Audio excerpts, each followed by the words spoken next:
What's up, fellas? Hey. Hello. All right. Friday night. Yeah. Finally. It's a long week for me. Yeah. Welcome back, Waxed. So, Rob, you came back on Tuesday? I took a late flight back Tuesday night. Had an awesome sleep, but woke up at like 3 a.m. Oh, bet. But reclaimed his title as the first one to comment. Today it's been a week since I've actually bought. Well, not technically, I bought records online, but in person. Oh yeah. So how many records did you come back with? It was around like 50, right? Maybe more. Maybe 60-ish.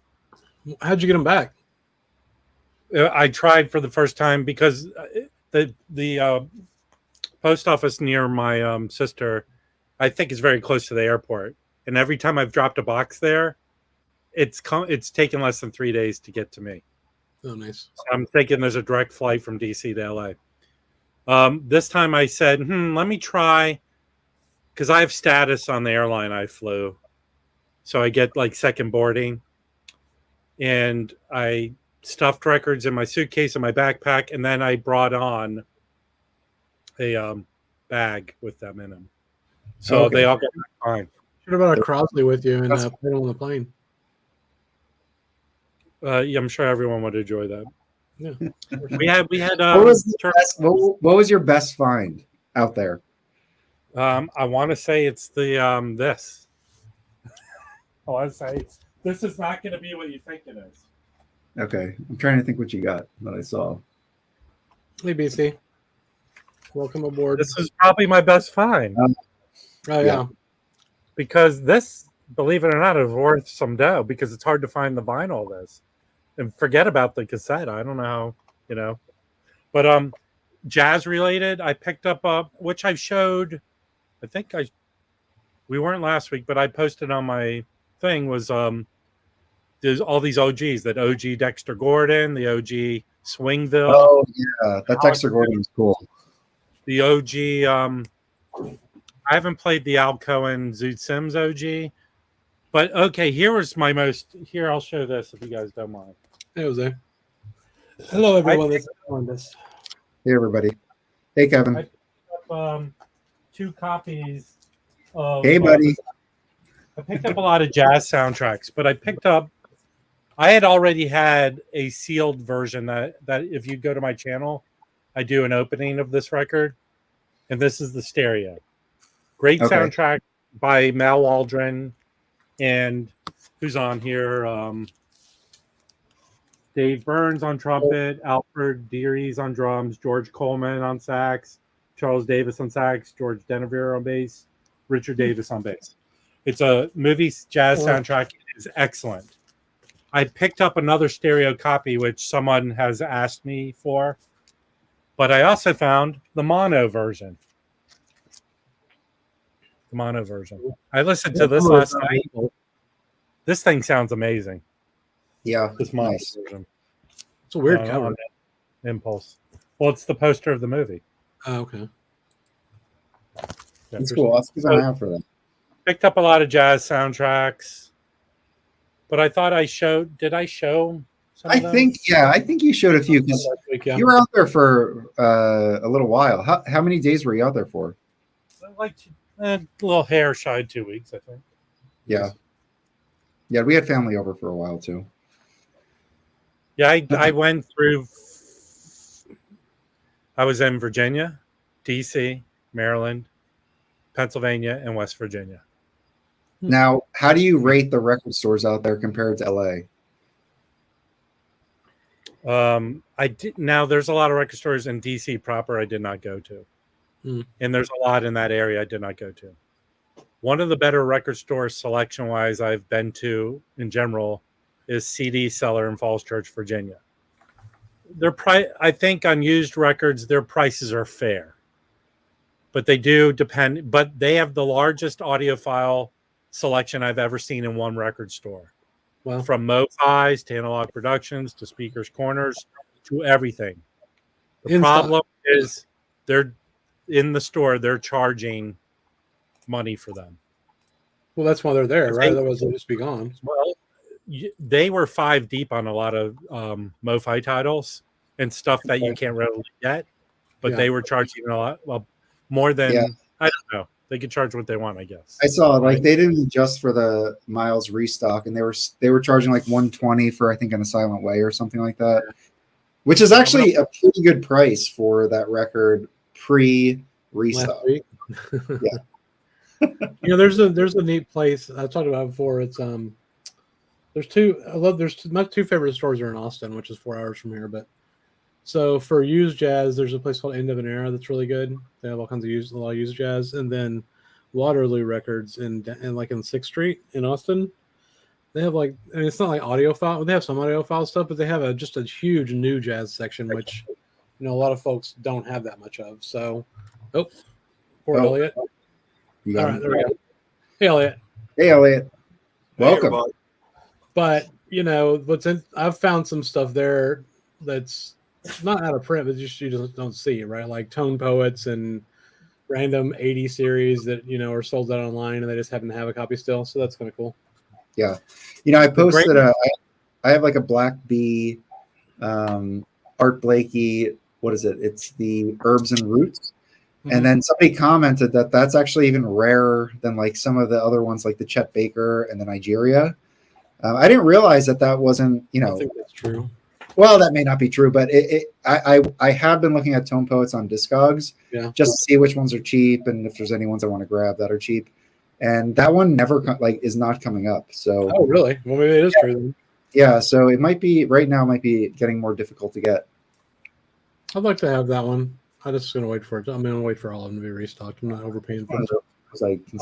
I'll tell you the best thing about being around the Mid-Atlantic is all these antique malls. So you go into them and they have these stalls that people rent out, but they're not manned. You can go in and you buy and you take them to the front to purchase. Yeah, that's how they have in Connecticut. That's what I've got in my little the vintage store around the corner from my house. I keep the stock, and she sells them, and we settle up at the end of each month. But these are all over the place. So a majority of I have one record store near my mom's in Pennsylvania. That guy I always go there, and I bought a majority of my records from this dude, and I could have bought more. It's just I had to stop. But he had a ton more stuff I could have bought that I either could have sold or kept or whatever. So there's a question that you may know, Rob. Has a jazz soundtrack ever won an Oscar for a movie score? Well, I'm sure. I'm gonna say Herbie Hancock won it for Around Midnight. Oh, so shit. There you go. I knew it off the top of my head. Okay. Boom. Mic drop. Yeah. Well, Jose said it there too, but I knew this. Oh. But I mean, damn you. Like here, I picked that up. I think I showed this one maybe last week. Cool. I listened to it. It's great. Highly recommend it. Oh, that's United Artists. Nice. So I think United Artists started as a label because they were a film. I don't know. They're a I don't know what you call it, like film company, whatever that's called, a studio. A film studio. And they wanted rights to the soundtracks. The soundtracks were selling. So they created United Artists, and there's a lot.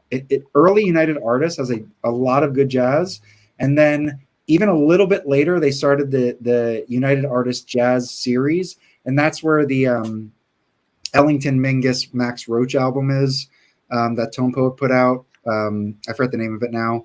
There's a lot of really good stuff on it. I have some stuff from it that I'll show tonight.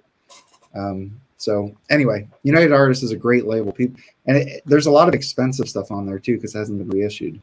Yeah. So, Elliot, welcome to the stream. Now, where is your sometimes I see your videos and you have like stacks behind you, your records around you. Is that in the listening area? Yeah, just right there. That's okay.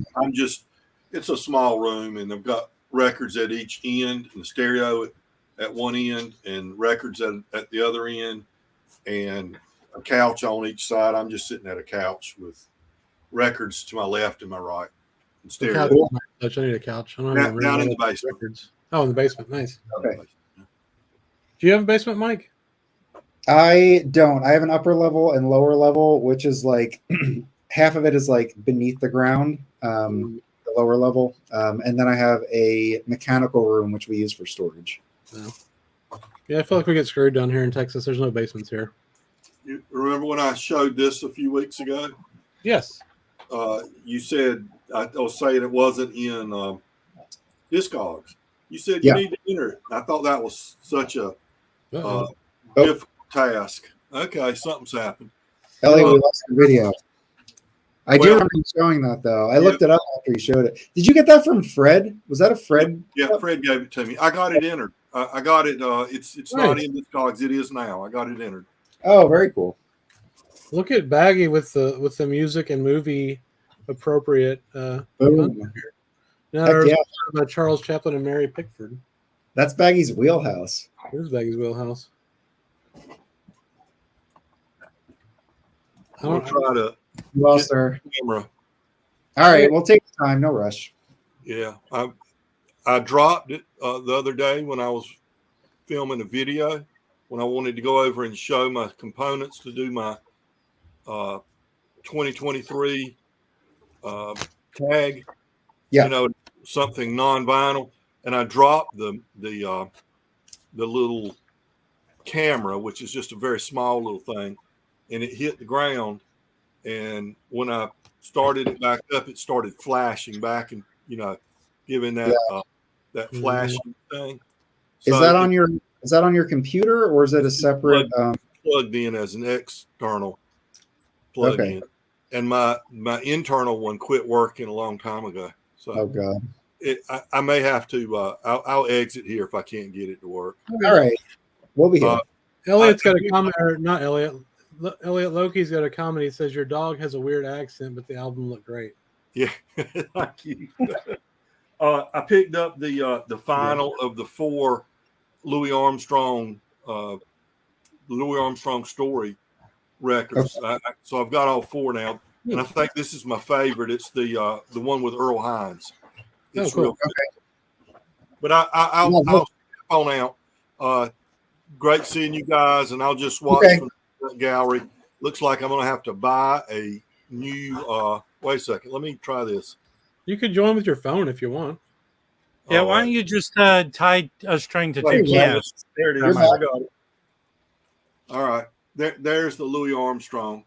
Oh, nice. Oh, nice. And I believe this is my favorite. I like all 4, but I believe the one with Earl Hines might be my favorite. Very cool. And I got a few other records I'll show later on in the show. I won't try to. Well, speaking of Louis, I got this per Notes and Tones Mike's recommendation. This is the CD from King Jazz. He was saying that the mastering on these CDs, I haven't opened it yet, but the mastering on these CDs were good, and I was able to find one for an affordable price. It still has the sticker from Tower on it from 1993, and it was like $12, so I got that for a little bit less than that. But anyway, I'm looking forward to giving this a listen. So so this has Louis Armstrong and his orchestra. This is Alessandro Perotti with Roberto Capasso and Gianna Tallara. This is Louis Armstrong from the original OKs. So it's I think I'm pronouncing that correctly. But it's what time frame are we looking at there? Let me see if I have some years here, but this is going to be early. 3132. This is 3132, volume 5. Cool. So this is early. So I'm excited to hear this. I just haven't, I just wanted to, have some time away from work to kind of sit down and listen to it. That's cool. So there's multiples of those apparently then. Yes. Yeah. So there are more. I just wanted to hear this one first, see how it is, and then I might start buying some other ones. Rev, you should come up on the stream for the first time. Finally, make your first appearance, man. Rev doesn't do streams. I know. Well, he could. He could make a change. Yes. To atone for his MoFi sins. Yeah. John, the Digital Gramophone, did a stream the other day. one afternoon, and he has been a sworn enemy of live streams. He just doesn't like them, and he's coming around. It's addictive, man. It's fun. Yeah, it is fun. I got a big band record that I tried to get before. Rob, you're muted. I'll show you that one. What you got? That's drummer's cool. band Gene Krupa and his orchestra on VSP. Okay. And, Cool. the recordings are not from that big band era. They're from 56 and 59. One's a West Coast big band put together, and the other is an East Coast one with Jerry Mulligan arranging and doing all the arrangements for the West Coast one. And can you show the label on the record? I'm just curious to see what that looks like. We got that sleeve, but Okay. yeah, because that's a Ooh, it looks clean. yeah. I haven't even cleaned it yet. I just got it in the mail. Very That's nice. what it'll look like once I clean it. I think it's Verve Special Products or something, right? VSP. I don't know, but the year for this, it was issued in '66. Okay. Okay. And it's who's the guy that was Ella Fitzgerald's manager for those? Norman Granz. Yeah, this is one of his projects. Mhm. Was he? Original recordings produced under the personal supervision of Norman. Is it Gantz or Grant? Granz, yeah. Grans. Hey, Mike. Grans. Hey, what's up? Yeah, Norman Granz is got to be up there as one of the most important, producers. Verve, Pablo, all that stuff. Yep. Hey, I wanted to point out, I hung out with Jim, Record Collector News. The new issue's out. And again, there's several VC people that are in here. Mazzy has an article. Fred Putterman has an article. Oh wow, nice. Get out of here. I have. Huh? That's awesome. Well, you won't. Yeah. Let's And, look. of course- Can you show everyone's article? Okay. So this one is time travel can boost your vinyl earnings. That's fair. Yeah. So Who wrote that one? I'll say if someone can get a copy of this, I'll send you a screenshot or a picture. Let's see. The next one is That was Rob's article. Yeah. Rob, so- okay. the Boomer Scalp. Boomer Yeah. Scalp. Yeah. I got my Jim sent Hold me on. a copy. I got my subscription straightened out, so I should be getting that one as well. But he sent me the copy of the last one that's got the Boomer Scalper and Mazzy in it. Look at that. It's $35 to sub up. But I will tell you that I wrote 2 things. He only had room for 1, so my second one will be the next issue. Okay. Here's Mazzy. Theory of vinyl Is motivation. that young Mazzy there, or is that someone else? It's young Mazzy. Yeah. No way. Yeah, this Mazzy was last seen at a rest stop in the Pacific Northwest. Yeah. And then let's pull up Putterman. Okay. That's awesome. Ramblings. Cool. I want to read that. Did you read that? I just picked it up today. Listen, I'm gonna have a healthy- Like I'm going to have a healthy meal, and then I will sit on the can and read it. Chris, if you were going to write an article, do you have any topic? Oh, Sure, I can think of a bunch of them. Sure, I don't know. Yeah, sure. maybe you could do a jazz bump, but here's one. Here's an interesting one, maybe to people. Hang on. Oh, yeah. Mm. Who wrote that? One of his writers. Okay.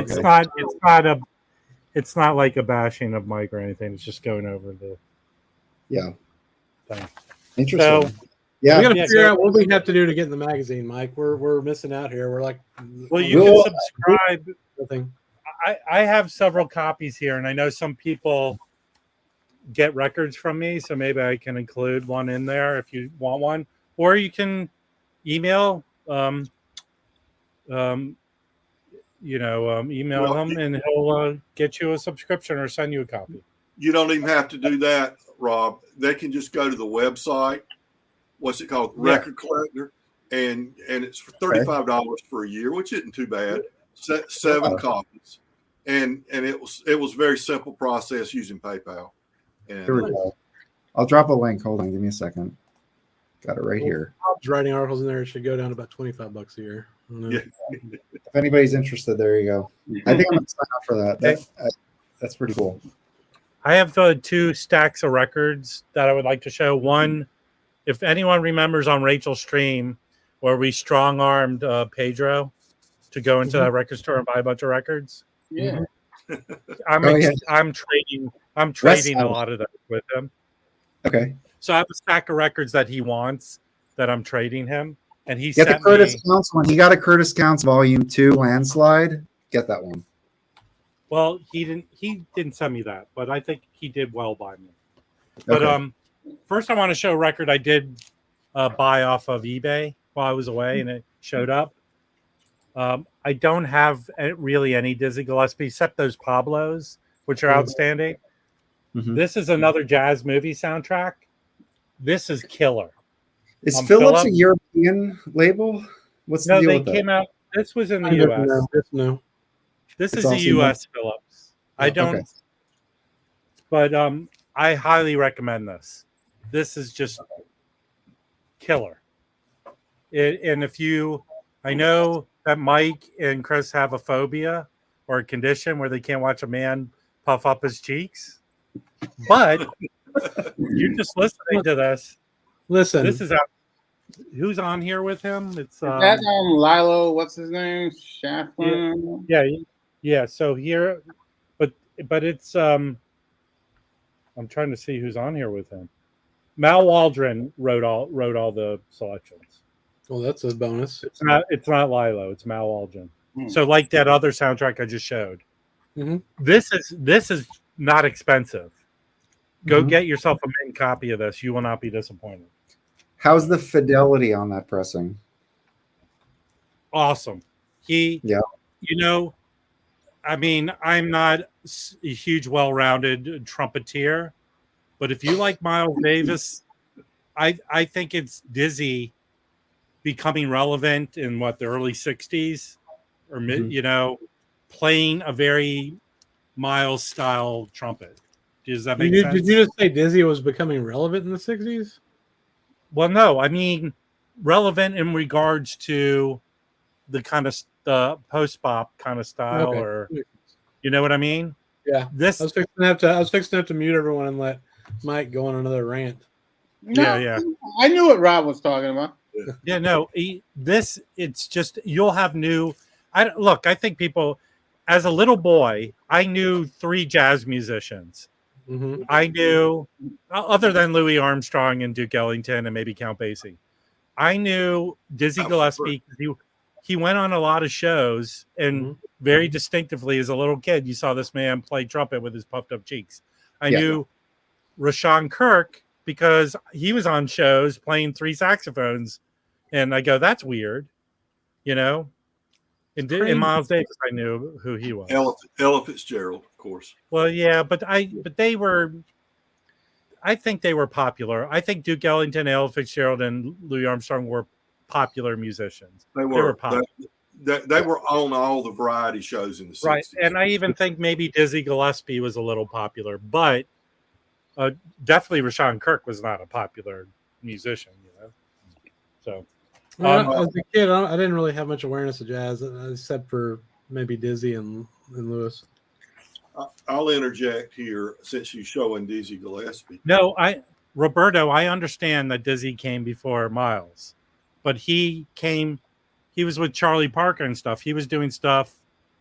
He wasn't. Yeah. I don't put Dizzy in the category of post bop. Right. So these are the records I traded with Pedro. If you don't know. All right, let's take a look. Hang on real quick. I told him to get that one. Let's let Elliot interject real quick because he was going to talk about Dizzy Gillespie real quick. Were we going to say Elliot? I was just going to say that when I was a teenager, there was I believe it was the only fairly large jazz club between Washington, D.C. and Atlanta, Georgia, in Raleigh, of all places. And it was called the Frog and the Nightgown. I never went in because it always seemed too sophisticated for me in my jeans and T-shirt. It was located in a underground area where some clubs were that we went to when we were in our late teens. But they had all the greats come through and play at the Frog and Nightgown in Raleigh. Thelonious Monk did a 10-day stint there playing. Wow. This was in the late 70s. And Dizzy Gillespie played there several times. I was reading an article someone wrote, and they're younger than me, but their parents were jazz buffs. And for some reason on his like 8th or 9th birthday, they took him and his kids at his party. The birthday party was at the Frog and the Nightgown for a matinee show of Dizzy Gillespie.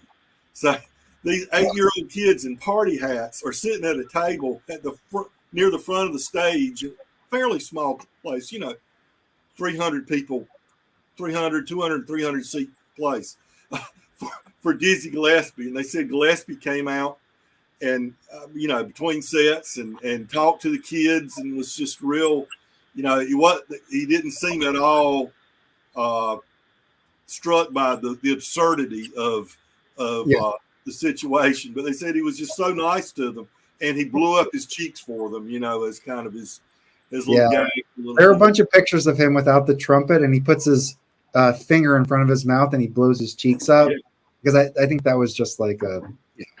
But I just thought I'd add that since he showed the Dizzy Gillespie and the fact that Thelonious Monk did a 10-day, stayed for 10 days in Raleigh and did. Oh, I'd love to know his sideman. He probably had some great players with him. If I'd just been conscious enough at 18 or 19 years old of what was going on, I would have gone, but I wasn't. My parents tried to get Ornette Coleman to play my 10th birthday, but he wouldn't do it. What about your bar mitzvah? Would he do your bar mitzvah? For my bar mitzvah, I tried to get Yoko Ono to do a yodeling. Mike, welcome to the stream. I picked up, per your recommendation, I picked up 2 things, but only one of them has come in. It's the CD from King Jazz. Mm-hmm. I haven't opened. This is brand new. I have to open it still, but I haven't listened to it yet, so that's on the docket. But have you picked up anything over the last week? Oh, I picked up some stuff today. Actually, I went to this place that had called Downtown Music Gallery, and it's and I was looking for CDs because they carry mostly CDs, and I was looking for this flautist Nicole Mitchell, and they didn't have what I wanted, but the guy said, I have the new Art Ensemble album that she's on, which isn't supposed to come out until the 29th. Oh, nice. And then so he went in back and he picked it up, and it was recorded in Paris, and it's on this label. They only put out like I think 500 copies, and they do mostly CDs. So I got that maybe about 2 hours ago. Wow, that's amazing. So I was thrilled about that. And this week I just went to see a concert, a show. Oh yeah, I saw those pictures. Yeah. Was there a conga player on in that band? Yeah, he played all kinds of percussions. Yeah, the gongs. He was phenomenal. Where was that? It was. There used to be a loft space in the 70s that Sam Rivers and his wife created called Studio Rivbay. And Sam, his wife's name was Beatrice. So that's the last part of it.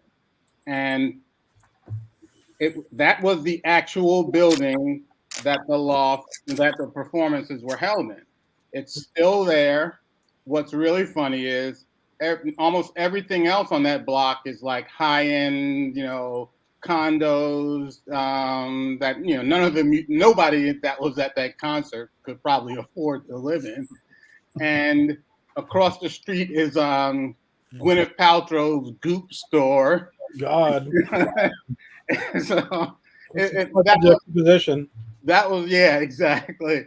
And what was really cool was I sat down and there was only one other person. That my little aisle was only four seats, and so there were 2 seats empty.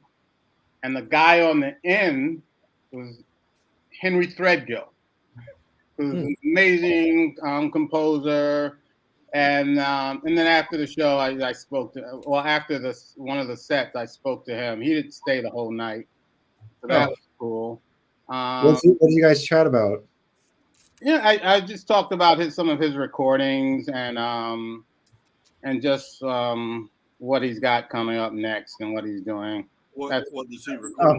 What type of, is it jazz or? Yeah, I mean, improvised music. I don't think he would call it jazz, but if you're going to use the term broadly, it would be jazz. But he's a great composer. He won the Pulitzer a few years ago. If that means anything to people. Sure. But he was just a really nice guy. He was very pleasant. Oh, it's fantastic. Yeah. And then my whole thing this year is to get back to pre-pandemic levels of going out to see shows.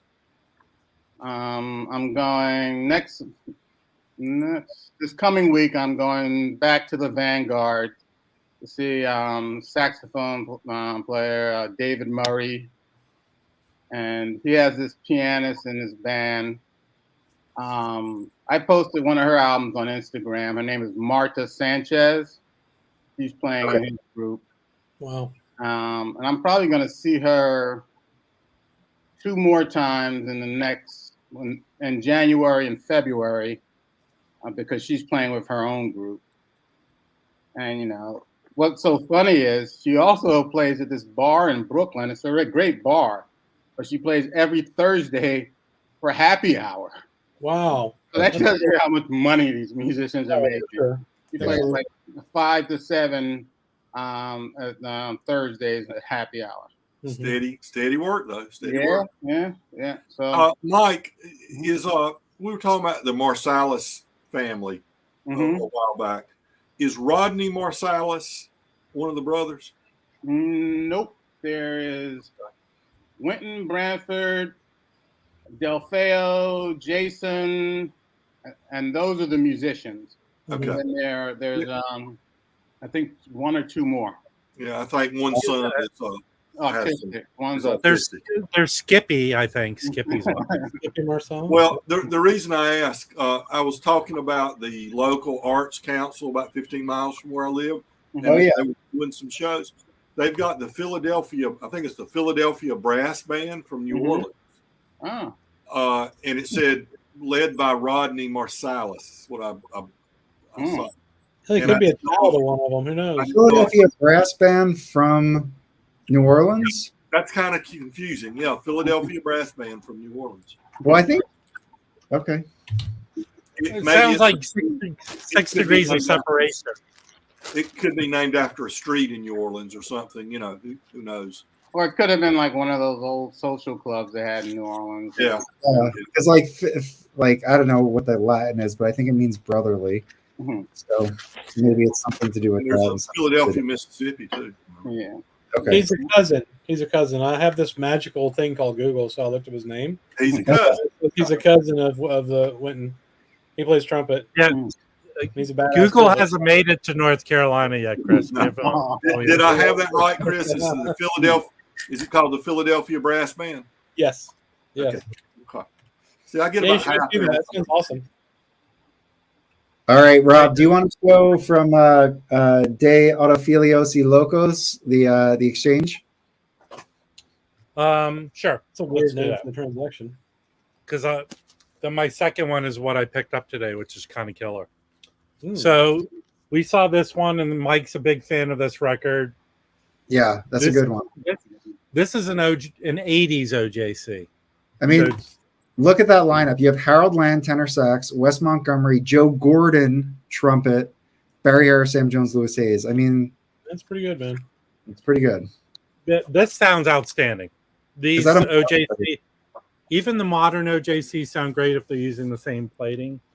But honestly, Joe Gordon being on that is really what kind of seals the deal for me. Well, it's just a nice. I put it on. I was doing some work. It was a very good album. Yeah, because Harold Land, Wes Montgomery, and all those guys aren't good enough for my trash. Joe Gordon. Well, it's just the reason why I say this is because Joe Gordon's lead work and sideman work is somewhat limited in terms of the LP, so it's one to get if you want to get them in your collection. Yeah, it's looking like these. And again, I don't like Wes Montgomery on Verve with his overly orchestrated shit. He sounds great on this. So, he might be my favorite. I was chatting with we have a text thread with the bums and me, and Chris had picked up. Man, you have to tell everybody about that. Well, I'm not talking about when you talked about your reptile collection. I'm not talking about that, which you asked me not to talk about. But Chris had picked up both. So these when Art Pepper got out of jail, he was doing some killer shit. And I've shown my buddy on Omnivore, they have a relationship with his widow, and they've been putting out a lot of the stuff, which is great. But this is from 1979, 80. He did a 3-night stint at the Village Vanguard. There's Thursday, Friday, and this is Saturday. Mm-hmm. This is insane. Yeah, it's great. It's him, George Gabbles, George Maraz, and Elvin Jones. Insane. So I looked into getting the other two dates. They're kind of not. They're pricey, $25 an off-ish. Yeah. And but the bargain is in Japan they put out a box with all three, and I just ran and picked up a mint minus box from I don't know, Mike, if you've ever bought from this company, but they have an American warehouse. Let me pull up who they are. That sounds like a nice thing to know about. While you're doing that, I have to say, when you said Art Pepper did some killer shit when he got out of prison, I was thinking maybe it was like some really strong drugs or something, not the music. I mean, Elliot, people might think you popped into a time machine from 1942, but Elliot was a teenager in the 70s. Yeah. It's not like he wasn't exposed to hypnosis. That's true. And fast talking. Slow talking. Slow talking. Slow talking, cool walking. So I'll find the name of this and put it in the chat later, this company. So I picked up this, go look for this Japan box. I think they put out 10,000 in 1980. They're all numbered, and they're really well regarded. Mm-hmm. Well, there's some that are numbered and some that aren't, because I looked into it last night and all the comments, and it seemed like there's both. So who knows? Yeah, I picked up the box for $43. Wow. So go. It's not that outrageous on Discogs. On eBay, people are asking 100-ish. Mm-hmm. But look, these are going for $25 and up individually. So, but if you want to listen to Art Pepper live, these albums are outstanding. Okay. Well, yeah. One more thing about those records. I would say that is just a full-on Jazz Bums recommendation to go buy that box set, because those records are fucking killer, man. I love the two that I have, and maybe we can make the price go up for other people that don't know about it. What's the box set called? If you're looking it up, Art Pepper at the Village Vanguard. At the Vanguard. It only came out in Japan. If you want to try and get these contemporary albums, yeah. So if you want to buy it individually, it's Thursday, Friday, and Saturday. Uh-huh. So, There's also, I saw on there a weird version that has like a license plate with it. It was like $250 they wanted for it. Well, apparently like when you came with a ordered license it, I think they sent you the license plate or whatever it is before you got the box. Because I know if you buy the CD set, well, this is over 20 some odd years ago that I bought the CD set. They have 4. It's one that's called, the last one's called More for Less, and it's an addition. I don't know if it's additional performance, it's additional set. And Les was Les Koning, the guy that owned Contemporary. Yeah. So there's an extra one in the CD set, which is probably in that Japanese box set also. By the way, I'm going to give you the Discog store of where I bought it from. It's a Japanese called Dub Store Records. Oh, no. And this is their they have an American warehouse, so they operate over here. I'm going to put it in the chat. Cool. Nice. So you can go there. They have like 29,000 records list, jazz records, I think. Here they are. I mean, I bought those. So back to last week when I had that box that showed up and opened all those records from Face Records. That was a great experience. It turned out, I mean, I got a good deal on every single record, even paying $6 shipping on each one of them. They were still all significantly less for most of them than Discogs. So, but also they were all great. Like all the records looked good, sounded good. They were all clean. I paid like $6 plus shipping for some of those. So that's another way to do it. But I'd like to check out this new store. To pay that crazy shipping would be nice. Rob, is that Smack Up? Yeah, this is an OJC Smack Up. Nice. Contemporary OJC. But how does it sound? If you don't know Jack Sheldon, if you were my age and watched the Merv Griffin show, he was his band leader. But if you watch also Schoolhouse Rock, he's I'm Just a Bill. He's the voice of the Bill. He has sort of a kind of voice. Yeah. But he's a trumpet player. He's a trumpet player. Yeah, so these are, but this is really good. That's like a fairly pricey record. I don't know if that like pressing is, but Analog Productions has reissued it and it goes for a lot of money. The OG goes for a lot of money. This OJC sounds excellent. Yeah. So back to the 3 record box. Yeah. Is it basically the same set list each night, or is nope? They're all different songs. All different. Oh, really? Yep. Cool. That's good. To build on that, I have a contemporary record to show. Let's see if this works. I just want to finish. Like typically, these 80s OJCs were mastered. Phil Delancey, which I think a lot of the current ones you can see his name on it. Those are excellent. He mastered them like late 80s and then into the 90s. Like George Horn did a lot of that. So if you see George Horn as a mastering engineer, outstanding. All analog too. Yeah, definitely all analog. Yeah. I put those. I mean, if they're clean, I know, but I mean, I think the assumption is that's all analog. Yeah, I think if they're clean, right, and I think they sound every bit as good as some of the Classic Series records. I don't think there's that much difference for me anyway. I mean, my system's not expensive. They sound great. They sound great. OJCs, I mean, I feel like I love to get kind of the early stuff that was put out by Contemporary. The later stuff by Fantasy is okay, and then the later Fantasy OJCs are okay too. But those OJCs sometimes, for like Riverside can sound better than the originals, like a lot of the time. But the thing is, the originals are really fun to collect for me. If you're a snobby OG only, you need to join the original, the club, man. You need to join the club. Well, yeah. But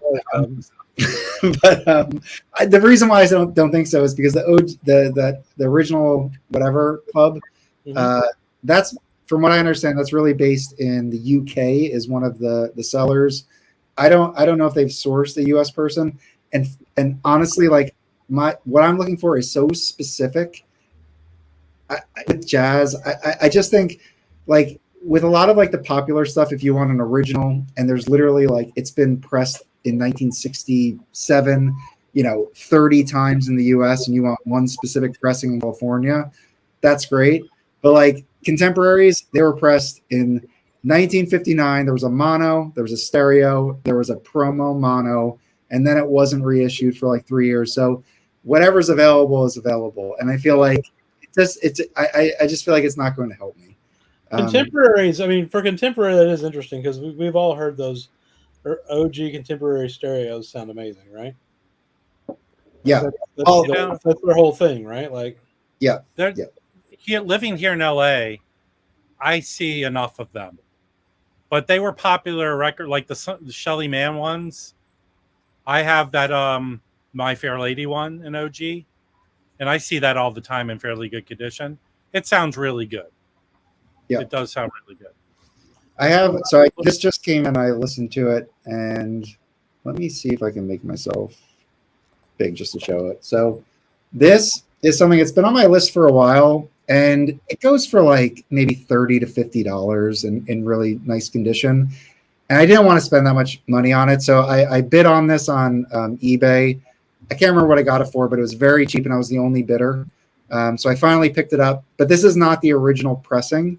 It's a later pressing, and it's a stereo, and it sounds good. It sounds very good. I think that probably the original would sound better.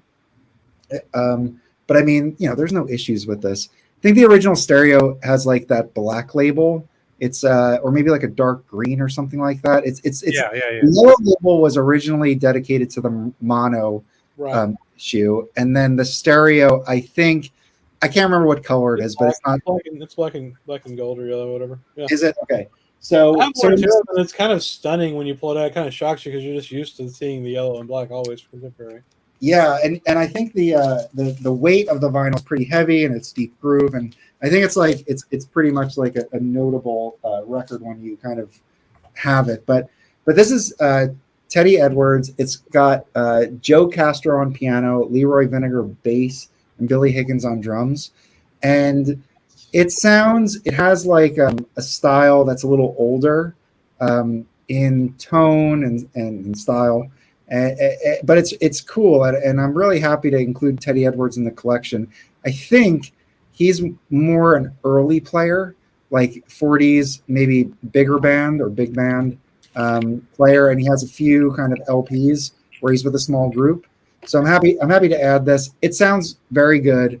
It's not like I wasn't blown away by the fidelity of it, but it's a good record. So really happy to include it in my contemporary collection.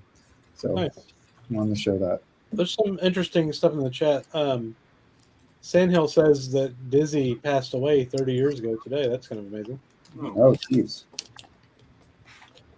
Did he have anything to do with the insurrection? No, man. It was 30 years later. 28 years later, I guess, right? He and the Kennedy nephew. Hey, Jonathan Peters. Yes, Kevin Gray and Steve Hoffman. You can get the Tenor Madness OJC, which I had a copy of that. And I think technically he did there's a very good OJC reissue of Saxophone Colossus that's almost identical to the Analog Productions. I have that one. Well, there's three different ones. There's the Analog Productions. There's the previous one that QRP did. Right? That's the one I have. Yes, and then there's a bunch of 3 or 4 different OJCs. Hold on. So I have the one that was pressed at QRP. Nice. I had one that was made for Newberry, and it had same did jacket. Out?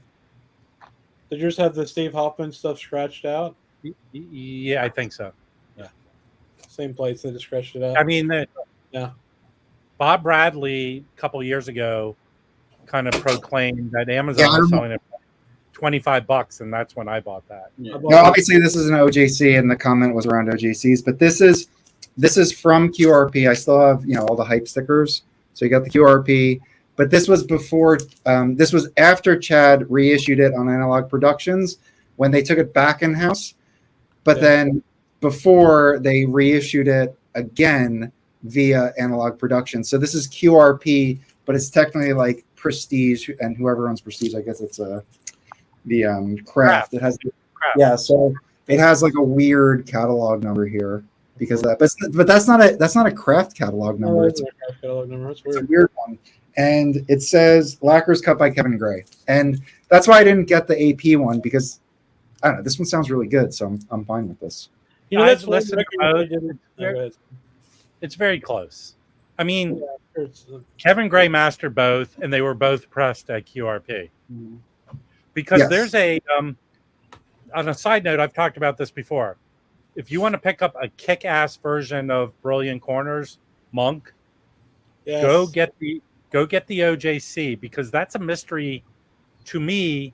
If you go into Discogs, it's sort of not listed, but there's one listed that I want to say Kevin Gray, or someone else like that mastered it.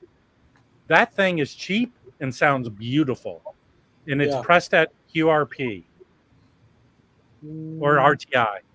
It's pressed I don't know if it is anymore, because I bought that recently off their website and it came in a paper sleeve.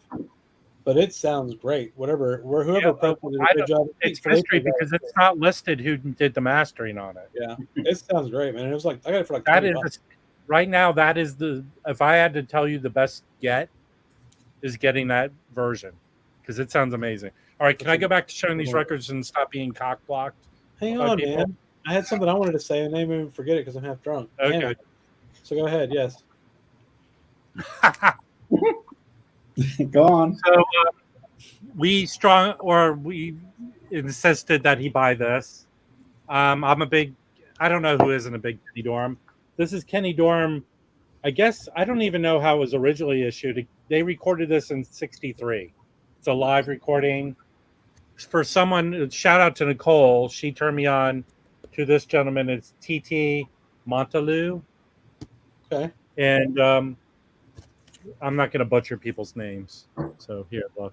Niels Henning. Oh, wow, that looks great. Yeah. Very cool. So this is early. I have not listened to this yet, but you never go wrong with Steeplechase in my mind. So this is all these copies he picked up from that store are beautiful looking, by the way. Yeah, there's a live record that I listened to all week that I can't remember what the name of it is. That has Niels Henning and then the same drummer on it. Damn it. Could you be more vague? I'm trying to think what it's called. Damn it. I can't remember. So these ugly early 80s reissues of unreleased stuff by Blue Note. These are 1957 session. Yep. Who we got? Okay. Michael Kuskuna. That's cool. Yeah, he put all those so this my StreamYard doesn't work well, but this is a blue label. Blue Note. Okay. This is one that Chris has and loves. Yes. These are these Savoy reissues. Yeah. So you have two of those, right? I have a sealed one that I'm going to just sell. Keep this one. I might buy that from you because the one I got is kind of noisy. I only paid $5 for it, but I might buy that sealed one from you if you want to sell it. Well, there you go, everyone who wanted that copy. Chris beat you out for it. I need a second copy. And add the magazine in it for Chris. Yeah. Chris, also, it'll be $75 for you and a signed autographed copy. Ooh, of signed. I'm gonna put that on Discogs. That'll sell. Listen, I turned Jim from Record Collector News onto this album because Patrick, the vinyl archivist, turned me onto this album, and you could get it for any dollar bin. Has a perfect copy of it. I think it's a really good album. It's this Gino Vanelli, Brother to Brother, but he sent me a super disc version of this. So I'll do the regular version. Sounds outstanding. Although it has his big hit song on it, but this is kind of ventures into fusiony pop jazz stuff. So I recommend that. If you don't like it, talk to Chris. Well, you're right. Gino Vanelli records are in every thrift shop in America, and rightfully so. But for $1, you cannot go wrong with this album. It doesn't mean it just means sold a lot of them.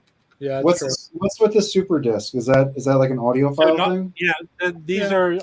This was. I don't think Patrick is very high on these super discs, but I read the comments and Discogs. People like this. Nautilus put out these higher end super disc titles, so they are technically audiophile. Yeah. Okay. I haven't listened to this yet, so I will let you know how good it sounds. I've got 2 or 3 super discs, and I don't think they're bad. I just wouldn't pay more for them than like a regular one. You know what I mean? Like I wouldn't pay a premium for them. Yeah. Cool. All right, what else you got, Rob? So he sent me. This is a Columbia Special Products of Dave Brubeck with Jimmy Rushing. Okay. He's like a he's a singer. Like that's a wild combination right there. Yeah, I haven't listened to this yet, so I'll let you know how it sounds. I like this. Okay, so the last 2 that he sent me are 2 Xanadu titles. So these look. This is a Xanadu reissue. Tad Farlow is a great jazz guitarist. What year is that recording? Sometimes the gold ones are a little older. 56. Okay. This is not yet. Okay. Because I just got back. I've been cleaning and listening to a lot of stuff that I picked up. Let us know next week how that one sounds. Because yes. I've got a couple of those, and one of them sounds really good, and one of them's kind of shitty sounding. But well, the thing is, those gold ones are like archival. Yeah, they're archival. They're I don't even know if some of them sound good, but they're technically like early 50s, 40s reissues that they picked up and reissued them. Yep. This, on the other hand, was a title that they put out. Yeah. So Mickey Tucker's a pianist. But it's a great lineup there, you know. And is it Bill Hardman, trumpet, Junior Cook, tenor, Rodney Cooper is piano, Cecil McBee, bass, Eddie Gladden, drums? No, Rodney Cooper is baritone. Right? Ronnie Cooper is baritone, yeah. Yeah, I think he just passed away recently, too. Okay. But I have several of the. If you want to get into jazz cheaply, when you see these Xanadus, I don't want to see them. Damn it! Like that's my problem. But you can even get them on Discogs for very affordable. Some under $10. Yeah. These they're great records. You will not go wrong. Trust me. There's a guy. I want to talk about a guy. I want to see if anybody has the record. This record I'm thinking of real quick on Xanadu. There's a guy named Dolo Coker. He's a piano player. You know who that is, Mike? I have 2 of those. Yeah. This is supposed to be one of the better Xanadu releases. He was a perennial sideman, and he never did a leader until on Xanadu. He wasn't a leader. Right. Yeah. They're kind of pricey on Discogs. And he played with Art Pepper too. There's another box set that they reissued in Japan called the Atlas, I think, recordings. And I know he plays in the group with Art Pepper. I wonder if he was on any of those ones in that box set that your friend put out, Rob. The artist, I have it right here, so I can tell you. That's a cool box set too, man. It's still affordable too. Did you get that one, Mike? Yep, that's an excellent box set. Yeah, right. But here's the go to Omnivore like twice a year does 50% off or something. But even on Discogs, I think when this came out, it was maybe $80. Yeah, you could get this for a lot less. Yeah. So this was a short. I don't even know, Mike. Do you have other Artist House titles? Yeah, I actually have a couple of those recordings from Artist House that are in that box set. Yeah. But I don't have all of them. So on this one, it's Art Pepper, Hank Jones, Ron Carter, and Al Foster. Wow. Art Pepper, George Gables, Charlie Hayden, and Billy Higgins. Jeez. Art Pepper, Hank Jones, Ron Carter, and Al Foster. And same with Billy Higgins and Charlie Hayden. Wow. So the Artist House was there's stories that Ron Carter and Art Pepper did not get along when they were recording these albums. Yeah, you know, Art had an issue. He always thought he was being, you know, not always, but at times he thought he was being slighted by black musicians. Right.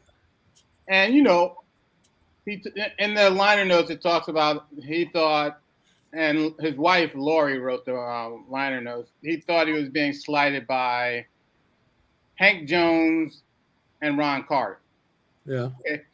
First of all, they are not the two. They, you know, well, Hank Jones is past tense, but they are not the two most talkative guys. True. Ron Carter doesn't go into a session going, "Hey man, what's going on?" Ron Carter's all business. Like, yeah, all right, we're gonna do this. We're gonna do this. He's not there to make small talk. That's just his personality. And Hank Jones is like, you know, probably the same way. They didn't really know Art Pepper, you know. So expecting them to be like, "Hey, Art, yeah, and how's it going? You staying clean?" You know, that's not gonna happen. I'm glad you got out of the clink. Yeah, you know, Ron Carter doesn't care of that. Ron Carter gives. Ron Carter is a saint. He's just not gonna be that guy. It's all warm and fuzzy. Yeah.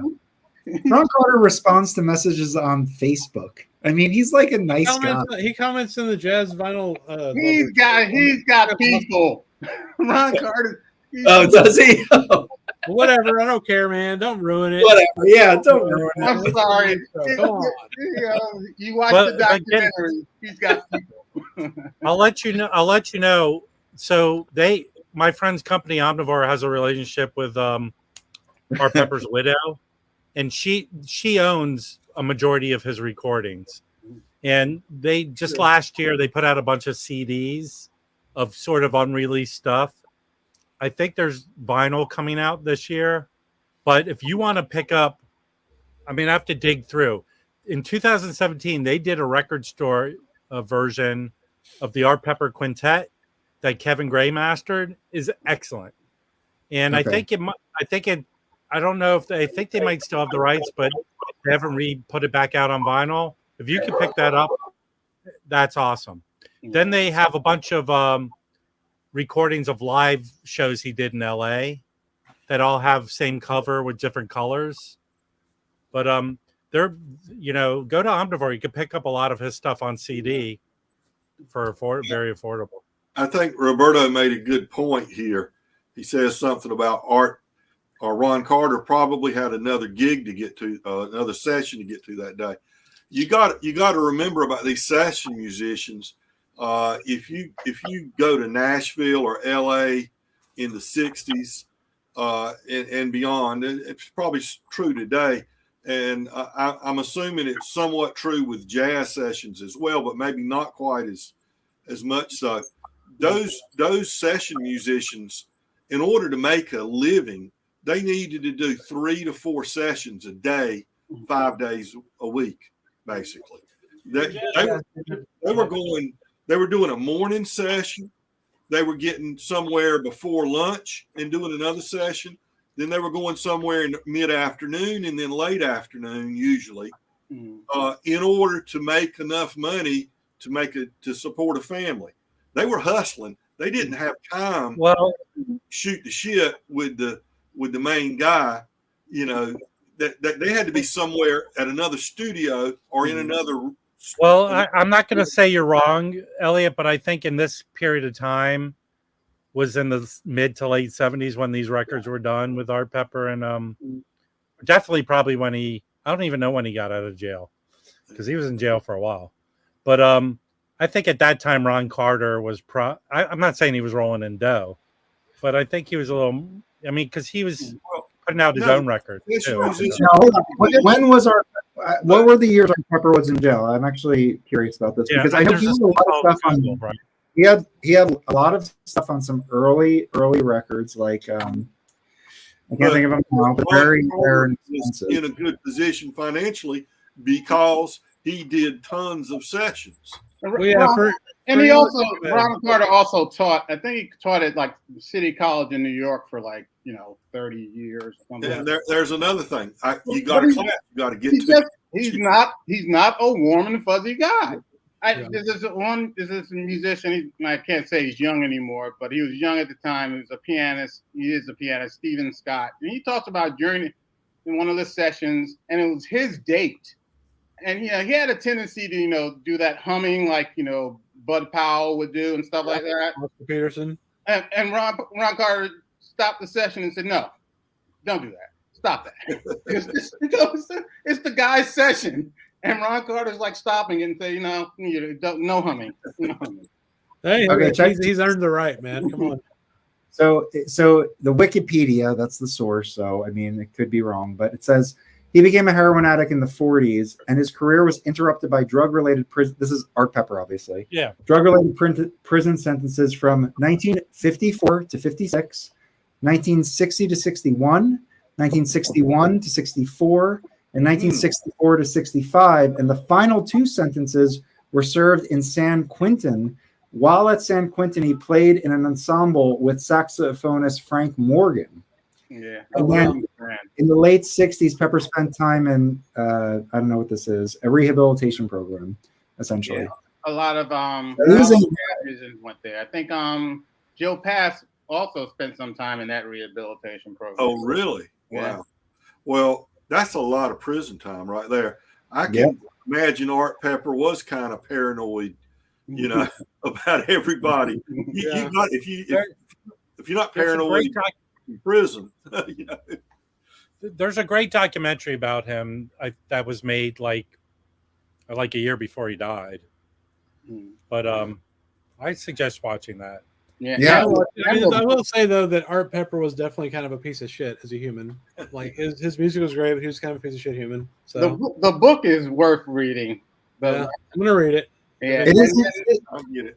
And then his wife Laurie wrote a book, a few years ago. I actually have a copy.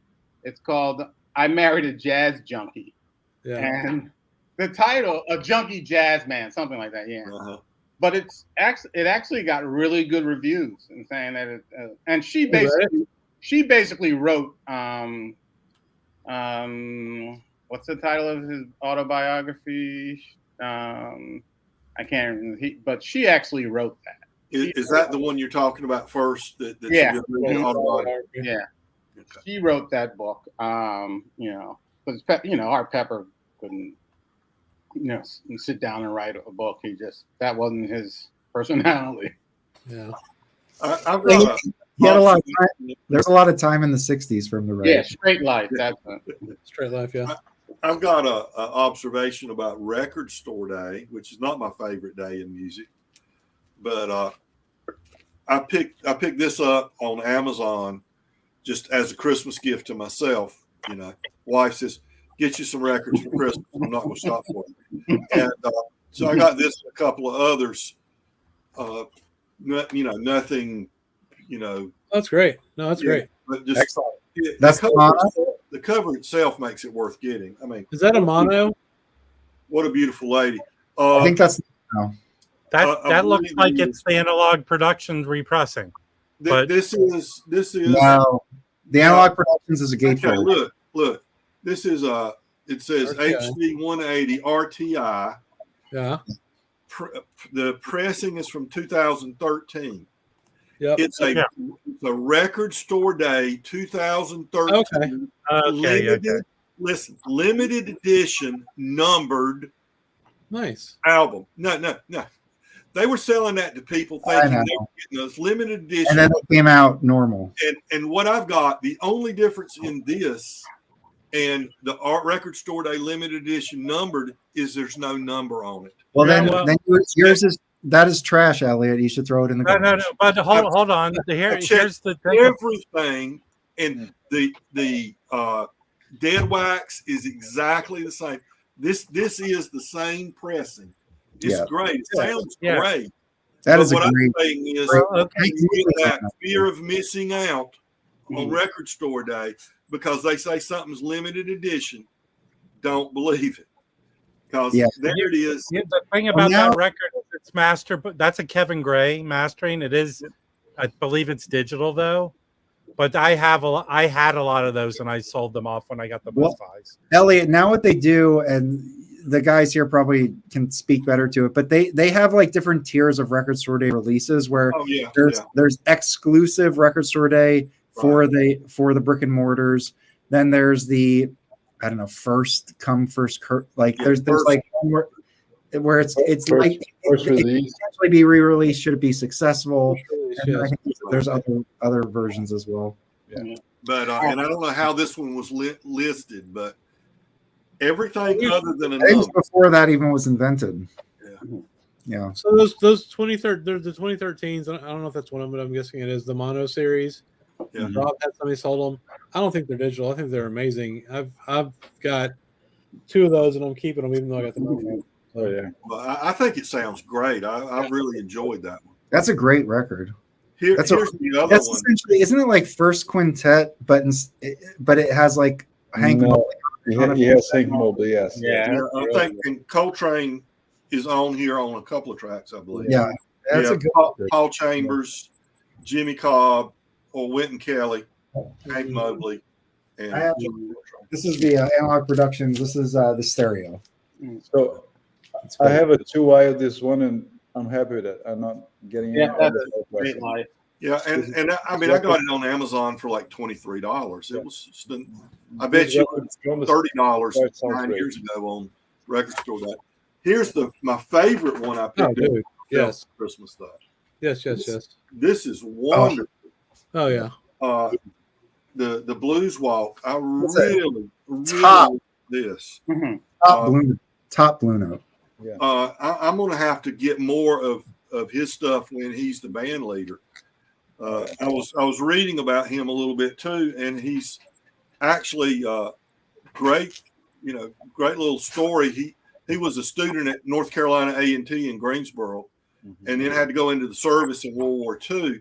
And when he came back out, he finished up at A&T and was playing in a jazz band. But when he was stationed in somewhere in the Midwest, because he was in the Navy, he was on the Great Lakes, he got to hear a lot of really good jazz in the 40s, and that whet his appetite. And eventually he went and made a name for himself in the jazz world. But there's a short documentary of him. He recorded in Greenville, North Carolina, which is down eastern North Carolina, with a group that did a soundtrack for a short movie, a little jazz ensemble that did a soundtrack for a short movie. I forget the name of it right now, but they restored it in 1985. The movie, the people that restore films, and they restored this short film and did a premiere of it in '85 at East Carolina University with he and the remaining members. They were called they were the North Carolina A&T students, the Vets Jazz Band or something. They were all veterans of World War II that had gone back to college at A&T. Wow. They came back in '85 and put on a performance. The remaining members were there, and when they aired this film. Yeah. So lots of interesting things about Lou Donaldson. That's really cool. You know what that reminds me of? I was reading. I have a twofer of Curtis Fuller from Savoy, and the liner notes on the inside. I was literally screenshotting them to the guys because they were so interesting. But he grew up in Philadelphia with or maybe it was Detroit. But his high school class was 5 or 6 guys that are top tier jazz artists. He came up with them. He then went to the service for World War II. And then in World War II, he was in the band with another bunch of guys that I can't remember everybody's name, but it was just I was reading this. I was like, this is insane. It's what a small world. It was the focus for everybody there, right? Yeah, I think Fuller. I think he was he Detroit or Philadelphia? He was I can't remember what city he was, but he came up. It's his class in high school plus just his high school in general, a few classes before and after. Graduated maybe 6 or 7 guys that all Blue Note guys. He's from Detroit. Crazy town. Yeah. Wynton Kelly, Morgan. Well, those are the Philadelphia guys. Those are Billy Joe, everybody. Yeah. Yeah, Detroit, they had the guy, Tommy Flanagan, Elvin. Thad, yes, Jones. Yep, Jones. Pepper Adams. Yeah. Donald Byrd. Zoot Sims. Yeah. And and they're just a Tommy Flanagan. And Skippy Marsalis. But here's the Art Pepper book. I actually got the title wrong. Okay. Oh. It's Why I Stuck with a Junkie Jazz Man. Oh wow. That's cool. And I stuck with a jazz man. And it's supposedly really good. Detroit did have a crazy run. Yeah. Well, Detroit. I mean, you also had Chicago in the 30s, 20s or 30s. There was one particular high school in Chicago. I remember reading a book about jazz. I don't remember who all the artists were, but that high school produced all these jazz musicians. That I don't know. Was it Okay, check this out. So this is. I know that the cover is absolutely atrocious, but it's Curtis Fuller, and this paragraph here says, born in Detroit, Michigan, in '34, Fuller was to become part of unprecedented influx of talent from the city. Donald Byrd and Paul Chambers were fellow students, along with Tommy Flanagan, Milt Jackson, Pepper Adams, Kenny Burrell, Barry Harris, Lewis Hayes, Ronald Hanna, Yusuf Lateef, Lucky Thompson, and the Jones brothers, Hank, Thad, and Elvin. And then it says, it says when he goes into the military, he joins the band. And I think Fuller actually, he joins the band with, who the hell was it? I can't find it. But anyway, it's like another roster of players. Wait, can you show that cover again, please? Absolutely. That's funny, Rev. Man, that's an atrocious cover. Okay. Hey, Mike, can you read this comment? What's that say? Why I stuck with a YouTube jazz pump? That's what my wife is asking right now. She's sitting right here. Look at. Okay, first of all, what record label is that on? So this is Savoy, and essentially one record. This is two records pressed. Twofer. It's a proper twofer. You have the Curtis Fuller Jazz Tet with Benny Golson. So the Jazz Tet was recording for Argo in Chicago, and then they were also. It says this in the liner notes that Benny Golson, Fuller, they were also basically just looking for work, and they got hired by Savoy for session work.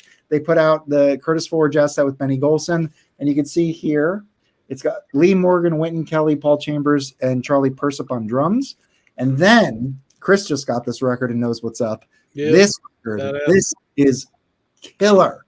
I mean, I got this twofer because of that. It's so good. So, I still bought another copy. And remember, you're not allowed to show that record anymore this week. All right, so then let me just say one thing. So I got this for $10 at like a record swap thing, and it's Van Gelder stamp, RVG and the Dead Wax. This is an early reissue series, so it's likely all analog. It's got a terrible cover, so nobody wants it. But this is atrocious cover, but this thing for the price and the records, those OGs are multi-$100 records. That's true. To get all analog RVG copies with this terrible cover with great liner notes, the liner notes are exceptional. So I highly recommend this. You probably can get it for like $15 with shipping. We have some lovely. We have some lovely. This is starting to sound like a Michael 45 video. How many copies of that do you have on Discogs, Mike? I have 3. Okay. and I wanted to say we have some lovely casserole dishes coming up on the Home Shopping Network. Anyway,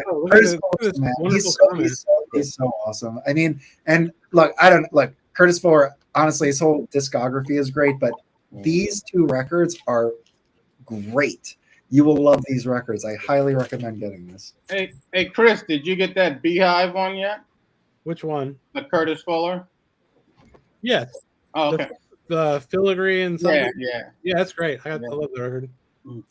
Oh God, we've entered my wife. So everybody, just please ignore anything from my wife. Okay. Can you tell us any more secrets, Carolina? Okay. All right, guys. So I came in late. Can I show some stuff? Of course you can. Okay. So Elliot. First, hang on. How is your mother doing? It's her birthday. We want to say happy birthday to She's you. doing good. I came in late because we just have a little celebration here. Some, nice.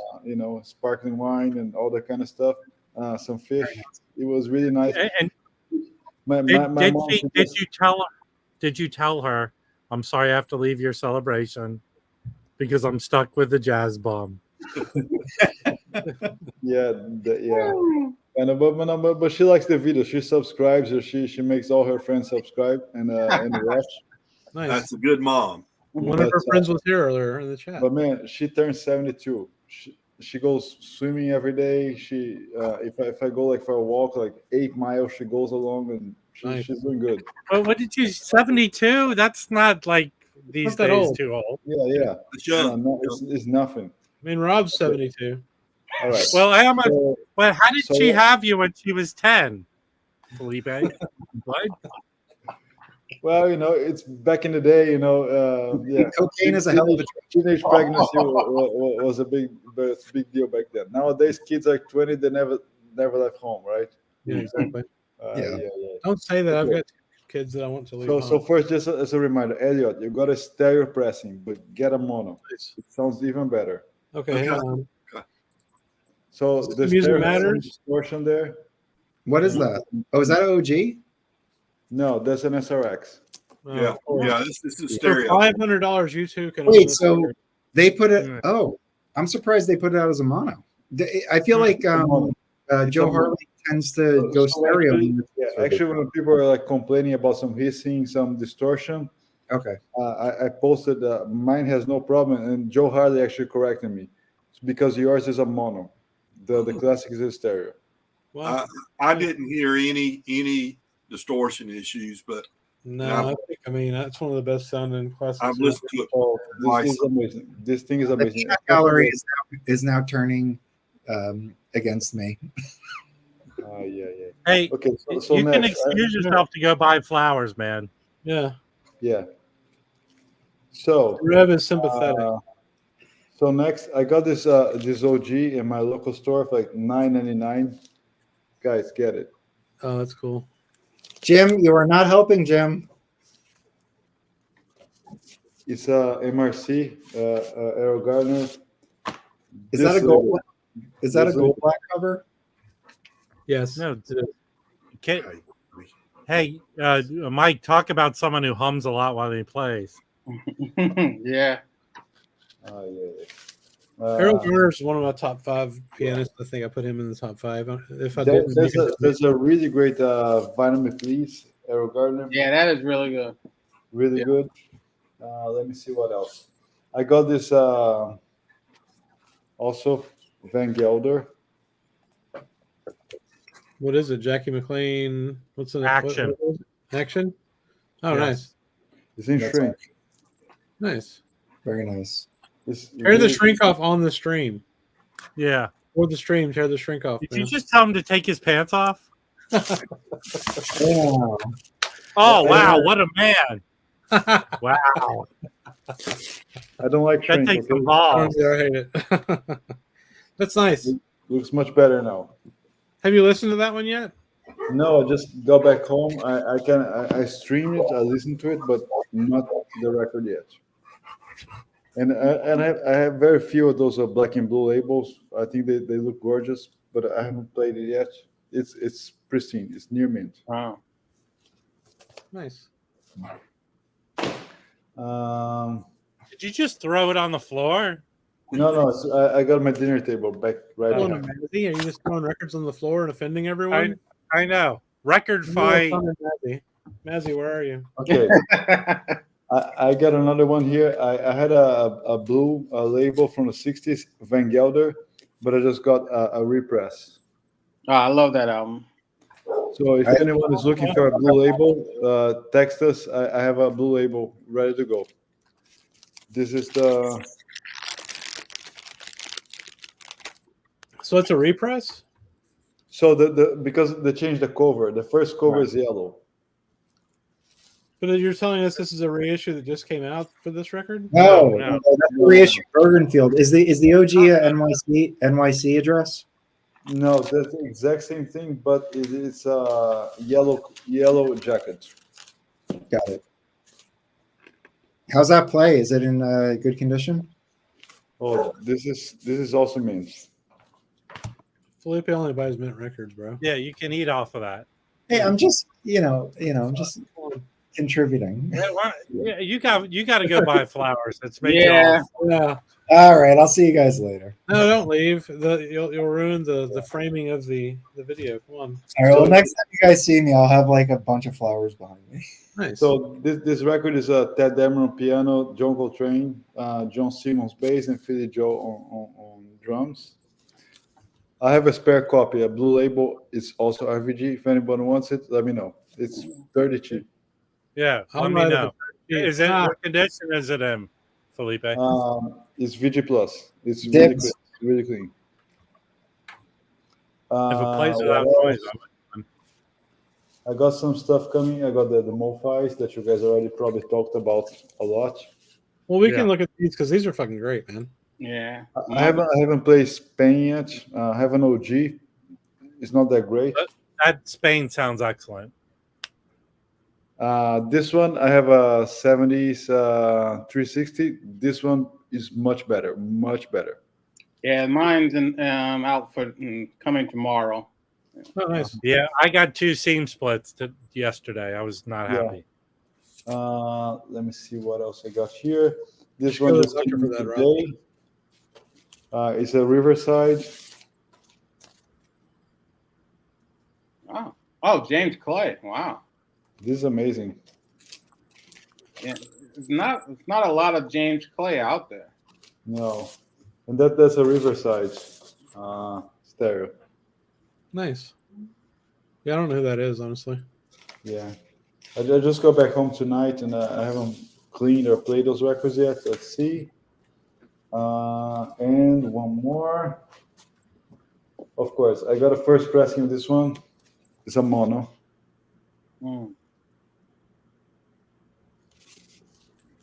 And this thing is looking mint.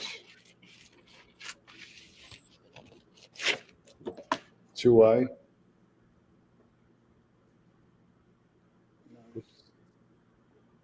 Yeah, it's hard to balance the go against the yeah. Yeah, we can see it. It's absolutely clean, absolutely clean. Yeah. Nice. And yeah, that was it. Jazz wise for this week. Had some more in the mail, but not right yet. Where's crazy? I I just got a first pressing of this guy here. Can't see it. can't see it. Hang on. Oh, very cool. Wicked styling. Oh, cool. I love it. I really, really love it. All right. This week, yeah. Let's see what I got for the next week. Got to clean and play them. Yeah, so it's been a little tough. I've been commuting like 250 miles, but getting there. Like how often? Like during the week or what? I travel. I stay there for the whole week and go back. I mean, I just I moved, right? I'm going to be working here in South Florida, but I'm still finishing some work back there where I used to live. Yeah. So I spent a few weeks there, then I got a few weeks here. That's how it goes. Yeah. How long are you going to be doing that for? Probably till one more time in February, I think, and maybe half of March, and then I'm done. Okay, that's cool. Is it the same group of dentists that you're working with, just different offices? No, we have a relationship, but it's not the same. So, yeah, I'm kind of joining differently here, more like a managing position, but also working a little bit. So you got to wind down one before you can get the other up and going completely, I guess. Yeah. Well, thank you, Joe. I know that now, but they took care of it. Yeah, I know now. I asked them if they did that, but they compensated me for the damage to the covers. Apparently now they don't have extra covers anymore. Right. So you have to exchange it for one they have, and in a silent way is out of stock. So they took a nice discount off, and I'll file it away and never think that it seems like just listen to the music. So, hey, Rob, I got a question to ask you. Do you have any Charles Tolliver? That's one guy I want to add on to. Yeah. All right, So I might have him. I've got a copy of the an extra. Well, actually, it's my third copy. I don't know why people keep giving me of the Speaker's Corner. Yeah, the live one. No, this is the one with Gary Bart's Herbie Hancock papers. It was released, I think, as Paper Man or something like that. But I have 2 copies of it. Oh, now I have you want to exchange it for that Don Cherry? Yeah, because this is brand new. Oh no. I'll send you the Don Cherry, and I have some other stuff for you. But yeah, if you want to, just on Instagram, I'll exchange. All right, cool. Can I show what I picked up today? Because it's some pretty cool shit. Yeah. So Cool okay, shit. did anyone out there? The year before last, that I guess BMG, who owns Bethlehem, put out like 3 records, right? They did the Mingus 4. title. Yeah. 4. They have Booker Urban, the book. They have the Detroit. Yeah. And what's the 4th one? Dexter Gordon. Dexter Gordon. Dexter Gordon. Yeah. So apparently they have other ones coming out. Yes. My record store I went to, I think, put this on the shelf too early because I looked it up. It comes out next week.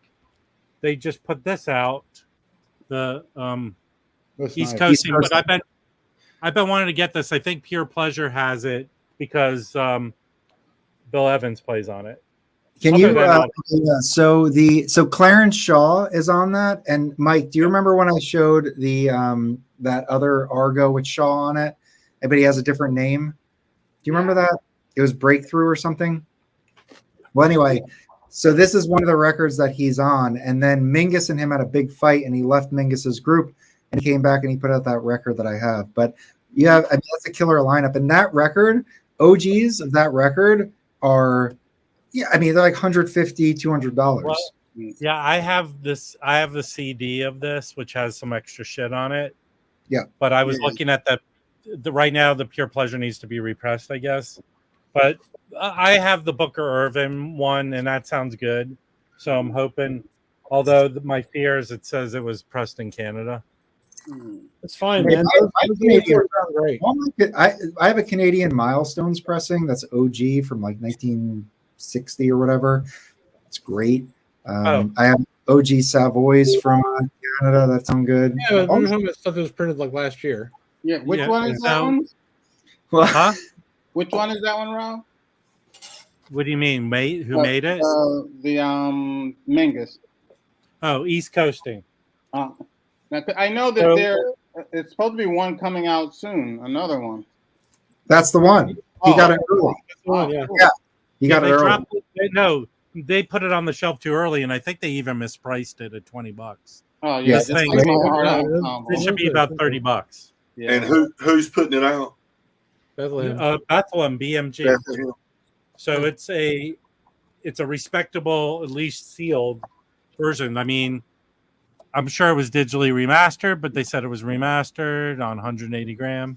So I mean, I bought all 4 of those other ones, and they're great. And I paid they were $20 a piece then, and they're cheap. They're great. Can you go directly to the Bethlehem label website to buy them? I saw that.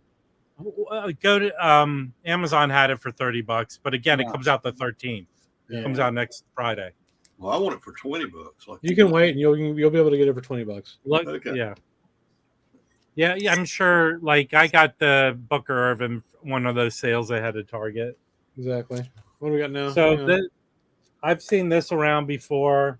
This is a Superior Viaduct reissue.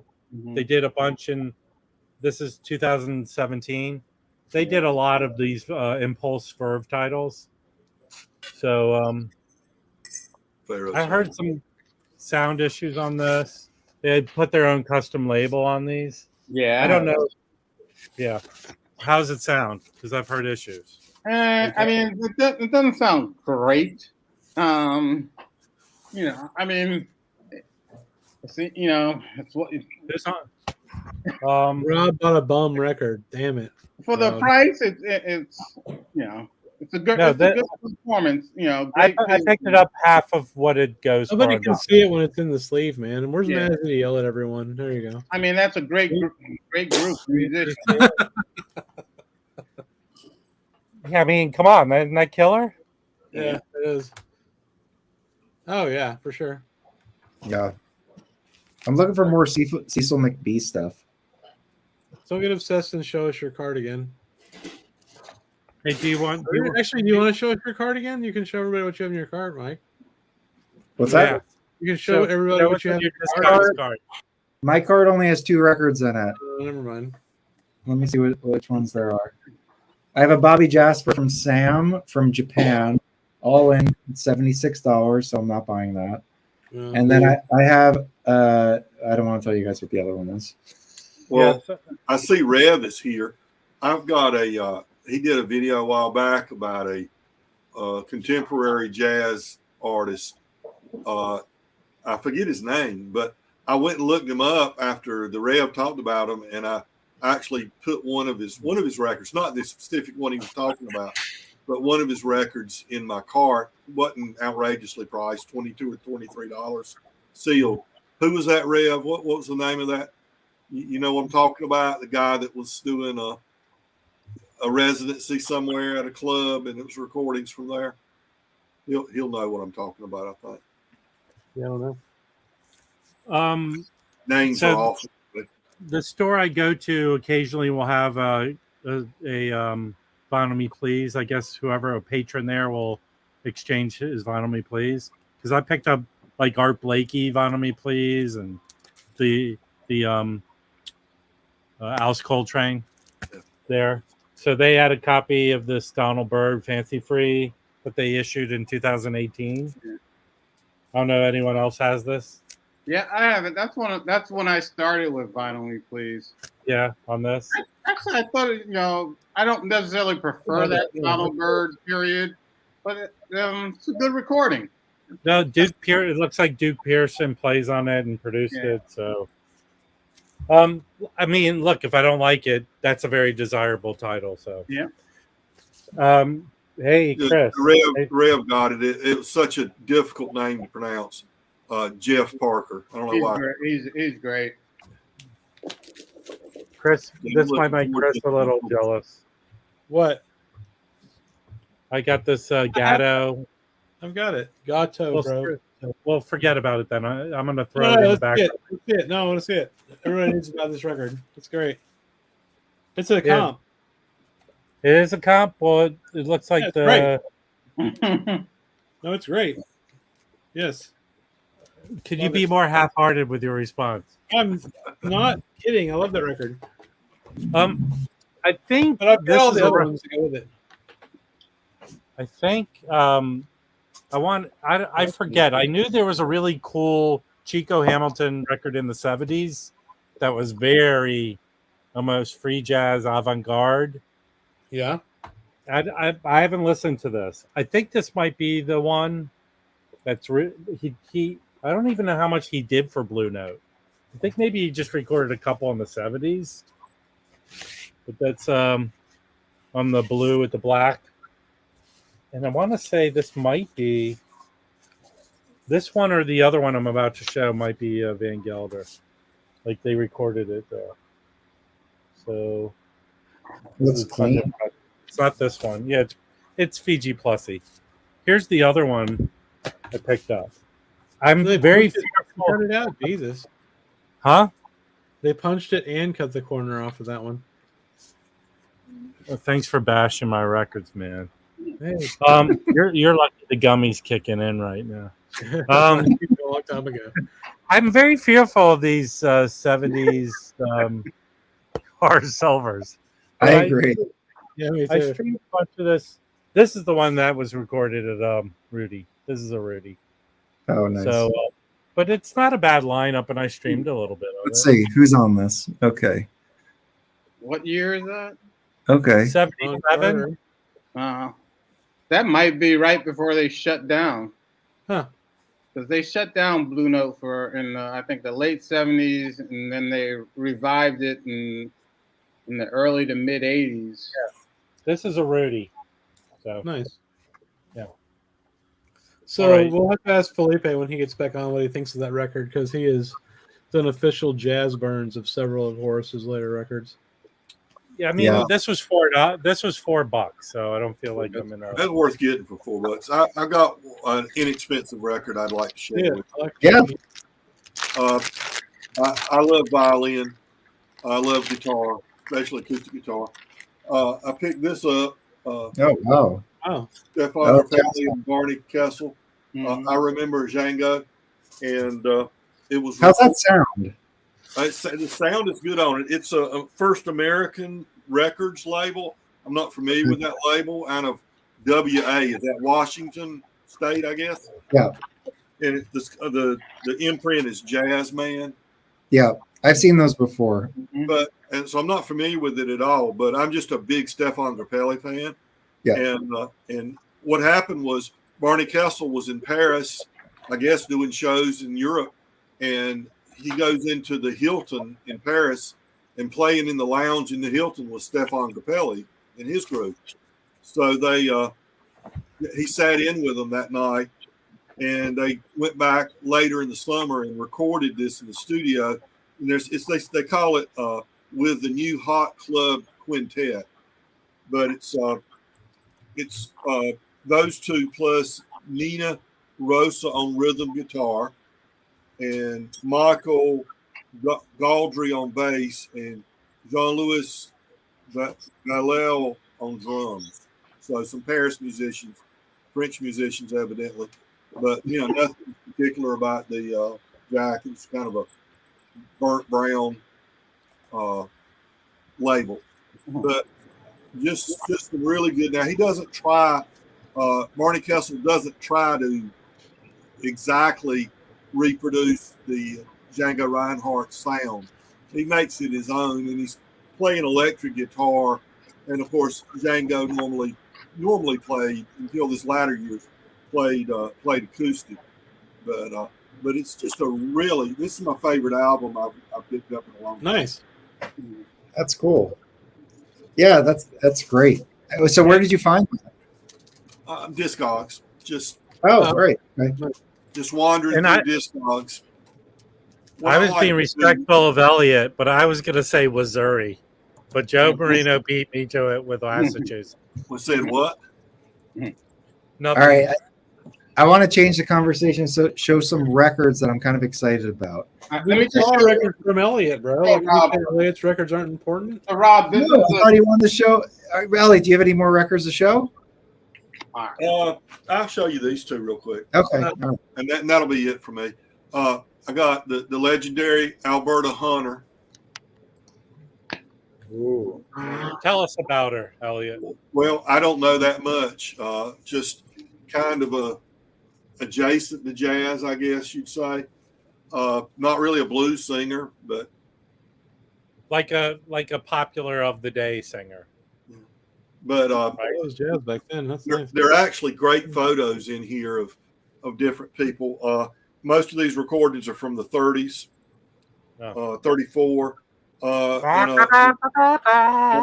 Look and see. I don't recognize any of the names, but it's just kind of a like alto sax and violins and trumpets. And I haven't listened to this one yet. I just got it today, and the other one I just got today, not blues at all, but Clifton Chenier on our Huli, some Zydeco music, some blues. The King of Zydeco. This one's Nice. called. Is another one Rides the Bus on that one? Can you show the label on that, Elliot? Yeah. Just want to take a look at that. Man, that went over like a lead balloon. Standard or Huli look there. What's up with that? Wait, Elliot, that's the label you buy from the Smithsonian, right? Well, now Smithsonian owns our Huli's catalog now. Yeah. But this was pre Smithsonian. This is from '87. Now, Elliot, I just want to go on record as I do pay attention to you and remember shit you say. I know you do. I know you do. I love old Rob. I really love when he gets under somebody's skin and they can't take it. That's 90% of the time. I know. If you can't take it, just get out of the kitchen, man. Yeah. Or in Mike's case, if you can't take it, stay out of the bathroom. Yeah, fair. You got to roll with the punches. That's a sore subject to bring up in the chat already. But that's all the records I have to show today. So awesome, man. I'm going to step away. I got some late evening things I've got to do. But I'm hey, I'm going to talk about jazz. I wish what you were thinking was anything close to what I got to do, but it's not, and it's pretty mundane. But, I'll go back to the peanut gallery after I do my little errands, late night errands. But I've enjoyed stopping by, guys. And I'm going to try to get to that Philadelphia Brass Band show coming up in a month or two. Heck yeah, man. And I'll report back to you when I do, if I do. Yeah, amazing. Everybody take care. All right. See you later. Hey, we should have pressured Elliot to bring a tape recorder with him, like that episode of What's Happening. And then they kept recording it. Oh, the Doobie Brothers episode. Yeah. Oh, look at this. Elliot's gone. Elliot's gone now. Elliot's wait. Hey, Dizzy. Hey, another long-winded old guy. Thank you. Greeting. Happy Friday. Happy Friday. Cheers. All right, so I want to show some records and get into a discussion potentially based on these records. So there'll be a theme here, and I'm kind of it's been a bit of a rabbit hole I've been going down, but we'll just start with this one. So I don't think I need to make myself big, but okay. All right, so this is a Quebec that I picked up. It might as well be spring. It's a really nice record. It's on the it's a black label Van Gelder stamped. So it's a little later pressing, but this thing sounds so good. This is such a good record. Yeah. Top record of my. I mean, this is incredible. Besides that, what I want the theme to be is I want to talk about Freddie Roach. So he plays the organ on this, and to my ear, his organ sounds like you could listen to it into a church. Like it sounds like a church organ style, and it really works well with Ike Quebec on this with the ballad. So it's like slow. It's got this church vibe, and it is a great record. So this is one that I picked up recently, and I'm really happy to add it to my collection because these Ike Quebec records are, very difficult to come by. So this next one is pretty rare. It's not like super expensive because of what it is, but it's really hard to get, and it came up for a good price, so I jumped on it. It's going to sell out now. This is Sam Lazar. Wait, I have 5 copies of that. No, you don't. There's no way you have 5 copies. Is that your space answer to your yes. Tag 23? So this is Sam Lazar. He also plays organ. And we'll get back to that, but Grant Green's on this. This is his second recording. And right after this, he met Alfred Lyon, and then he signed with Blue Note, moved to New York, and then put out, I forgot which record it was. It's like, I can't remember the name of it, but he put out his first record for Blue Note. Also, Willie Dixon is on bass. So Willie Dixon was in the Chess group of guys that were playing. So Argo is owned by Chess. They got him to play bass. So this is it sounds very good. It's a really good, in terms of like Fidelity sounding record. Sam Lazar, he's not the greatest like jazz organ player out of the ones that I've listened to, but he's really in your face. Like he's loud and kind of intense. So very different than Freddie Roach, what we just heard. Right. So as you can see, I'm building a theme here. So these are 2 new records. So less church organ and more synagogue organ. Okay, yes, thank you. And then now I'm going to go through it quick, but I want to talk about organ. That's the theme. So then you have Babyface. Wait. Could you rephrase that, please? What did I say? No. Just Babyface Willett. Okay, all right. So Babyface Willett, he on this record in particular sounds very raw. Take it out of the sleeve so we can see the damn thing, man. Yeah, Chris yelled at me earlier, and I was about to This say is Argo Babyface Willet. The point is that when you're listening to saxophone and you're just getting the jazz and you listen to Coltrane and you listen to a few guys, you are like, okay, maybe I like this, maybe I don't. Then you listen to other tenor sax players. Then you go back to Coltrane and you have kind of a reference point. And I feel like organ, people don't have reference points. You listen to Jimmy Smith, and I don't know who, some other, the woman on Impulse, Shirley Scott, right? Like these are your references. But like when you have a bunch of organ players and you're able to compare them, I mean, Larry Young on Unity sounds totally different than all the guys I showed, totally different than Jimmy Smith. Then you got Jimmy Smith, who's like a party guy. Like all his stuff sounds like a party. So I just want to throw that out there because and start a conversation about organs. So the guys I didn't show are like Johnny Hammond Smith, Jack McDuff, Lonnie Smith, Shirley Scott. And I think that what I've been enjoying recently is now that I have a bunch of people on organ, whether it's sidemen or they're leading it, I feel like my ear can compare it to some of those other people. And it's fun for me to listen to hear how they're different because they're as different as, the tenor sax players or trumpet players. Like they all have different tone, style, abilities. Their sidemen influence them. So I think organ doesn't get enough love. And I've been known to do that. But after like kind of building my catalog, I feel like I'm enjoying it a lot more. And I just wanted to kind of throw that out there. And I'm sure I'm missing a bunch of people as well. I think organ to start with is one of the hard instruments to play. You got to be playing 3 different things at the same time. Mm-hmm. Right hand, left hand, and foot. And I mean, Jimmy Smith is a genius. He can do anything. But my favorite is Jack McDuff. I think Chris might share the preference, but I mean, he's amazing. I like the guy that does a little organ intro to Inagata Davida. Who is that? I don't know that. I know the how about Johnny Wad Holmes? And, but even on a silent way, there's organ. It's like dreamy. Yeah. It sounds nothing like anything I just showed. That's my favorite Miles album. That's great, man. We all just got Mofi. I like the Mofi. Mofi is good. Yeah. I think these Mofis that are coming back out and they're selling in smaller batches each time. They're really, really good. I haven't got one bad one, as I said. I think the Kind of Blue is the only one that's kind of Yeah. But everything else is. I got the Milestones, and I have a original Canadian pressing of it, and I do prefer the Canadian pressing. Not that the Mofi sounds bad; it's okay, but I would reach for that Canadian one before. Well, I'm throwing mine in the garbage now. Thanks a lot, Mike. Yeah. I'm sitting on back. That's it. Yeah. But you had mentioned Shirley Scott, and the thing to remember with her is, she never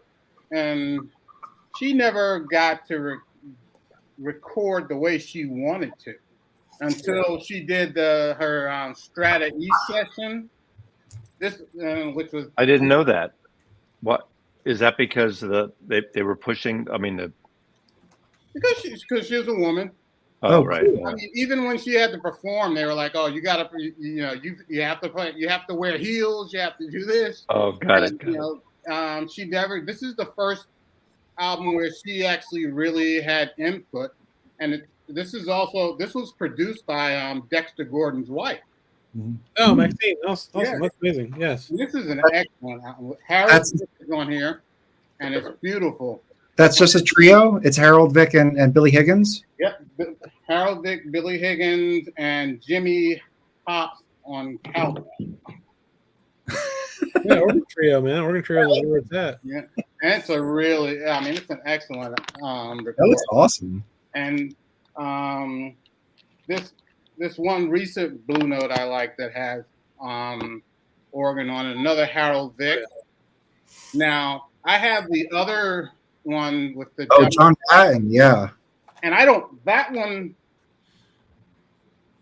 is not as good as this one. That's fair. It's more of, and it's the difference of the two guys that are leading the session. Right. Harold Vic, the compositions are better. But Yeah. John Patton is more sound like, oh, we're gonna party. I'm gonna show you how well, How about this one, right? yeah, how I can tear up this organ. Yeah. Whereas I like that it, but you're right. The other one's better. Is this the one you're talking about, Mike? constructed album. Yeah. And I love those Ike Quebec. I love Freddie Roach. I mean, I like him with Ike Album Quebec, is ridiculous, but I don't. and streaming does not do it justice. Like I it don't like sounds so Freddie good. Roach's sessions as a leader. They don't do that much for me. Yeah, But the one Ike Quebec, yeah. Because It I is- have that one on Acoustic Music. Sounds. Did the 45 RPM version of that one that you have, okay. and that's the one that I have. I mean, it is great music. It Yeah. just he's exceptional. Like Ike Quebec, I love it. What I mean, about that? That's the one I missed, but Heavy Soul, I think is top. Chris, That's the same. I think it's the same session, but Heavy Soul has the more swinging songs, and then this spring one is the more ballad songs. Yeah. Hey, Chris, what about that guy you picked up his record? He's the organ player that I think he never really had any albums released, and they posthumously put it out. You showed it. You bought it. Oh, Oh, the Crisscross Jazz record? Yeah. Oh, Mel something? Melvin What was it? Ryan. What is it? Melvin Ryan. Yeah, Melvin Ryan. That record's great. Oh man, I love him. He did. Yeah. He did a lot of sessions for Crisscross. Yeah. 'Cause He played was with more Wes Montgomery. understated, right? Like he comped more like a piano player, it felt like, than like an organ. He would comp, and who comps on an organ? Nobody, right? Like, yeah. He's great. I'm glad you thought about that, Rob. I was just thinking about that earlier, but I couldn't remember his name. Thank you. That's what I'm here for. Thank you so much for being part of my brain. Thank you. What's up, Mazzy? Mazzy, I saw your roundtable with what's his name? Steve. Steve, yeah, very good. Those are great. I love those. They're so easy. I don't know why it has me there because I'm really kind of not the audiophile guy, but I kind of dip my toe in here and there, and I like talking about it, and it's easy and it's enjoyable. So. And Danny Kaye remotely from California, of all places. Yeah, he was in San Diego. He got a new job. He's working for Apple in Budapest. Oh wow! And but he was out here doing some stuff and picking up. Yeah, I was going to meet up with him today, but maybe on Sunday or Monday. Yeah, I think he seems so booked. He almost didn't do this thing, and he was in his car. So so that's fine. I like that guy. I don't know him personally, obviously, but I like his videos and stuff. Thank you, sweetheart. She replaced the filter in the HVAC, and I just want to publicly acknowledge that. I hope she doesn't say restart listing your doctor's appointments this week that are coming. What you're being Yeah, that was great, Mazzy. I really do enjoy those. Those are good. They're just it's just an easy. I like talking music. I mean, and records and yeah. Hey, if you pay Mazzy's booking fee, it's a good experience. right. Dizzy, please. Someone asked about what I thought about. What did you think about that video? Well, first of all, he the night before, or a few hours before, Fremmer sent an email to Rachel and I saying, "Hey, I just did this video because you did a send off on me last year, and I just wanted to do one, like that." He didn't really say it was me, but obviously with Dizzy, Mazzy, and that, which is fine. I'm flattered in a way. I think it's beneath him to do that because that's not. I mean, if you do shtick within something else for someone like him, I think I get that. And he always does shtick on his own, so that's fine. And I don't know if you ever saw it 7 months ago when he started the YouTube channel for the tracking angle. I think he had 20, 25 subscribers, and I happened to see it. And I like watching Michael over the years. And, I get why people who don't get him, but I respect him. He's done a lot for the community, and he does his Jewish shtick that Rob and I do a lot on our own in our way. And so I did an over-the-top video and I mocked him a little bit, but I got people there. And over the next week, he got like 2,000 subscribers. Nice. Because people know him, but they didn't know where he was now. Yeah. So I just kind of let him, and then we met up. Mazzy, can you mock us more so we can get 2,000? Yeah, Right. please mock us a little No, bit. but people know of him, so it's not like it's not like creating someone who He was doesn't. famous to begin with. He's already known. He's a known quantity. And then he came here months later for this Seattle show, and I met up with him. He's very nice and very friendly. He's totally over the top. He does his shtick. And what I thought about, anyway, the long story, I felt like L.A. Cruz here, telling a long story here. But to shorten it up, 7 months later, he does this riff a little bit on me, but it's kind of too late. Comedy is all about timing. Yeah. And not only, it wasn't really about me. It was using me as the face for the vinyl community. And he said it in some of his other videos. He hates when people just show records and don't say anything. And I kind of get that. So he was riffing on the whole community, which is kind of bullshit, really, because a lot of people are just want to share the records they have, and they'll find an audience or they won't. So I thought that was a little kind of funky. I don't take it personally at all. I don't care. I wish it was funnier. That's my bottom line. That's how I feel. It went on for. It should have been a short. It went on for 3 minutes. As well. Yeah. It wasn't funny. No. And I know funny. He also, at points, he removed the beard and then he put it back. Oh no, the glasses, and he was interviewing him. Really character. slack. That's the shtick. The shtick is Fremer interviewing this YouTuber, this BC guy, and of course using Dizzy instead of Mazzy.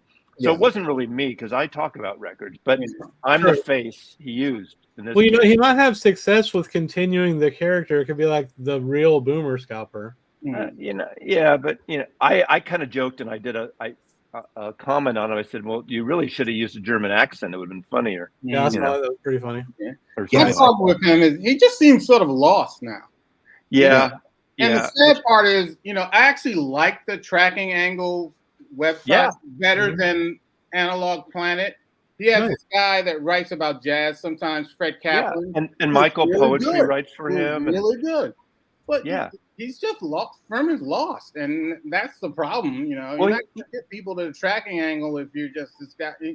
The YouTube venue is a different venue, and even though he did videos before, he thinks in his mind he's competing with us, and he shouldn't. Exactly. He's different. Yeah, and he should be different. I mean, he's not part of the community. He can dip his toe in, and he can do the other stuff. And because what happened is, they really kind of raked him over the coals. There's a whole thread in the Hoffman forums about it, and which I did not start. And the thing is, if you don't know me or the vinyl community, you don't know what the fuck he's doing, right? Yeah. And so it's like, there's no context there. So that's my thing. I mean, I like Michael. I mean, but he seems a little lost in that venue. Mm-hmm. All I'm saying is #stand with Dizzy. Yeah. One thing I will say, it was funny. I feel like we could all just laugh at it, but at the end of the day, it really, I did not laugh. I mean, and I like a good laugh. I like mocking. I have no problem being mocked. I mean, people have made fun of me and I mock other people. I mean, when Rachel, I did the thing with Rachel over the top when she switched, and I went an over the top thing because she's easy to overtop. She got the joke, and I think it was funny. Rob's does stuff over the top, and sometimes it's funny, and sometimes it's but not. I run it through focus groups and get the data back and make editorials. Right. I mean, I just think in that case. So that's the long answer to the question somebody asked. Yeah. So I'm sorry. I just think in that case, like holding the record's not saying anything. It's not Mazzy. Mazzy has a lot of history, background, stuff to say. I do my over the top shit, and I'm not averse to that, and I get it. But it works within my context. Like Michael has done some shtick in his thing, and it's fine. Again, he does his Jerry Lewis thing all the time, and and that's fine. But doing a separate thing, a one-off, it almost didn't work for him, I think. It's kind of like if Michael 45 all of a sudden done Jewish shtick. I don't think Michael's very funny. I don't know if he's ever been funny. That would be upsetting, possibly, if Michael 45, the German, did Jewish shtick. I don't know. That might be a little weird. I heard he posted a video for 5 minutes where he was reenacting a lot of the Three Stooges storylines, and then he took it down. I like. I went to Costco today and bought one of those big giant 5,000-foot rolls of Saran wrap, so I can protect my records, so I can never get them out of the sleeves. And I'm gonna market that roll of Mazzy storage. Mazzy storage sleeves is my new thing, and it's you never get your record out once you seal it. No, I like Fremer. I think I bought stuff because of him. He has a video on a Beethoven, on why every collection should have a Beethoven box set. That was, I thought, a really excellent He video. knows his shit. That's the thing. No, he knows his shit. But he sometimes he misses the mark sometimes. I just feel like it just wasn't funny. You know, if it was don't we all miss the mark? I mean, you know what happened? There's a certain, I don't want to say divide. That sounds like we're dividing, you know, blue, red, or left, right, whatever. But since the MoFi thing, a lot of people burnt in different directions. I mean, you know, Michael was in a peanut gallery in a stream because Michael and I have had a falling out, unfortunately. To me, I think it was the MoFi thing. He says it's not that, and he won't really say what it is. I think the other thing, he doesn't like when I interrupt. But when you're on these streams, sometimes that's just the nature of the stream. Maybe it gets lost in my shtick I do with him now. Right. But he doesn't like that, where there's a cultural difference there. He doesn't like what I do, and it burns his ass, and he's pissed off at me. And I feel bad that he is, unfortunately, and he's gone another direction because I dumped on not the MoFi people, but the whole idea. I mean, MoFi lied. We all know that shit. Yeah, but when you like something and then 2 weeks later, because of this thing, you don't like it, to me, that's bullshit. Now, that's probably shitty for me to say it's bullshit. I can't speak for you if you all of a sudden feel betrayed. But if you like a record, you like a record. That's my point of view, just my opinion about that. Sure. I mean, I get both sides. You know, Michael bought 250 MoFis at the height of the market. But after 10, don't you know if you like them or not? I mean, come on. I know. I get it. That's anyway. I do think it's interesting, though, you know, to see somebody that's as super focused as he is, because he is a focused dude with his record collection and he's just buying all that shit, like the reissues, which is interesting. And now he's buying all the OGs and that too. You know, those of us who've been collecting for 50 plus years. I mean, you know, Mike, you probably know it. You've been collecting a long time, and you buy records a long time. And when someone comes along and all of a sudden discovers something, that's great. We love that they discover new things. But you make a switch overnight, and now you're, you know. Yeah, exactly. Yeah. So. That's it, man. I mean, I buy my records since the 80s, and I still have them. You know, right? Yeah. And there's great audiophile records, and there's shitty audiophile records, and there's great OGs, and there's shitty OGs. And there's also OGs that are okay. You know, like in the middle, it's like they're fine. Well, like you said, that 70s Blue Note you got, that's not original, but it probably sounds fucking great. Like that one does. Not all of them do. Like, you know, I've constantly said on the stream, like, I've been collecting Riversides. Those OG Riversides, some of them sound okay. They're not like exceptionally well recorded, beautiful pressing, noiseless floor. Like, they're not like that. So if you're collecting them, don't expect that. They're going to sound good, very good, but they're not going to even compare to like the Vinyl Me Please Yusuf Lateef that just came out. It's just in a different realm. Right. Okay. Someone asked about MoFi. MoFi has made some excellent records. I don't do the one steps anyway, so I can't really talk about that. I know people aren't into the Crosby, Stills and Nash. I know this is a jazz show, but like a year and a half ago, 2 years ago, they did one of my all-time favorite records is that Young Rascals Groovin', and they did the mono version, and it's not very good, and I bought it, but because they did the wrong version, maybe that's all the rights they can get. The stereo version of that record is better. Yeah. And so they to me, they blew it. But going back to like Procol Harum's Salty Dog, the best that record's ever sounded, the MoFi. Same with Jefferson Airplane, Surrealistic Pillow. The best that's ever sounded, the MoFi. So you just got to pick and choose. Mm-hmm. And some with those Miles, so that's the Miles Davis, I feel like are hit and miss because I feel like my Milestones OG Canadian pressing is great. It sounds exceptional. I prefer that one, but my Nefertiti 45 Mofi is like next. It's one of the best sounding records I've ever heard. So like, I feel like Mofi, you know, they make great records. But that said, like that Milestones one I just mentioned is still a very good sounding record. If that's your Milestones, that's a great one to have. Right. Yeah. I mean, it's like sometimes we get a little crazy with like you have to have the best when like there are plenty of very good pressings. Like, and actually, Messi, I'd like to get your opinion on this. Those 70s Columbia 360 pressings, I'm sure there's a lot of variation between those, but like I have a bunch of them. I like. They sound good. Yeah, most of them sound. I don't have them all. I have some. No, I mean all the ones I have. Yeah, I have a bunch of 70s because that's when I was working in record stores, so I'd pick everything up, you know. And we didn't know. I mean, nobody. I don't know anyone in the 70s that I knew that looked at dead wax, that looked for pressings or looked for pressing plants. I don't know. Maybe you do, Mike. I never knew that. Did you put them in outer sleeves? I never. Very rarely. And in fact, I didn't put any of my. Well, I had a handful of records until I moved to Seattle 8 years ago and started discogging. That's when I started putting my collection. And that's why I know I go over the top about it. Like my records are in pristine shape because I kept them in pristine shape for 50, 40 years. You know, I never put these storage solutions and now I put them in the slipcase every time I add them to Discogs. But it's the open top, a typical sleeve. They're great. Yeah, nothing special. Yeah. And someone mentioned I think I was reading the comments on Michael's stream about his storage solutions, and someone said you shouldn't even seal your records up because then if moisture gets in there, they can mold more. I don't know about that. If that's a truism. Anybody know? It's too humid, probably, right? I guess it depends where you live. Yeah. It's an interesting comment that Blaine says it's a problem many channels want to crown the next best version, hence the 247 reviews of UHQR. The problem with that, Blaine, is that UHQR reviews generate lots of views. Right. Like our best videos are Felipe reviewing brand new records that are expensive.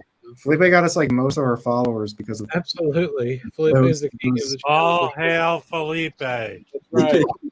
I hope Felipe gets a bigger cut than the two of you. And we've made like $30 so far, Mazzy. I mean, like I get 60. They got 20. Yeah, we still haven't gotten paid. It's going to take about 6 more months for us to get our first check of like $100 or something. You know, could you go back to Joe made a comment about 45 reviews? You know how he reviews the records. Yeah, I'll say this: he's gotten a little better. You know, he's actually starting to comment a little bit more on the actual music. Yeah. So you know, he's gotten a little better. No. But yeah, I used to get incensed at sometimes watching some of his videos, especially when he was doing jazz. And I was like, "What the fuck? Talk about the music." He hasn't been doing much jazz, so I haven't been watching him. Yeah. But no, he's talking about it. I hope he does. I'd be super interested if he ever did get into like OG jazz, which is a very. I mean, there's a lot of opinions.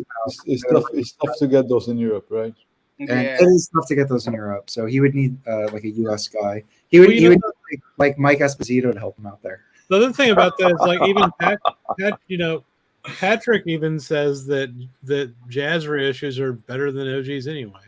Like he said that repeatedly. That's one genre that he thinks that the reissues. Well, that's the whole discussion of the tone poets and all these are going for the tapes more than the original records. It also and like there's a difference. Yeah. Roy Dunana Contemporary, those records. But I mean, I'm sure that Chad's reissues sound excellent, probably better than those, but those are very good sounding records. If you have those OGs, you really don't need another pressing. Yeah. What about that label that you guys order that I can never get? Candid Oak. Hang on. They won't let them in my house. The company just actually. All right, Chris. When you're done showing, I want to show a record. I haven't shown any records, man. All right, well, jump in. I can wait. Shit. All right, here we go. I'm down. We're here for you. That is good. Yeah. I haven't heard this one yet. It was supposed to have been delivered yesterday. I was going to listen to it for the stream, but they lied. So that's great. Yeah, that's a really good one. That turned me on. That turned me on to Booker Irvin. That was really a big I've been streaming that a lot, and it's really good. Actually, I have more records to show. I'm sorry. Yeah. So that was good. And I showed this one before, but I listened to it like 3 times this week. So one more final recommendation for this. I mean, that's the same as the other one. It sounds the same. What label is that? This was on Inner City, and it was originally on Steeplechase. Oh, so Steeplechase is based in Netherlands, and then when they pressed in the U.S., Inner City pressed for them. They did both. I mean, the Steeplechase put stuff out in the U.S. too, but yeah. So Inner City did stuff that Steeplechase didn't do. Yeah. Well, yeah. Again, well, they have East Wind stuff too on Inner City. the whole thing with Steeplechase is they also had. It's weird. Inner City licensed certain titles that they recorded, but Steeplechase was also imported in the U.S. with the guy. Used to be a real famous importer distributor, Rick Ballard Imports. If you buy old Steeplechases, you'll see the sticker on the back. And so you. I do. I have some of those. I have some. Yeah, you can get like original Steeplechases, and you can get import Inner City same title. Yeah. I go for the Steeplechases if they're available and they're cheaper. But the Inner Cities sound great. I mean, they're all 70 records, man. I gotta think they use the same stampers, probably. Could be. Inner City was Irv Kratka started Inner City, and I worked for them for a year after ABC, just on the West Coast freelancing. Because Irv, some of you oldsters may remember a label called Music Minus One in the early '60s, and that was Irv Kratka's label. That's when you would buy a record. Let's say you played the trumpet. You'd buy the record. It would have all the recordings of the entire orchestra or piece, except the trumpet, and would include music, and you'd play along with the record, or piano, or drums. And that was Irv Kratka's label, MMJ, music, not music, MMJ, Music Matters, but anyway, Music Minus One, MMO. Then they started Inner City. They did have some original stuff, but they did license a lot of that stuff. And their covers are really shitty, but they were cool records. And I had a lot of them in that year in 78 and 9. I kind of freelanced for them on the West Coast. And I got rid of all those records because I hated the covers, which is really a shitty thing to do back then. But, They put out a bunch. They put out Eric Dolphy. A lot of interesting stuff. They did the the guy you always talk about from the kids sing along, Bob Dorough record. Yeah, I have a few Inner City Bob Dorough records. Yeah. Here's another one that was, we were talking about Ron Carter earlier. So there's some other ones that are better than this. I've seen that before. Yeah. Jim Hall and Ron Carter, Alone Together. This was a great record just to chill. I saw it before, I think last week when Chris showed it. Last week. You shut up. This one for sure came in today. Yes. How do you like that? Oh, you didn't listen to it yet. Yeah. Yeah, let's do it 3 times a day. It's great. Really? Okay. Yeah, that is a cool one. Yeah, it's got Frank Morgan, Johnny Coles, man. I'm not really familiar with him, but he plays flugelhorn on here, and it's fucking badass. Oh, we got Jack in the gallery. Jack, come on down. Yeah, for sure. Can I show some records too? Mike, weren't you talking about Frank Morgan last week or something? That is, Yes. Yeah. So this is a Mike recommendation. Mike, since he's coming on our stream, this cost me hundreds of dollars. I was like that. I was going to say that one should cost you like $10. It was $10. Yeah, it was cheap as fuck. Yeah. Yeah, I actually the Avant-garde was the first place I saw Frank Morgan. It wasn't that performance, but yeah, it was an 86. That's a good record. What's up, Jack? How are you? Hey, everybody. Hey, Dizzy. Ubah Shabbat. Hey, Chris, you showed that Ron Carter, Jim Hall. Yes. I need to get my cheeks. That's really good. I know. You shouldn't talk about this record, and I'll tell you why. Oh, okay. Oh, sorry. Show the cover, Mike. So I posted the other record on Instagram, and Joe Harley said I should buy that one instead. Yeah, and this is the engineer for this is a guy. This guy Jim Anderson, who's one of my favorite recording engineer. That's still alive and doing work. Nice. And lately he's been like posting, when I post stuff on Instagram, he's been like replying. And Mazzy's friend Brooks is also in our little chain commenting, and he's like telling like the Billy Harper that I showed on Steeplechase. Yep. That and he goes, yeah. Jim Anderson replies, he goes, that was direct to stereo record, live direct stereo recording. That Steeplechase would do 2 sessions starting at 10 in the morning, and then they do another at 7. And that was it. That was the recording, the Billy Harper session. Wow. And what record has you to cover? Is that a contemporary, Mike? What label's that on? This is Concord. This is the original Concord. And this photograph, Mazzy would like this. That's cool. It's Roy DeCarva. And Woody Allen. And it's on the Upper West Side. Okay. Very cool. But it sounds beautiful. It's because I have a friend that lives in Miami, and he had found it, but he had the CD, and I said, it's got to be an album of this. And I looked, and I looked on Discogs, and I got the album. It was I feel like I should have bought this record before this stream. Isn't that how it is? I got a pile of records here. All right, let's get into it.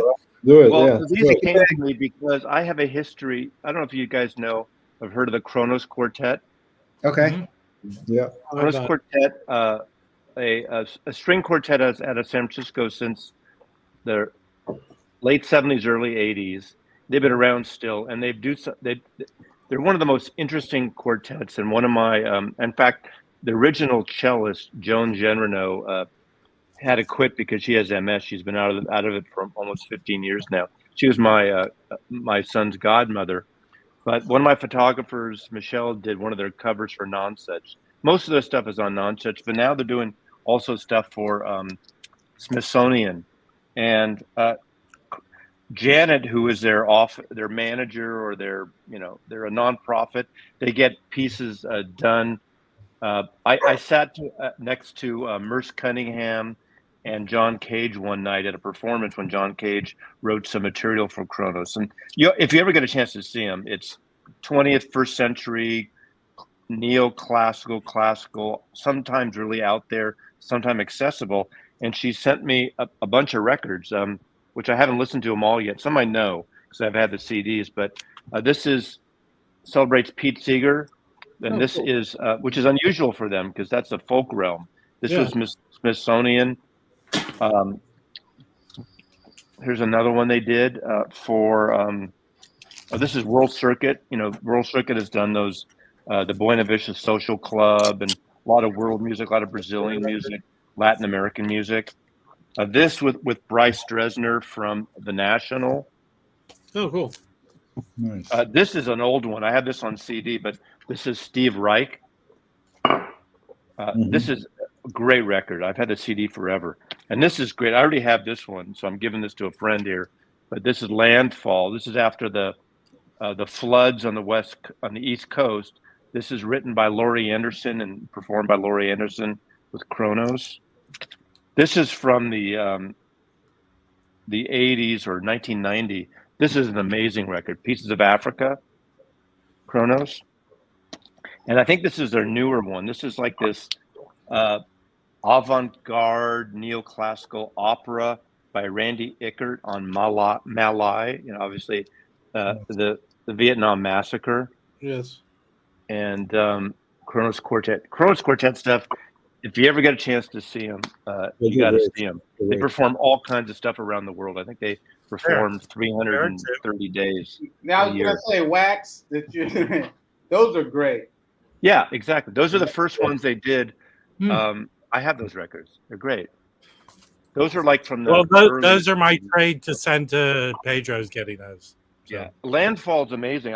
If you like Laurie Anderson, you like sort of classical type stuff, I highly recommend this record. I already have it, and it's really, really good. I feel like Laurie Anderson's kind of the way she speaks and composes. It's fantastic. It's on Nonsuch. Well, I think you sold a record here in the Peanut Gallery. Oh yeah. Well, I think the Right records only came out on vinyl with the last 4 or 5 years because that was in a CD in the '80s, and it's never been on vinyl as far as I know. Mazzy, I have a question for you. You've mentioned a couple of times the 20 LP Byrd box that you've received. But what exactly is on? Is it like field recordings? No. What is it exactly? It's my favorite box set of the year. 20 LPs. Okay. Do you know Hal Wilner was? Mm-hmm. Hal Wilner, he was the music director for Saturday Night Live for a long time. He produced, starting in the 80s, Mike might know it because he's a New Yorker. He did that. He did various artists together doing these weird albums in the CD era. One was on Thelonious Monk. Yeah, that was the first one I bought. Right, the Thelonious Monk. He did one on Disney with Tom Waits and Suzanne Vega and I mean, pop artists and avant-garde artists and stuff. Anyway, this is based on that. He did the first one. I think he did Nino Rota music. Or the composer wrote all the Fellini films, and they had people like Carla Bly. Yeah, exactly. That's one of them. Yeah, that's the one. They're great records. They're kind of comps of different people doing songs of the artist, and he produced that series. And this was an influence. And I can't remember, unfortunately, the guy's name. During the pandemic, he's a Manhattanite, a New Yorker. And the thing is, as we all know, everything was quiet. The traffic was dead. You started hearing the birds, literally birds in the cities. And they started this project, and it kind of snowballed. I think Nick Cave and Warren Ellis were the first artists. They sent like the brief out, you would say, Mike, as a advertising. And all these artists, musicians first, would make songs related to birds, original creations. Some of them are avant-garde, some of them are jazz, some of them are folk, some of them are instrumental. Sometimes they're bird sounds, sometimes not.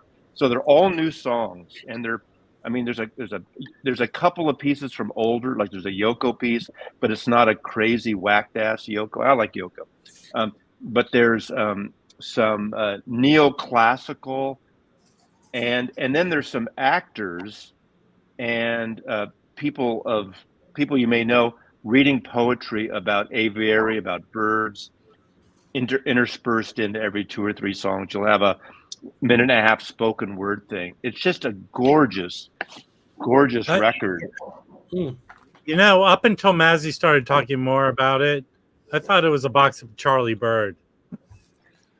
Yeah, I mean it's freaking I don't cool. know. I ordered it. I bought it. I mean, I didn't get it free or anything. It's like a $400 set, but it's 20 LPs. I mean, there's people like, there's let's see here, people I don't even know. Joe, there's 20 records in 20 records. Wow. There's Animal Collective, Juliana Barwick, Samuel Grindle, Money Mark. Is Andrew Byrd there? I think Andrew Byrd is on. Actually, I think he is on it. I think it is there. Joaquin Cooter, Ray Cooter's son, is on here. Peter Broderick. It's funny. There's a lot of people here. I didn't know their names. Devanda Banhart, but I knew him once I started listening to it. Philip Glass. Yeah. Oh, cool. Anyway, it's just every night I pull on one record and put it on, and it's really a soothing thing. Most of Tony Collette, the actor, it reads, Jarvis Cocker, Juliana Lang, and Bill Frisell. What's the title of the box? If I were to look it up, what would I look up? What's the title of the box? For the Birds, the Bird Song Project. For the Birds. Bird Song Project for the Birds. You can stream it. I think you can stream it. So you don't have to buy it, but I mean, it's still available. It's cheaper than the Bill Evans box. It's only 2 LPs less. I wonder if the records are warped inside of it, like all of my villains. I don't know. And the thing is, someone's going to bitch because they come with these narrow sleeves, and these sleeves don't have inner sleeves. So God forbid you have paper. God forbid. Call the fucking, inner sleeve police. I hate those cheap. Hold on, inner sleeve police. Yes, I am the inner sleeve police. I'm here. It's just there's an incident in Seattle. I put a hype in this. It's Sam Mendes reads something. The director, E.E. Cummings, poetry. And there's all these different artists that did things. Mark Motherbot, from Devo. There's a lot of composition. The stuff really flows together well, and it's a mood piece. Not everything is moody, but nothing's abrasive and out there. But some of it's really minimal and really beautiful. It's really a beautiful set. With 20 records, that would be really good for like a whole ass acid. Oh, yeah. An acid trip? Is that you could play through that whole box while on acid. But then you want to stream it. You don't want to change the record. Yeah. I don't know. That might be okay. Yeah. Depends on how much. I'm just looking at the whole list here. I don't even know if there's a CD box. I don't even know if there's a CD box. Jeff Goldblum. Oh, wow. Yeah. I mean, there's good people reading. Sean Penn reads something, of course. Still Georgie. Jeff Goldblum is a singer. He has a record. I heard. He's a piano player. He's not a singer. He plays keyboard. He plays piano. He also sings. Yeah. There's some more. Hey, listen. You don't have to. Hey, that's the sleep police showing up at Mazzy's place. Mm-hmm. Yeah. That looks really cool, Mazzy. I just really it touched me at a right point. It's definitely an album out of the pandemic that's going to represent a time and place, but there's that connection that it's meaningful to me. So can we talk about birds for a minute now that we talked about the Byrd box? Like Byrd, Kentucky Fried Chicken. No, like actual birds, man. Carolina was talking about pigeons and their social habits. And my wife is a birder, a bird watcher. Yeah. She's pretty hardcore with it. So the first thing I need your help with. Well, then she'll be fine with you buying this. Yeah. I think I said, should we get it while it's in stock? Because when this sells out, this will never be reissued. Oh, they're never going to repress it. No, yeah, totally. Where do you know? Is there any details around that? Like where it was repressed? Is it a U.S. Pressing plant? I don't know. To be honest, I could probably find out because I know the designer. It's Jerry Hayden, Smog Design. I used to know because Jerry Hayden designed most of the Van Halen covers and Madonna covers, Katie Lang covers. She was in house at Warner Brothers for years. They're Smog Design. They do all the Petty reissues, box sets. Tom Petty. And they're out of LA, and they do all entertainment stuff. They Pink, those kind of artists, and they're really, really good, really good. Tom Rashawn knows them, and and they do really great stuff. I mean, it's a beautiful set. There's a certain aesthetic that I like. The book is really beautiful too. So, each LP has a number, and so every night I pull the next number, and I keep going through it, and it's just that's pretty cool. That's awesome. That's really nice. Anyway, I was going to say about birds. I'm drunk. I need to talk about birds for just 1 minute. Do you like them broiled or fried? I had a pet pigeon for 8 years that had a broken wing, and I had it for like 8 years. It was a great pet. Bird. It goes for the Audubon Society, right, Mazzy? All the money, all the money goes to Audubon. You guys know who John Audubon was? He's the one that did these great illustrations of birds. That's how the whole thing. We have them all around our house. Yeah, I mean it's I mean and that too. So spending the money and having it go to something like that to me is well worth it. So absolutely. I need to know more about this relationship between Chris and this pigeon. Hey man. I had this one forever. It was so wild. What was its name? What was its name? I forgot its name, man. I can't remember its name. Yeah, for 8 years, Chris. Come on. Wait. Listen. What is George Santos? Tell us some more. Okay. Elvis Costello does a great. Elvis Costello. I'm a redneck. I've had outside pets before, and I had this. Wait. Could this end of the bird end with it being fried and dipped in a sauce? No, he was like old as fuck, man. I had him for like 8 years. He croaked. The Beatle connection, because there always is one, is Elvis Costello does a medley of "And Your Bird Can Sing," and the Byrds will be singing the Beatles song. Oh, speaking of Elvis Costello, didn't you say you ran into him at the Spotted Pig in New York or something? Yeah, I bumped into him. Yeah. What's the story with that? So, did you get a chance to speak with him a little bit? No. When I was in 2007, 8, and 9, I think, or 6, 7, 8, Okay. I worked locally in Manhattan, and I had a apartment I rent for 2 months at a time. Every January and February, right in the middle of the winter, but I loved it.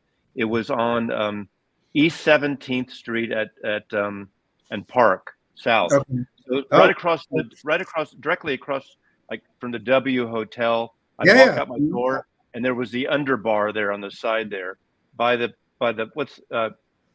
what's the park right there? You know, That's Union Square. Yeah. Union Square, and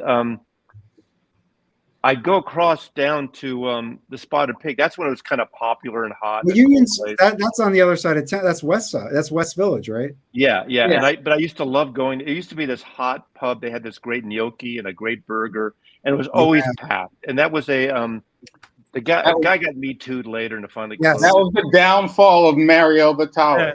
Yeah. Exactly. And There was a there room was a up giant there. toy store, and there was a The other pizza place I went to, and, the other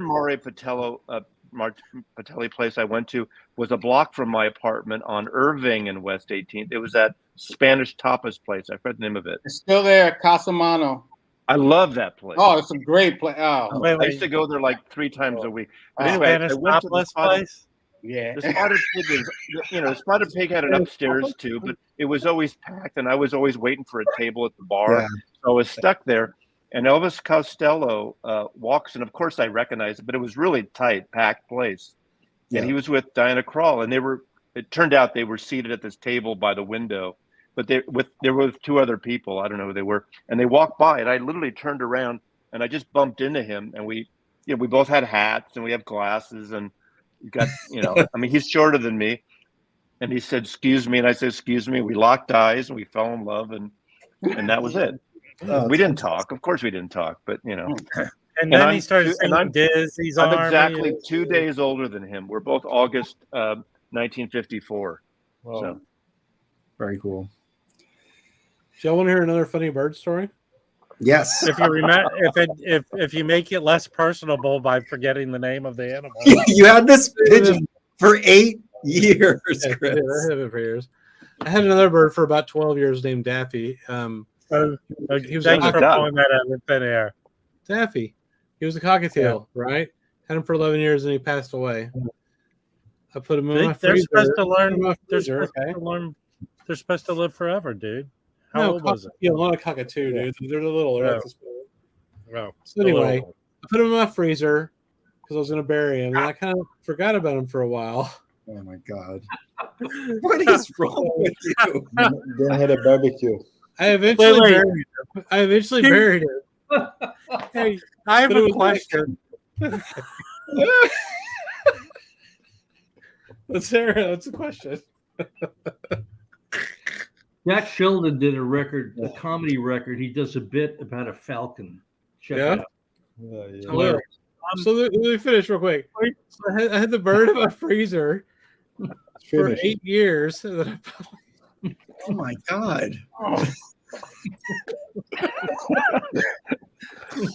tastes like chicken, huh? Note to self: I don't finally have buried dinner at Chris's I house. finally buried the poor bird. All But I right. mean, I had that bird like when I was in my 20s, and I buried him when it was in my 30s. Wait, but I think I can get my question out. That was great.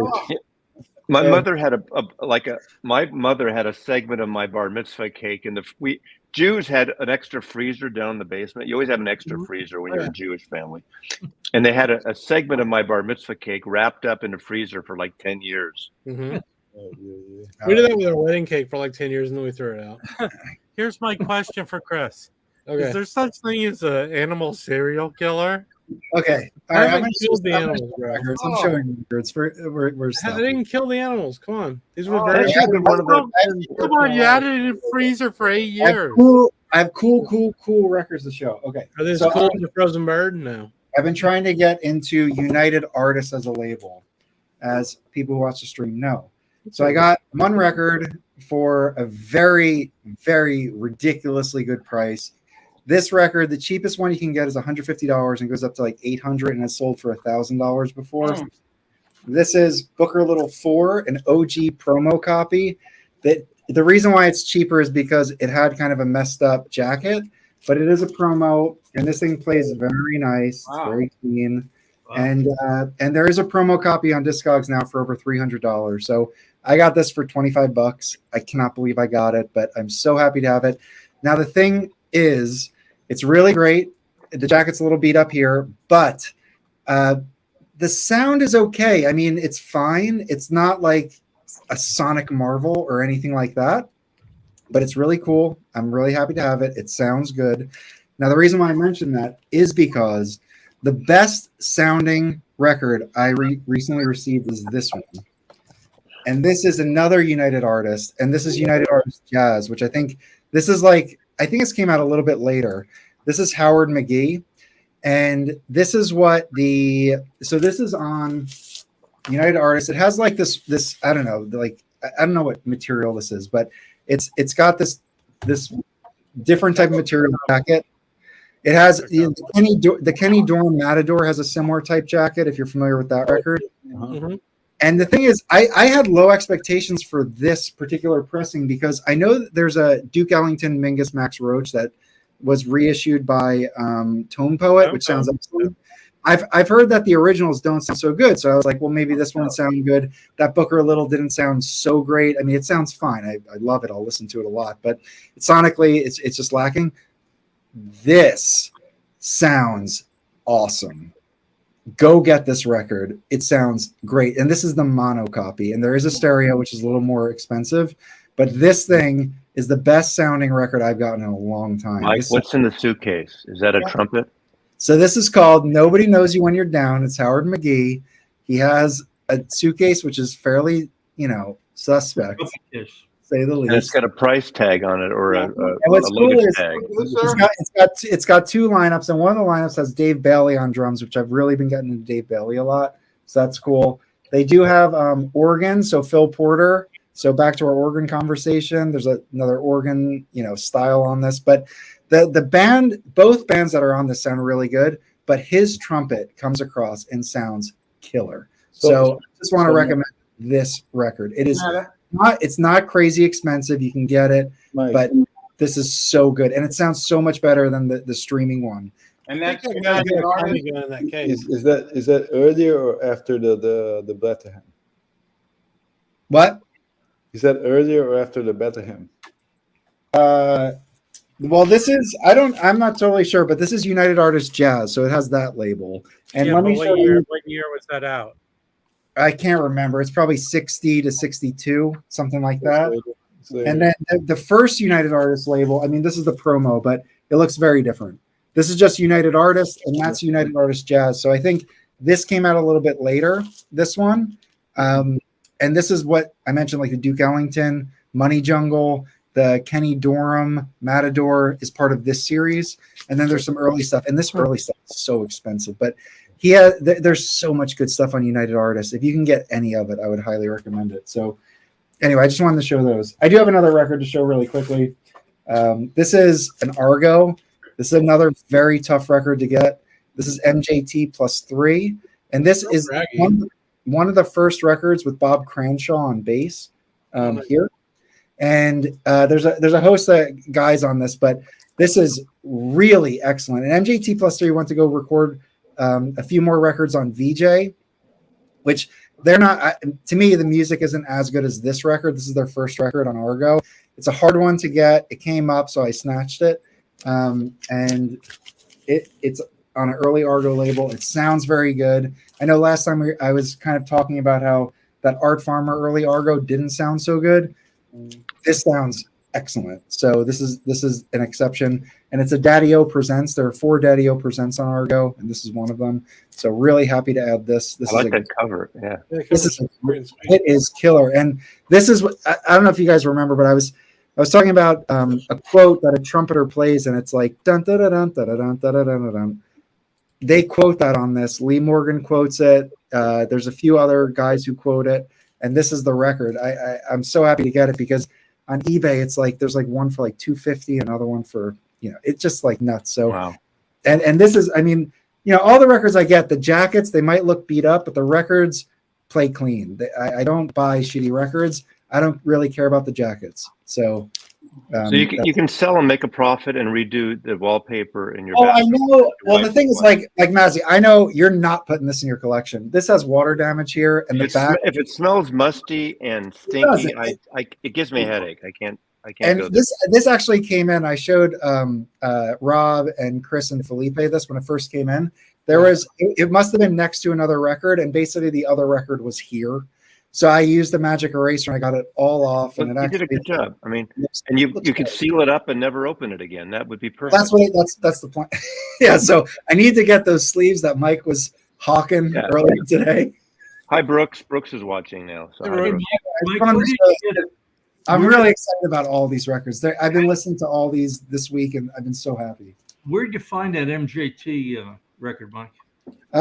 This was online, so it was either Discogs or eBay. I can't remember which one. And it came up, and honestly, like I have like a want list of things, and I constantly look every day. And every once in a while, something pops up for a very good price, and this did. And so the thing is, like, don't buy the one that's like $250. At some point, somebody's going to list this and want to sell it, and that's when you jump on it. Somebody told me about that record. Right. It's really good. Yeah. It's very good. But I would say in case I pull this out, Bailey, do you have this, Mike? No. No, I don't, and I want it. I want it. It's a great record. Charlie Rouse is on this. Rollins on this. It's a great group, and it really sounds good. And it's on Epic. I don't know if it's it's a. That's right up your alley right now, Mike. Yeah, I know. I know that record well. That is on the want list. I definitely want that. Yeah, that copy looks beautiful. Epic's not really famous for a lot of jazz stuff. Yeah. And they sound like the Epics that I have are some of the best cut records. They sound great. And a Solid State, which is a good sounding label, they were a division of United Artists. Yeah. At one time. And they always sound great. Manny Album, those guys are involved with that. Thad Jones, Mellows. Oh right, yeah. There's a United Artist Thad Jones that is like real. That's like a $500 record. United Artists, because I guess they didn't reissue them that often. They're just crazy expensive records. Like I was like, I'm gonna get into United Artists and collect them like I collect Argo. No, I'm not.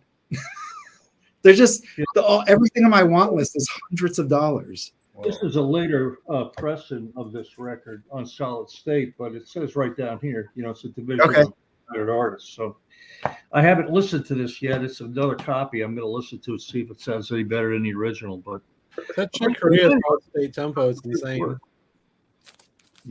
UA does some good stuff. Yeah, that's right. Joe Harley does have Solid State. I feel like everybody's focused on him with Pacific Jazz, but he did that the Duke Ellington Money Jungle. Yeah, right. No, wasn't the Chick Corea? Yeah. That was one of the first ones, like the second month or something. It's a great one. It's a great record. He plays, he sings, whatever. Yes, he sobs. Yeah. I envy that man so much. Yeah. Can I show some records? Sure. Somebody wants you to finish the freezer story. Okay. Yeah, you have to tell us more about your bird. Okay. So I had the bird in the freezer for 8 years. After a long life, I bought the bird from a drug addict that couldn't take care of it to begin with. So Whoa. Yeah, I did. I supplied the. I didn't buy it. I inherited it. Well, the art of telling the story is you tell us this before. Well, I forgot. Okay. Anyway, I see a movie here. The partner I was with through that time, we broke up. We were moving out of the house, and the Byrd was in the freezer, so we buried it, and that was it. Okay. So you didn't resuscitate it like Walt Disney or something, you know? I mean, I tried to Frankenstein it. I tried to Frankenstein the Byrd with like an electric cord out of the wall with like like basically, you know what cryogenics is? About Mary, man. You know cryogenics? Yeah. You ever watch Futurama with all the heads like Richard Nixon and that was on the Simpsons. There's also Futurama though. When I was back in the music business, I played Disney on Ice a couple times. We got you know the jokes we musicians had. We thought we were going to wheel them out, you know, in a big block. Oh God! I remember being in junior high school, or the day he died, and reading something. I mean, I guess I read something because I wasn't reading a lot of newspapers, but junior high school, but about him wanting to be frozen and stuff. So, well, hey, if you write a screenplay about this story, you have to add that the drug addicts were coming after you because they thought the Byrd was alive, and you're on the lam, and your goal is to find another version of that Byrd looks the same. We'll work on it. And we'll shot. Well, I mean, I was a drug addict when I got the Byrd too, so that's fair. You know. All right, Ted Chris, Williams, a baseball player, is that Ted? Hold on, Chris. Just before you jump in, I just want one thing. I just want to show to the group. So quickly, sorry. So rude. This inner sleeve. Wait 5 fucking minutes. No, this inner sleeve. Look at the inner sleeve. It has the old mobile Fidelity Sound Lab. So I will sell this inner sleeve to somebody for $25. Oh, that's fair. God damn. Well, man, that joke landed like the Dizzy Fremmer video. Yeah, that's true. I've never seen that before. It came in. You should do a whole thread on that. You're selling those inner sleeves. Yeah. Oh, yeah. Okay, well now I want to talk about inner sleeves. Now, does anybody use those inner sleeves? Who the fuck needs a 3mm inner sleeve? Like the hey, I use those. That's fine if you use them. I understand that's like the premium, most expensive fucking thing you can buy for that purpose, right? Yeah. I didn't even know there was a 3mm. I didn't either. My outer sleeves are barely that thick. He makes that's 3 milliliters, 2 milliliters. I think I went down to the 2 milliliter. Yeah, 3. I get a 2 mil. Chris, that was the worst Jerry Seinfeld. Well, I use 3 mil out. Man. Inner, I use whatever, you know. Right. But on my biggest gripe about the Michael 45 video today was he took the record out of a QRP sleeve and then put it. I don't do that. It's a QRP sleeve, man. It's like fucking perfect. Like what? Why? I didn't watch it. Really, he took it out of a nice sleeve. I could see it taken out of a paper sleeve, but even the that original sleeve is contaminated. We were so back in our day. We were so deprived, except for Columbia rock and roll stuff in the late '60s with those zip sealed plastic sleeves, and later '70s and '80s Warner Brothers rock and roll and pop never came. All paper. Everything was paper. You might have got classical Deutsche Grammophon, RCA Red Seal. We survived. Our records are fine. I'm sorry. I'm a little sensitive about this holier than now. Mazzy, you got to get behind the Ziploc company and get them to make inner sleeves. Mazzy, is this the big weekend for the Humming Guru? Is this the Humming Guru weekend? Well, no, because Amanda every weekend. That's the archivist. She's with her boyfriend every weekend, and they're celebrating their first anniversary. So, you know, whatever. Next week, we're going to do a video. Amanda and I, we're going to do a video and start the Humming Guru and do a cleaning. Because she is an archivist, and she knows. And she's the one who's professor at the University of Texas in the archival audio sciences would say, and people get pissed off when I repeat it, the best way to clean your records is to play your records. You know? I mean, I understand there's things get moldy and get used over decades and stuff, but you know, I'm not one, and I'm not going to start cleaning every friggin' new record I buy, you know, because oh my God, there's some dust in the sleeve or whatever, you know. But that's just me. That's fair. I'll counterpoint real quick. I have a cheap ass ultrasonic that I've just put like 8 records at a time in and wash them. Right. I have the same thing. I had 2 records that are brand new. One was a Larry Coryell from Record Store Day, and I forget the other one. They both sounded like shit. They had like staticky shit on them, and I watched them, and they sound perfect. And all the power they to you. They can be good for those sorts of applications. All the power to you. I've had several hundred that I'm going to clean that are like I got from Coleman's collection and things I got used that I know that would really help them. I'm not against it. I just no, for sure. The used stuff is what I usually do it on. I'm just lazy. I put on the record to want to hear the music, and that's pretty much it. Absolutely. I mean, the one thing that convinced me the ultrasonic worked when I first got mine. I had an original Rick James street songs that I had in high school. Nice. And I thought it was trash, and I said, it's never going to play again. I can't. And so I bought a reissue. I put that one from high school through the ultrasonic. Played perfect. It was great, yeah. And I believe, yeah. The Rick James records, I think there's certain records like Rick James records, and there's certain records that had a lot of cocaine residue from the 70s and 80s on them. Oh, no. So, I was in high school. I couldn't afford cocaine then. So. I know. Yeah. Technically, it's twigs and seeds would get from the gatefold. I'm going to show my records now, Mike. Okay. Look at these records. Wait. So, what? I was going to say, Mazzy, that makes sense. What Mazzy said makes sense because I was at the record store and people were licking all the Rick James records. Fair. It's fair. Yeah. Here's a record that is a similar story to the one that Mike was just talking about. This is I got this in first grade. And I just put it in ultrasonic and it sounds great. Priceless. Priceless. It's an OG. There's no credit for Michael Jackson on the back, which you can't see anyway. Oh, yeah. That's the one you want. Oh, yeah. I got it for Christmas. All right. This is amazing. This is a live Phil Woods quartet. Anybody else know this record? What a great record. Yeah. What a great record. Yeah. Great record. I don't know that one. Yeah. It's so he's got this quartet for like years. It's him, a guy named Steve Gilmore on bass, Mike Malillo on piano, I guess, and then Bill Goodwin on drums. The piano player is freaking insane. He's amazing. Someone's having a meltdown. I'm sorry. Who's having a meltdown? What's going on? Malillo's I was never born. I hate this family. Why don't you come up? Come on. Jesus. Come on, put man. a link. Come up, Brooks. If you have internet, do you have internet in San Francisco still? Yeah, come up, Charlie Brown. Yeah. They're laying tech people off, so I don't know if there's internet left in San Francisco. Chris, I have to tell you, any one of those Phil Woods records with that group, most of them are really good. Yeah, I got a bunch. I'm going to show more right now. Tom Harrell's a great player. This is a different group of his. I need to make a video about Phil Woods because he's like my favorite. So this is him with the European Rhythm Machine, which he had in I think the early 70s for like 2 or 3 years. They might be. I don't know who's on this one. Let's see. I haven't actually listened to this yet. It just came in today. Man, they didn't make this for young people to read. Okay, so it's him. George Grunt's on piano. I don't know who these people are. So different people. But anyway, there's that. This one's cool. Noble Bagheera. What's up, Noble Bagheera? Hello. Check out this. Somebody bowling? I think he just lowered the bridge over the moat. What's going Felipe's on? a busboy.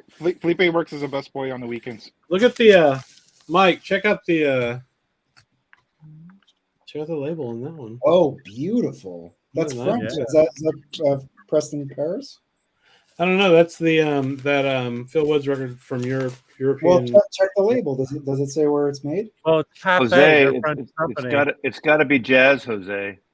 It's a lot of pressure, man. You are so unprepared tonight. It's disgusting. Chris, check the actual label on the record. Yeah, maybe you'll find the name of your bird there. We're like, Yeah. Uh-oh. Edibles are kicking in. Yeah. I don't know. Yeah, I can't tell. You're giving them too hard of tasks.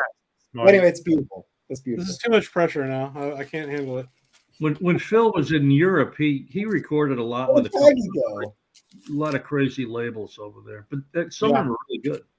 Yeah, this looks cool. I haven't listened to it yet. I have a couple more. So the next one is another Phil Woods. I went kind of crazy when I took an edible and bought Yeah. a bunch of fun. His children are calling to thank you.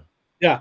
This one's Phil Woods, Tommy Flanagan, and Red Mitchell. That's great. Great record too. I have it. Yeah. It's I great. haven't heard this one yet. This is on Enya, which I've got a few Enya records. I had a Dollar Brand record on Enya. That was a great label. It's really cool. And then I think this is the last one. Phil Woods and Lou Tobacco. I have no idea who that is.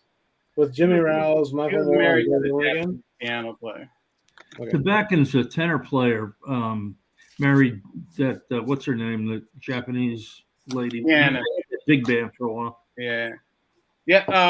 Look at this. Chico Ashioki or something. Yeah.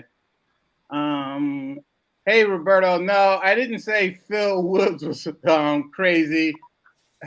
I did say that Tom Harrell, who played with Phil Woods, is Schizophrenic. paranoid schizophrenic. Yeah. Yeah.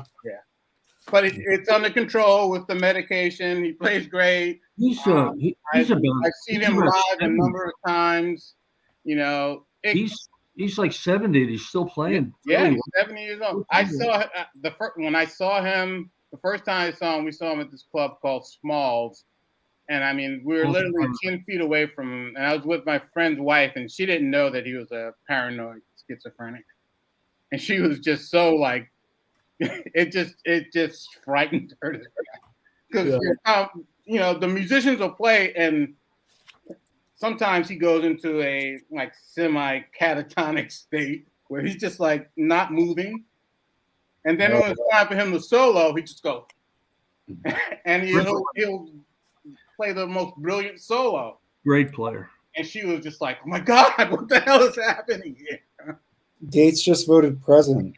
Do we have a speaker? Is that what we're talking about, Elliot? No, I don't know.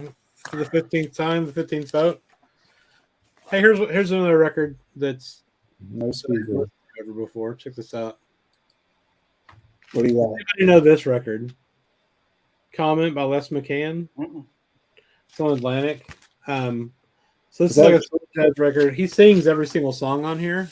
Is it a trio or does he have a bigger band? It's a bunch of different people. So it's him singing, and then there's like Roberta Flack does vocal and piano with him a lot of times. Ron Carter plays on a bunch of these tracks. Billy Cobham plays on it. But it's like I'd call this a soul album more than jazz. It's like 95% soul, but it's got a bunch of jazz players on it. But the title track, Comment, is just for me, it was a real tearjerker. It was, you know, kind of a civil rights type song, and he sings with a whole choir of children about, you know, let's all love each other and stuff like that. So really cool record. Super cheap. I think I paid, what did I pay for that? $8. So I love Les McCann's stuff on his older stuff on Pacific's great, and then all the Atlantic stuff. I mean, he did the stuff he did with Eddie Harris, Mike, is that right? Mm-hmm. It's like super famous, the concerts he did and stuff he did with Eddie Harris. So awesome stuff. Very cool. I bought a bunch of cheap records in the last 3 months. I mean, I don't know. Did you guys see Ken McAuliffe's video? He like did like all the records he bought in 2022 video. He had a lot of cool stuff in there. You did. I feel like I bought a lot more records than Ken this year. Yeah, I was like actually surprised at the number. I was surprised at the number of records he bought, being so small. Yeah. And actually, I was also surprised at the number. Maybe he didn't show them all, the reviewer copies that he got. He got a lot of Candid. Yeah, I was like, you would think he would get more. You maybe. You think they send them to Mazzy? Yeah, but you know what?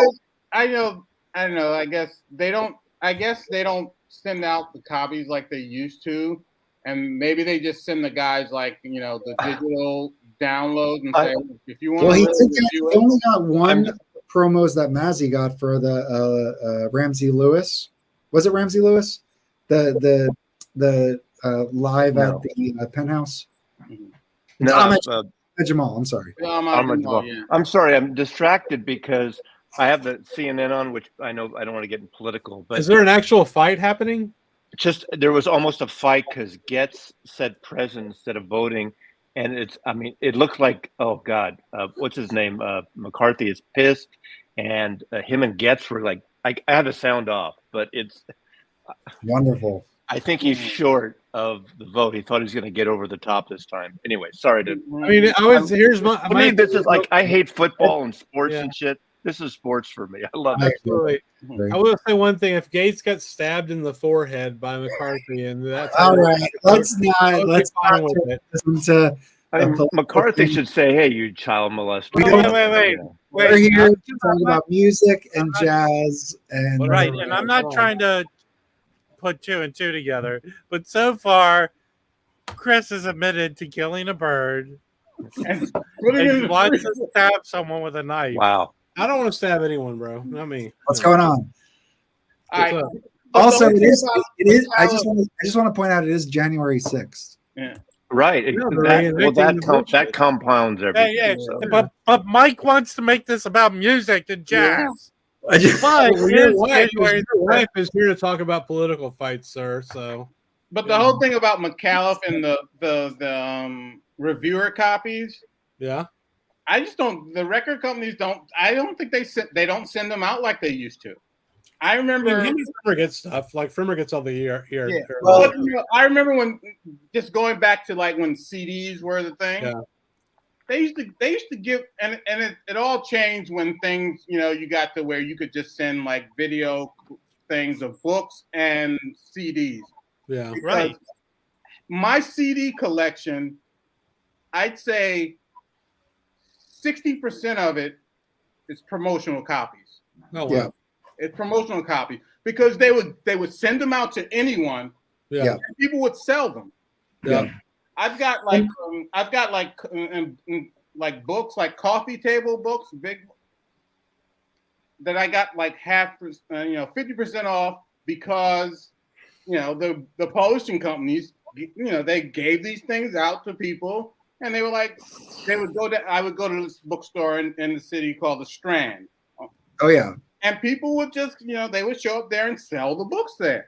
Yeah. And then I would go in and I'd say, okay, I want that big coffee table book, get it for 50% off. Yeah. And that was the same thing, but now I used to get Carolina Birding books from the Strand. Yeah. They're great. But we have a lot of big influencers on the channel. We have multiple people on screen that got promo copies this year. Who? Namely, Rob got promo copies. He got RSD promo copies, and then Maz got RSD promo copies. Of which record? Of which? Rob got that. Like Maz, you got the Ahmed Jamals for sure, and then I got the Ahmed Jamal. I got Chronos. You got a couple RSD. I got the Janis Joplin. The I've been getting Jonathan Richmonds. I got all the Jonathan Richmonds. Right. I just got this. The only person on the stream that makes his own records. Does anybody know what the fuck this is? Jose Marino. What's up, buddy? Oh, I love this guy. Come on, man. Frank, no, I know. I don't know. It came in the mail with a press kit. I don't know it. Yeah. I showed that last week. Okay, I wasn't here last week. I didn't see it. No, I'm not dissing. I'm not dissing. Wait. Is Mike treating Mazzy like he's Matt Gates? No, I'm not dissing it. It came like I got this press kit, right?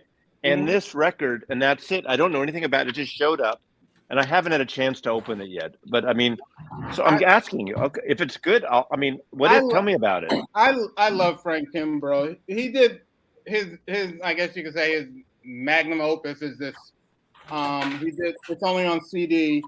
He did this recording where he recorded the whole catalog of Thelonious Monk. It's a big open CD multi-thing. No, you might be thinking about the guitarist. Oh, I have that. Yes, I have that. But Frank Kimbrough also did the same thing. So this is really good, huh? I love him. He's like a piano. I'm not asking for excuses. I just don't know anything about it. So I think it's very good. He's a musician's musician. He taught at Juilliard for a number of years. Didn't he die or something? Yeah, he just died maybe 2 years ago. So I can flip it for more? 2020. No, you can flip it for more. You can pay for it, Mazzy. Of course, you can flip it for more. I don't think that There's no promo stamp on it. It's sealed right now. His influence is more. It's funny because I know our mutual friend Greg from LA, the Wax, and I know him in LA, just posted this on Instagram today. So he apparently got one because I know Greg didn't buy it. He's more of a Jew than Wax and I. Do you think he would? Do you think he would be friends with us? He's extra Jewish. He's extra Jewish. What about that? I'm friends with you. I think I'm a friend of yours. No, Chris? Of course, absolutely. I mean, I've never put a bird in my. We need to add more people, man. I've never put a bird in my freezer. Be careful. He's a killer, man. Mazzy. I'm not a killer. I have taken care of these animals. Was the bird kosher? It's 2 albums. The second album has Paul Motion on drums. Oh, okay. And did Paul Motion ever fall off talent wise? First of all, I think he got better as he got older. Okay. I prefer listening to the stuff from when he started playing with Keith Jarrett to basically till he died. Yeah, I listened to that more than the Bill Evans quartet. Okay. Paul Motion was like, to me, later as he got older, he was like the master of abstraction on the drum kit. He didn't have to do all this. It was just all about. Would it be a good Saturday morning record for me to put on in the tomorrow morning? I think you'll like it. Yeah. Or is it more like afternoon, nighttime, or whatever? I think you'd like it. I think, especially the Motion one would be really good. Okay, I'll put it on. I'll play it tomorrow. I just didn't know. It's more an after midnight prank phone call making kind of. In the last month with the holidays and everything, I got so many records coming in, and I bought some, and I got some. So at some point, things slip by. You don't know what it is. So and that's on. And that's on Palmento, right? I don't know. It's made in the Czech Republic. Yeah, it is Palmento. Yeah, I'm like shocked that they sent something out. Yeah, well, somebody is watching my channel because I got. I'm really shocked. I think it says Brainwave and Cats. So the Jewish guy or the woman probably said, "Oh, Maslov, we got to send him a freebie." The Paul Motion one, I was telling the story and it says it in the liner notes that they recorded that in Pennsylvania, and at that time, Paul Motion didn't want to leave New York, but he agreed. Oh yeah, I remember that story. Yeah, he's recorded in 2003 and 2005 are the recordings. So. Yeah. Okay. Mike, where would you put Paul Motion in he's obviously not like Art Blakey. He's not like Tony Williams. Like, where would you place him stylistically? Who? Paul Motion? Paul Motion. It's interesting. I was on a conversation with someone because he's one of those artists. I've seen his names for years, a lot of ECM stuff and everything. And I always was insecure of calling it Paul Modion or Paul Motion. And of course, someone said it's Paul Motion, but apparently it's actually Paul Modion, but he adopted it as Paul Motion. And there's a documentary. I know you might be able to find it on Apple Music. I actually own it on him, and he actually talks about the whole name thing too. He's great on the Bill Evans documentary that's floating around. But I see. People say he's not like, he's not like Blakey and stuff like that. See, later Paul Motion, especially after he left Jarrett, he became a really excellent band leader. And you know what? Blakey had some diversity. Like when he plays with Bobby Timmons on Riverside as a sideman, he sounds a lot different than when he's a leader. To me, I mean, he sounds more delicate, light. Like he's not as like the thunder rough drummer that we know him as. Like he definitely had different. He could play differently. Because when he was leader, he wanted to play like he wanted to play. Right. Hey, who all got this VMP Latif record? I have it. Phenomenal. Yeah, it's amazing. It's great. You know what? Not the problem. People don't. There's another VMP Yusef Latif record that people missed. Which one? It was done on originally reissued on Verve, and Vinyl Me Please only did like 1,000 copies of it. Yeah, and it's really good. What's it called? Yeah, what's the title on that one? It's done by Ryan K. Smith. Hold on, let me look at my disc. It was remastered. I really want that. I've been trying to swap out that Lee Morgan when there's something I don't want, but that one remains out of print. Yeah. Oh, that's a good one. Cliff Jordan's on that on tenor. It's really. I'm sorry. Is it Cliff Jordan? Yeah, Cliff Jordan. Let me see. I can't remember. No. Clifford here. I wanted to show I call him Cliff. We're on a nickname basis. No. I know I'm not. Jose's got some records. Okay. Yeah. It's called I watched, called Before Dawn. The music I of watched and it was On originally on Byrd. Okay. And they did this, I guess maybe about in 2021. And it sort of went under the radar. And I had ordered it, and I guess they were like behind in getting it out. Because I had forgot that I ordered it, and then one day it like showed up in the mail. You have it to show? Yeah, I have to go pull it. Hold on. Okay. Jose, what do you Hold on. So, Chris, you're going to show records. We got Jose showing records. Yes. And Baggy, what jazz are you listening to? Go pull some records. I have questions for Jose because we've been trying to get Jose up here for a long time. Okay. Hey, what's up?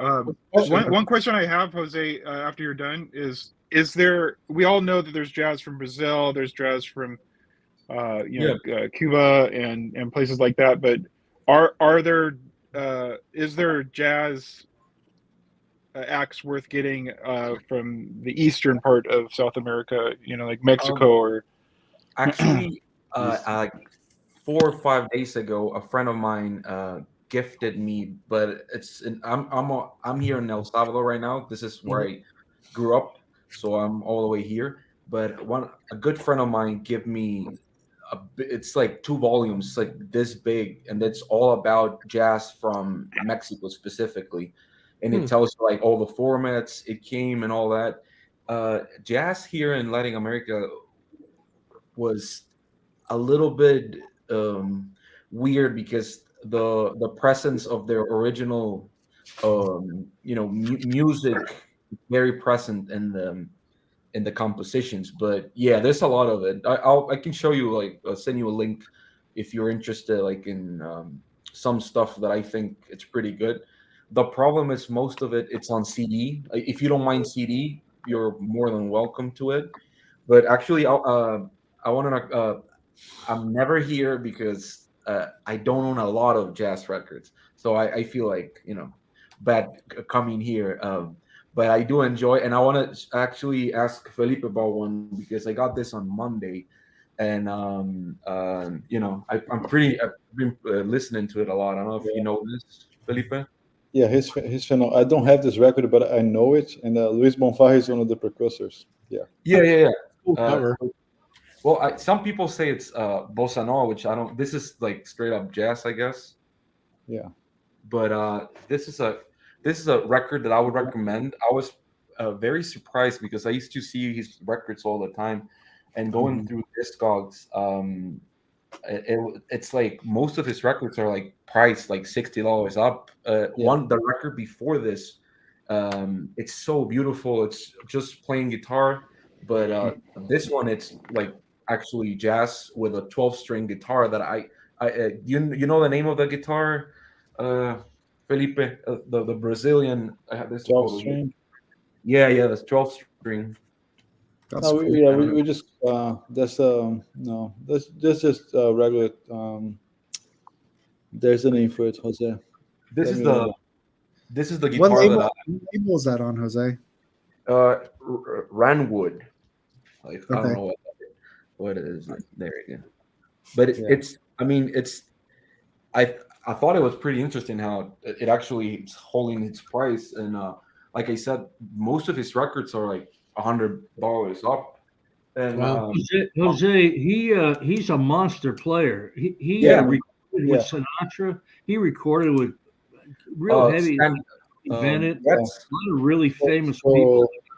So he was one of the first Brazilians to move to the U.S. along with Milton Banana. And that influenced the whole jazz American scene. Which Wait, who are we talking about? What's his first name? Bonfa. Luis. Yeah, Luis Bonfa. Yeah, I mean, yeah, he was huge. Yeah. Yeah.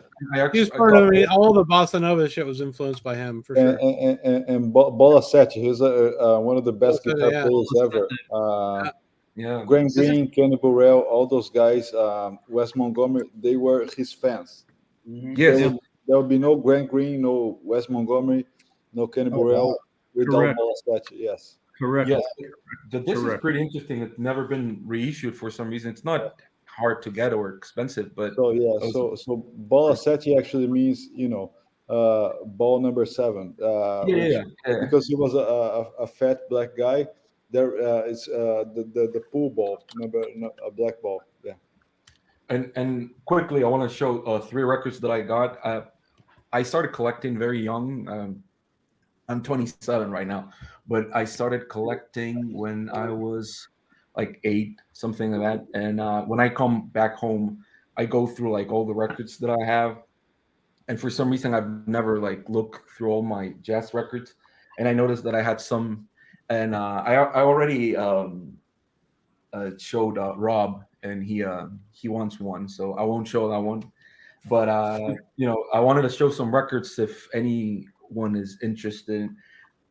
I don't want to keep them because I think that someone else that might be more interested in. I want to get home first and clean them up, but just to show him, I got this, which is a mono version from '65. Nice. And it's pretty clean. It even has the original jacket. Very nice. The inner. And is that Van Gelder stamped? Yeah. Does that have RBG in there? Yes. Wow. Very nice. It is. And it's pretty clean, I guess. It only has like a bump over here. Oh, sorry, here. But a mono or stereo? It's mono. All the records I'm going to show are mono. Oh, yeah. Nice. I have a mono copy. It's not Van Gelder, and it sounds excellent. I actually got it from Rob. Rob sent it to me. And then I got this. This one, it's an original mono first pressing. I already checked it a lot. Wow. Which this is pretty good. You gotta put it on another sleeve because this one came in like a transparent one, but I changed it just for right now. But this one, I would say it's like VG plus, but I want to clean them. Perhaps they might go like near a mint. But I think it's a pretty good one. And does someone have another voice in the background or something down here? There, or is it just me? Yeah, but it's not me. No, I don't know who it is. Sorry, it was me. I had the TV on. I was unmuted. Sorry. All right. Okay. Do we have a speaker? No. Yeah. What is that? Is that an OG? Yeah, it is. It's an OG mono. Wow. Interplay. I would say the jacket it's a little beat, but that's all right. My whole life is beat jackets and clean vinyl. Yeah. No, but what's interesting, it's still on the original polyline. Oh, nice. Very nice. I got this, and I'm pretty sure this is gonna be turn out like near mint, but I want to check it first. But like I said, I just want to show it because I think that I'm undeserving of all this. I'll tell you what, that's a great Bill Evans record to have. If you're gonna have one, that one has a interplay. Yeah. Who's that? Freddie Hubbard? Yeah. Yeah, Freddie Hubbard, Percy Heath, Jim Hall, and Philly Joe Jonas. Yeah, that's a really great one. You own that record, Mike. That's the one to get. Yeah. Yeah, I mean, the thing with me, it's like I think that most of these records, like if I had a reissue, I wouldn't mind it. I know it's more of a somebody else, right? But might want to own it. But for you for finding those. Yeah, it's great. Hi Brooks. Hi Brooks. Hey Brooks. Yo. Yes. Jose, how did you come to get those problems? There's a lot of Matt Gates fucked you over.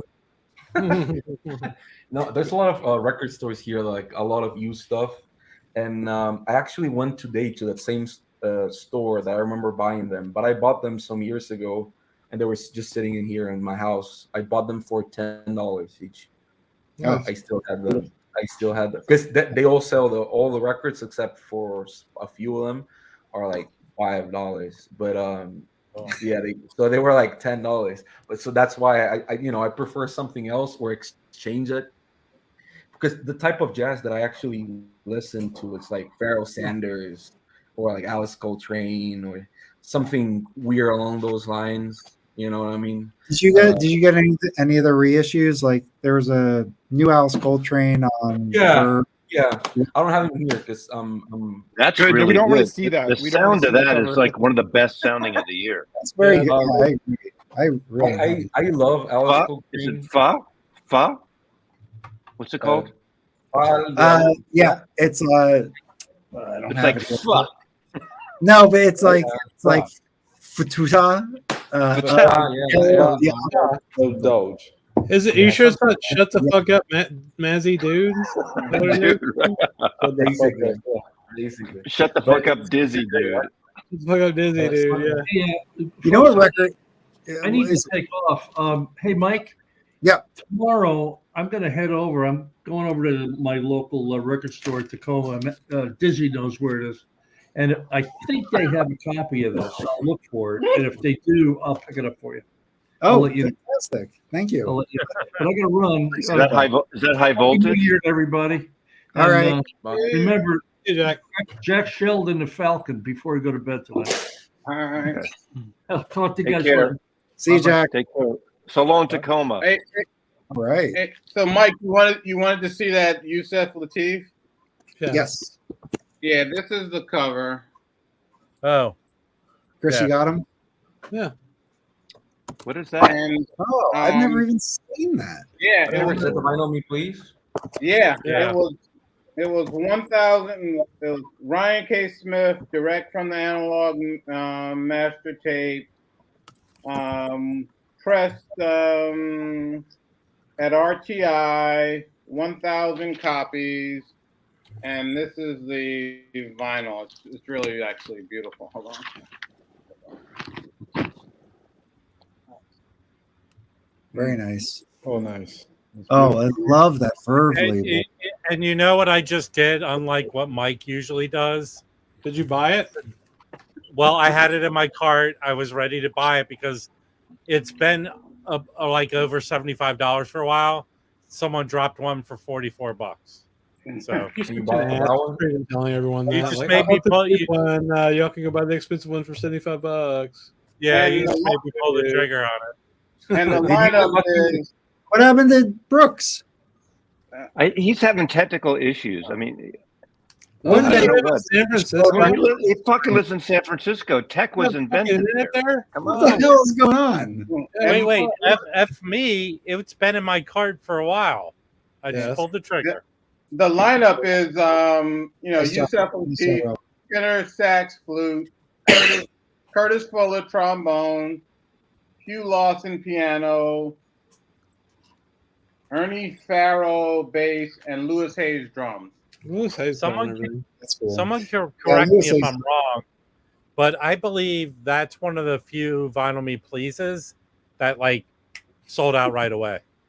It had to because I've never seen that record before. Yeah, it went fast, and I forgot that it took them a long time. I guess they were like pressing, they were, difficulties, or they were behind. I totally forgot that I ordered it, and it just showed up one day, and I was like, "Oh shit!" Well, you should have sent it to me because it was such a surprise to you. We don't Yeah, you didn't even know you weren't going to get it. Now you- Hey, look, you- Mike, yeah. if you need a bird murdered, that's all that record. It's all it would take. Yeah, it's All always right. Noble Bagheera, you have to show a jazz record you're listening to recently. Yes, and it can't be Sylvester. That is not jazz. Sylvester's awesome. How dare Or you kind of blue. roll your mouth? Okay, he's got some stuff. Ooh, an unboxing? Dun, dun, dun, dun. I don't know what these are. Or, All right, or the hold on, it Hold on, I gotta get that. Listen, I gotta get that. It's a That box. crazy. it Home can't Depot be the knife. jazz It's a box butcher. full of Rick James record. Get ready to start All right, sniffing. Does anybody know this record? It's not jazz at all. Anyone? you have to go stand in the corner for a while. You breaking your own rules. It's not my rules. It's Rachel's. Oh, is that Revolting Cox? Yeah, dude. Yeah. Fuck yeah. Yeah, it's a great record. Is that wait? That's not. I had the one with the Rod Stewart song. Yeah, no, this is great. So I just wanted to plug a label. You know that, right, Jose? You like those guys? Yeah, I know the Rod Stewart Revolting Cox records. Yeah, I know. Yeah. So it's an industrial band. For anybody that likes industrial music that weirdly is listening. Did you used to do heroin with them in Texas, Chris? No, but I've been by Satan Ranch. One of the coolest concerts I ever went to was Ministry. The was it the one with the 69 symbol on the record? 69, yeah. Baggy, you're big. Yeah. The pressure's on. Apparently, Baggy can only do one thing at once. Don't let him I'm finishing my story about this record. So anyway, Mechanica is the label that did this like double 45 of the record. It's fucking awesome, and they're out of I think Netherlands. So if anybody likes industrial music, you should definitely check out that label.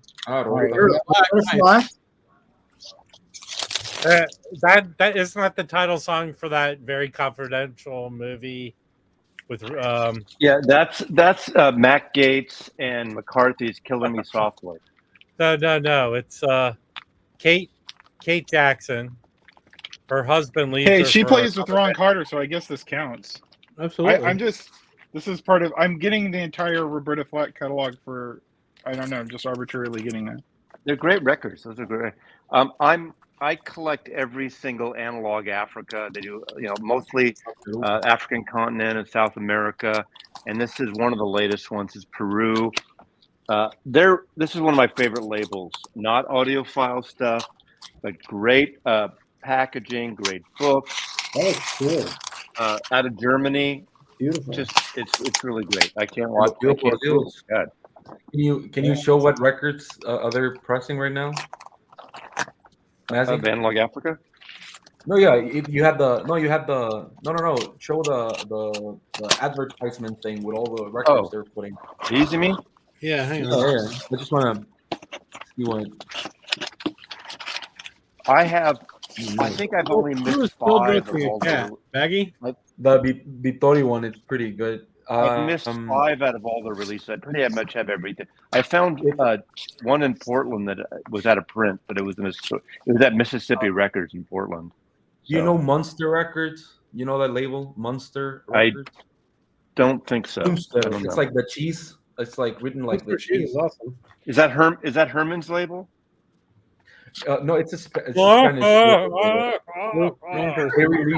They release stuff like Analog Africa. Let's see that record, Baggy. That Roberta Flack. I got the. That's a great record. I got the VMP of this, but this was so cheap on Whatnot. I grabbed it because it's an original. So nice. I got that VMP too. I haven't listened to it yet. But I've been playing a lot of jazz. I've been making breakthroughs with my improvisation of blues. So Roberta Flack went to school with my elementary music teacher. Oh, really? Yeah, she's from DC. Oh, okay. Hey, Rob, did you got that Vinyl Me Please Sonny Chirac that you were looking for the other day? You said they were going to restock it. Not yet. No. They restocked it with a half a copy, and it went up. Yeah, it's a very hurtful subject you've brought up, Jose. Yeah. Listen, man, I don't have a lot of things that tick me off, but that's the one thing. I don't know if you heard that story when I said it on Rachel's stream, but I had a party, and I'm pretty sure that there's like 5 or 6 records missing in my collection from that party, and that's one of those records. I don't understand why it's not being, because a British company did a 45 version of it, so it's not like should be someone to repress that. Scarcity. It's the master of the games when you're trying to sell stuff, because I know. It's always in stock. You're not gonna sell it. So. Well, I'm sure the heirs to the Sonny Chirac whatever would like to make some dough off of those recordings. I have half of those royalties, so I would like to make some of that dough, please. Does anybody know who Don Ellis is? Oh yeah. Yes, I have a Don Ellis record. He has a new jazz release that's like very Yeah, I have a prestige reissue release of his. Awesome. It's called. That's scary. I don't know, Like that. Shade. Shock treatment. Ooh, look at that shock treatment. Ooh. Is that like? Does he sometimes had a Abraham Lincoln beard? Does he have it on there? I don't think so. Yeah, he's interesting. It's like big band, but like kind of avant-garde big band at times. Pretty neat stuff. I like him. Uh-oh. Mike's dog sense danger. Carolyn is when I'm on work and I use Zoom, Zoom has some type of thing that cancels out like that. So it's Teams, it's like magical. I listen to jazz sometimes during. It does not do it. Yeah. I've actually pulled it off like in a meeting for like 2 hours. It's boring as hell just listening to jazz records the whole time. It just filters it out. It's weird. I can't do that right now. I'm just starting on a new account and I have to like be like on point every second. Yeah. Yeah, it's intense right now for me. That sucks. It's good. Sometimes you need that. Hey, Mike, have you ever been upstate looking for jazz? Upstate New York? Which Mike? We're both kind of in the area. Well, you because he answered. Not really. I'm trying to think. I mean, I'm in Connecticut now, so I've been to the shop here. New Haven has a really good shop, Elm City Sounds. They get a lot of, really good records. I mean, like OG Blue Notes, like they have a good, I don't know where he's sourcing it from, but he's getting some pretty good heat. And then I go down to the office in the city, and I basically, the two shops I really like are A1 Records. I usually find something, and then I like Jazz Record Center, which is fun. Yeah, to go to. I know. But I was There's talking. Mike goes to Mike hits up a lot of shops. Upstate. There's one. I guess it's upstate, but it's Dark called Hudson Valley Vinyl. Oh yeah, they're really good. And actually, one of the owners actually just put out he was one of the guys that put out the book, the coffee table book on Sun Ra, where it has all the covers of the Saturn record label.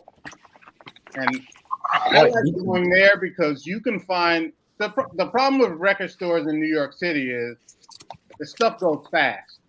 Yeah. Yeah, that one right there. The guy that owns Hudson Valley Vinyl, he was one of the guys that put that together. That's pretty cool. I didn't know that it was. Yeah, it's a great book. Yeah, I got that as a Christmas present for my wife. The publishers in Seattle, and they have a store here. And I asked the guy if he had the book, and he said yes, but he goes, I think I have two that are slightly damaged for half price. It's $75 book. Like artwork. I got it for $37 because of this. Whoa. Oh, which is it like artwork from the movie? Oh, and it's stuff? all covers. A lot of their covers were hand drawn by the band. Yeah. I mean, that's pretty cool. I would love to have that. Oh, that's awesome. That's a great coffee book just to have. Like. Yeah, I mean, I have this instead of coffee every morning. That's pretty cool. Cool. And can you go back to that label, that last page? No, I can't remember where I was. Hold on a second. No worries. That's fine. It's fine. I'm just label. I mean, but I love art books, and of course, I don't know if you remember. Okay, here's a good example. Oh, perfect. They would hand draw the band and Sun Ra. Sun Ra is from Saturn. You know that, right? Yes. So he would use his Saturn markers, and they would hand draw these records that sell at shows. That's why a lot of times the covers were there like test pressings or just like white label. They were the pressing. They just pressed their own stuff and sold them. They didn't print. They didn't print fancy covers, and those Jose, those like OGs that are hand like they go for quite a bit of money. Yeah, they do. Yeah, a nice coin. It's like art. It's not even like. It's like like kind of like the punk rock scene. It's like I don't want to make a false equivocation, but like it is like a DIY thing. Yeah. But then apply it to the jazz collector. So just times it by 10. The weirdest thing you can get into is like punk specific like Misfits 45s, and Oh like, yeah, you Bins know, of shit grade right them. there. That's Yeah. like it's like the most tiniest thing. It's like $1,000 difference. Yeah. And that's sort of like the whole thing with the Sun Ra stuff. Yeah, Yeah. that But sounds like it. you were talking about that the record shop. Like I like Hudson Valley Vinyl because you go there Mhm. and stuff stays in the store a little longer. See, in the city, okay. the problem is if someone like, you know, if you go to their Instagram and they say, "Oh, we got these Blue Notes," Mhm. people are there. Rob, when Record Safari in LA puts something on Instagram, how quickly does it go? I mean, again, we're talking about how desirable it is, but Can you call in? usually I'll race over there. They are not near where I am. If they have 3 or 4 things that they're posting, I know I could probably get 1 or 2 of them. Yeah. But like they posted and I'm starting to guess what maybe version. He'll sometimes list it, but if he puts it in a block, he's not saying exactly what press it is. So I could guess maybe he's mistaken on a Classic Records version of a Blue Note title if he puts it in a block. If he finds it, he's starting to have early 70s jazz reissue pressings, and those can go anywhere from $30, $40 to over $100 now there. But some he won't say the price sometimes. He'll just say it's available. There's so much good jazz that was made in the 70s and 80s. I mean, like all the contemporary stuff we looked at, the Beehive stuff. It's just you don't have to spend a lot of money to get really good jazz records. No, you don't. Like for the Blue Notes, like and even the Blue Note catalog, good. But where I am, like I work downtown, and like if someone like say Academy Records is a good place, and they post something, I can get up from my my schedule is sort of set. I can get up from my desk, get on the subway, a few stops, and go there. Yeah. And when I do, there are 4 or 5 other guys that have already beaten me there that are like, Hey, Mike, I did want to ask you, how was that Clark Terry or Riverside you got? It was like, sorry, my dog's barking, but it was the one with like the bus. It was something like that. Serenade to a bus seat. It's excellent recording, beautiful. I love it. It's a really good. I don't have that much Clark Terry, but that's really good. It's really good. And I got that because Carlos posted something on Instagram about a guy that was selling stuff. And then then I went to that guy's page and I contacted him and I bought, I think, 3 things from him. And they were all, one was a McCoy Tyner, Time for Tyner. And that arrived. There was a 1970s repress. That was great, in great condition. The other one was the I'm sorry, which McCoy Tyner was that? It's Time for Tyner. Okay. What label? It's on Blue Note. Okay. That was in great condition. And I think there was one more. I can't even recall what it is. I like McCoy Tyner. I like him a lot. I love McCoy. Oh, McCoy Tyner. I like, one of my favorite records is nobody cares about it. Yeah. Atlantis. Does anybody know that record? McCoy Tyner. Which one? I've seen it. I've seen it once. It's on Atlantic. It's a really good record. He might and the Atlantic one, yeah. Mike, it's a double LP. Have you been to the? I don't know if they still do it. I have family upstate. That's why I asked in Austin. But I used to stay with a friend in Brooklyn, and I can't remember where exactly, but I remember like Sundays they used to put like a market somewhere in Brooklyn. Yeah, it was part of the people that do this thing called, I don't want to say it's Brooklyn Smorgasbord or whatever, but I know what you're talking about. I'm on their email list, and I just keep missing when they do the whole record thing. They're great. Yeah. They're fabulous. I want to respond to Jeffrey asked about colored vinyl Music Matters Jazz. They only did a few blue ones, as I recall, not many. Yeah, And I think they did obviously Blue Train and I think a couple others. Yeah, they did like blues. I think Jackie McLean's Blues Neck. Yeah, like I'm sure they're great if you can get them at a good price. Any Tina Brooks, True Blue, and Kenny Dorn Whistle Top. I have a test. Any MMJ is most likely good, depending on the price you feel comfortable with. So I wouldn't balk at the color. For MM. One thing about Clark Terry guys is whenever you watch Winton or Marcus Printup talk about like their hero and their like mentors and stuff, they always talk about Clark Terry. Yeah. That's how revered he is. That's how I mean I remember the first time I listened to him, I went immediately to my next trumpet lesson. I asked my teacher, like, how is he even doing that? Like, what is that thing? And he explained me the mechanics behind it, because he does things that other trumpeters don't. You can tell. It's like Freddie Hubbard. You can always tell Freddie Hubbard when you hear him. You can always tell Clark Terry when you hear him. Yeah. Roberto, there's also these other people that do the used vinyl thing, and they set up places called Brooklyn Flea. Oh yeah, that's the one that I'm talking. They're great. There's I'm pretty sure you know what I'm talking about, but in Brooklyn, there's like this Russian street with like fish market and stuff. I don't know if you know what I'm talking. Yeah. But there's a store there that the owner, it's like, is it the hi-fi guy? I don't. It's like a. They sell like antiquity, and they sell like fishing stuff. Oh, okay. And they have records in the back. Oh, but I didn't know. I got some crazy stuff there, and it's like half a block away from another store called Capture Tracks, the indie label. But their store, it's like if you're into the weird side of jazz, they always have. Is it in Brighton Beach? Is it Russian? No. I'll remember, but it's like it's like. The guy's very mean, but he has a lot of like. Is it a record store called Hook, Line, and Sinker? No, but the guy's like, I remember like I got a lot of folkway records in that store, and the guy was like, "How much did I put in those?" And I was like, "It says 15," and the guy was like, "It should have been 20." New York.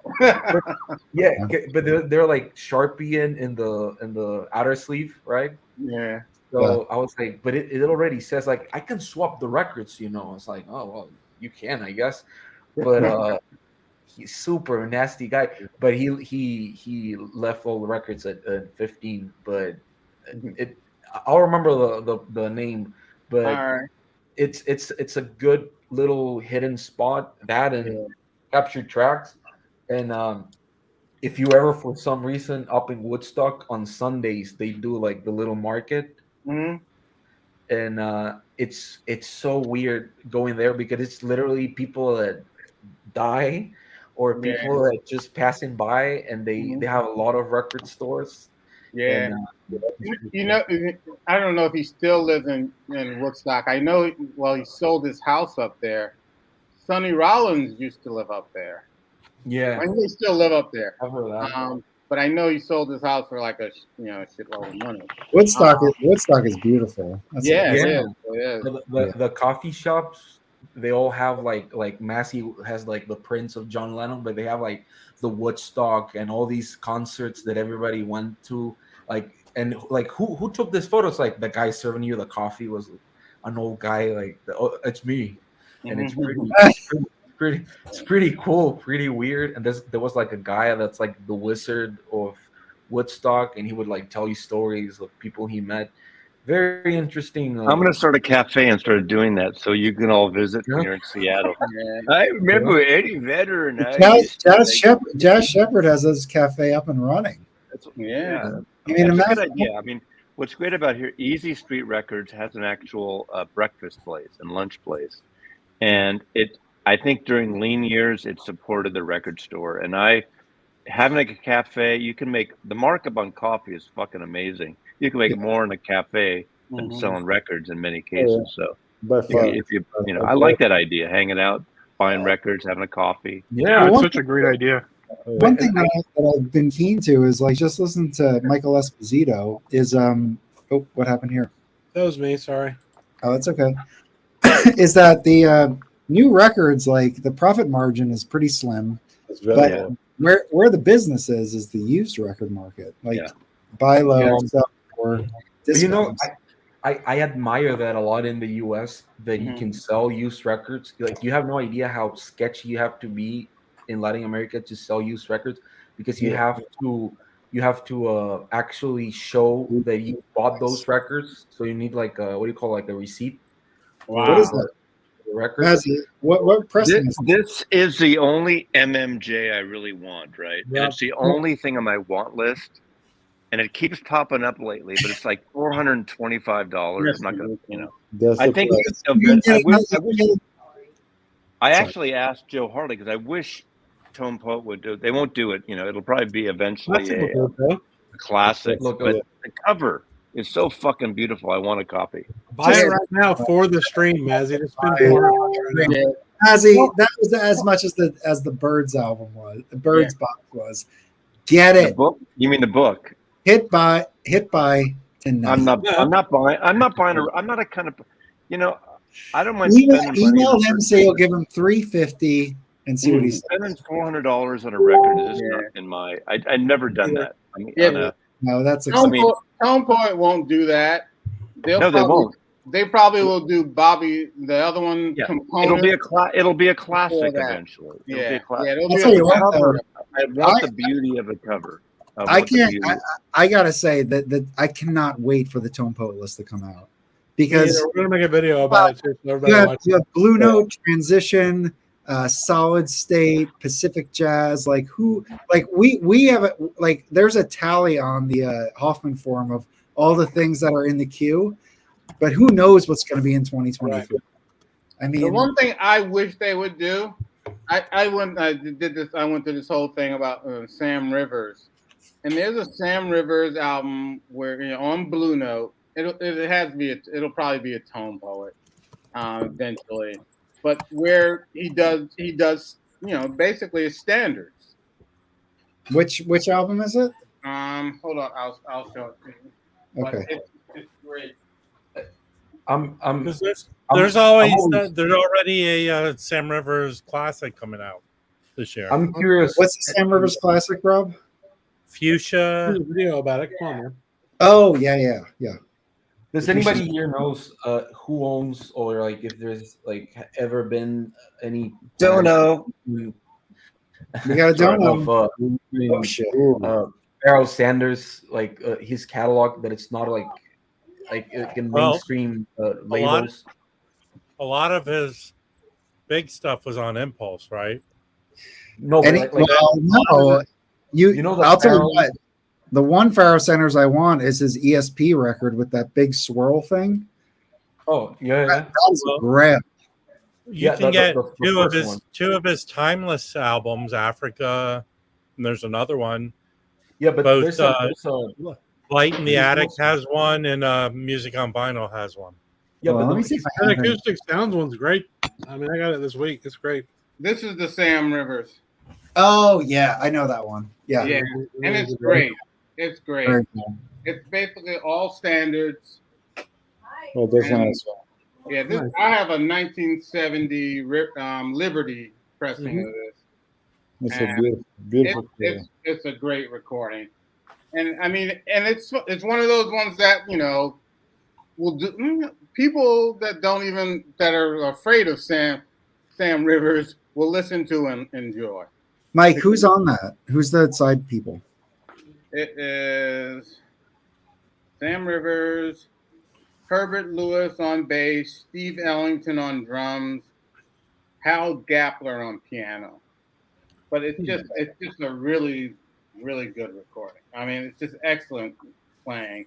I mean, they do just When I Fall in Love, I'll Never Smile Again, Detour Ahead, That's All, What a Difference a Day Makes, Temptation, Secret Love. All standards, got that post bop edge to it, but people that are afraid of that stuff. Well, I'll tell you, I have the Sam Rivers Blue Note twofer, and that shit is out there. You want? I'm gonna go look it up. I have that Sam Evans. The best review I've ever seen on Discogs. Someone wrote about that. I want to quote it correctly. Just buy it. Mazzy, just Look, buy it. it says good deal.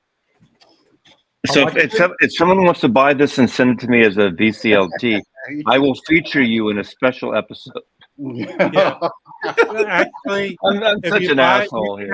You can have a walk-in on a Dizzy video that he's going to be. I mean, doing I'm right sure, now. like I think Brad Pitt watches it. So, of course, we have it. You know, all you got to do is like say, "Oh, wait a second. I think I see you need another filling on your left molar back there. There's your Music Matters Jazz." Jose, I know you're probably not going to be interested in this because it's like a twofer compilation, but this is Why wouldn't I? That looks great. Of course I'm gonna. Well, no, I figured you'd want like OGs, but no. I'm all about. This is one of the more expensive twofer impulses. Well, and I have that. I have that for sale that are up for trade too. But hold on, let me just think of something. Jose has a record that I wanted to get from. Well, then just send me some photos. All right. Well, anyway, this is. What do you want me to do? Post naked next to them? They're VG plus minus records. It sounds very good. I mean, it sounds so good. I skipped the recent Karma because there's a few songs from Karma on this that I just saw Fingerprints. Honestly, God damn, people will it's not a What do you post naked next to them and send those pictures? I used to get the worst comments if I slightly touched a record. I get comments people like. What do you mean? What do you mean freaking out? Mike, what do you mean a couple of songs from Karma? Because there's only 2 songs in Karma. Well, the whole record there. It has okay. So it has Thembi. So Thembi is a great record by Pharaoh Sanders. Yeah, I know. It has Colors, Upper Egypt. That is Upper Egypt on Karma. I thought that was on Karma. And then it has Let Us Go. So it is a twofer. So it's 4 sides. So it basically has like, its highlights from Impulse. But this is, I think, like maybe $40 to $50, and that was great. pretty good. That's pretty amazing. It's good, but I know it is a twofer, and not everybody's into those. So. But why? Can I read I want to read that review of the Sam Rivers Evolution. The person says, "I don't know. I thought I'd like this, but I found it to be pretentious claptrap." Oh shit! That's bullshit. Whatever. Pretentious. Karma has 2 songs. One is Colors, and the other one is The Creator Has a Master Plan. Yeah. Okay. I think that's I would believe that it. Like somebody said that's on here as well. Yeah, because it was meant to be one song, but vinyl, right? You can have so much minutes, so of course they it's like Fela Kuti. I don't know if anyone here collects Fela Kuti records, but it's so weird when you buy a Fela Kuti record because it's always like the fade out in the first side to the second side. It's always horrible. It's like it like you can tell that they didn't know where to cut it because it's a long song. But Pharaoh Sanders. Sorry, I was just reacting to the comment. The first Sam Rivers tone poet is Contours, correct? Right. Yeah. I mean, it's the second tone. I mean, it's the second Blue Note. I don't think it's. It is, the first one was song, and then it was Contours, and they already did Fish's song as an MMJ. So I don't think it was a bold choice. It was the next choice. I just hope that those Pharaoh Sanders records get repressed because there's some live records by him that are amazing. Well, there's some I forget who put them out, but there's a couple of live things that are available. There's some sort of European series, like a live like those OFFs, the French ones. It's the radio station one. Yeah. I have one that's really good, and the sound is really good. Yeah. Oh, sound is really good. Because I was thinking about ordering another one put out by that radio station. Yeah. I see a bunch of those. Yeah, it's really good. I know that This Is For You, John, got reissued last year, but I didn't got that. It's like Europe. Did you see what I picked this up today? No, I didn't. I was out and then I came back. There's no excuse for not watching this. This one. This is a Superior Viaduct reissue. Oh yeah. Oh really? Is it good? I bought it today. I haven't listened to it yet, but it's got a killer lineup on it. And screw Chris, I'm not taking this out. Also, Cecil McBee. You're slowly sliding it off like some kind of weird striptease. Well, was the title of that album on your resume? The title of that album on your resume? Listen, Mazzy, let me deal with Chris first, and then I'll take care of you. All I'm saying, Chris, is I'm not going to bite the head off of Byrd at the end of this like you wanted me to. No, that was the deal. Chris, I saw you on the show this record. Yes, I did want to show that record. Go ahead and talk about it. Who else is? Well, no, this is I don't have the new one. This is an old one. That's okay. Who cares? Same thing. Under 2 volumes of that one. Yeah. Yes. This is one. They just Could you hold up that Howard McGee album again, please. Yes, I will, because honestly, get that album. It's a great record and it sounds exceptional. But anyway, this is an earlier pressing RVG stamped, and frankly, I've never been impressed with it. So I don't know. I'm curious to know how the Blue Note Classic Series sounds, because this is. I mean, the music is so good that's all that matters.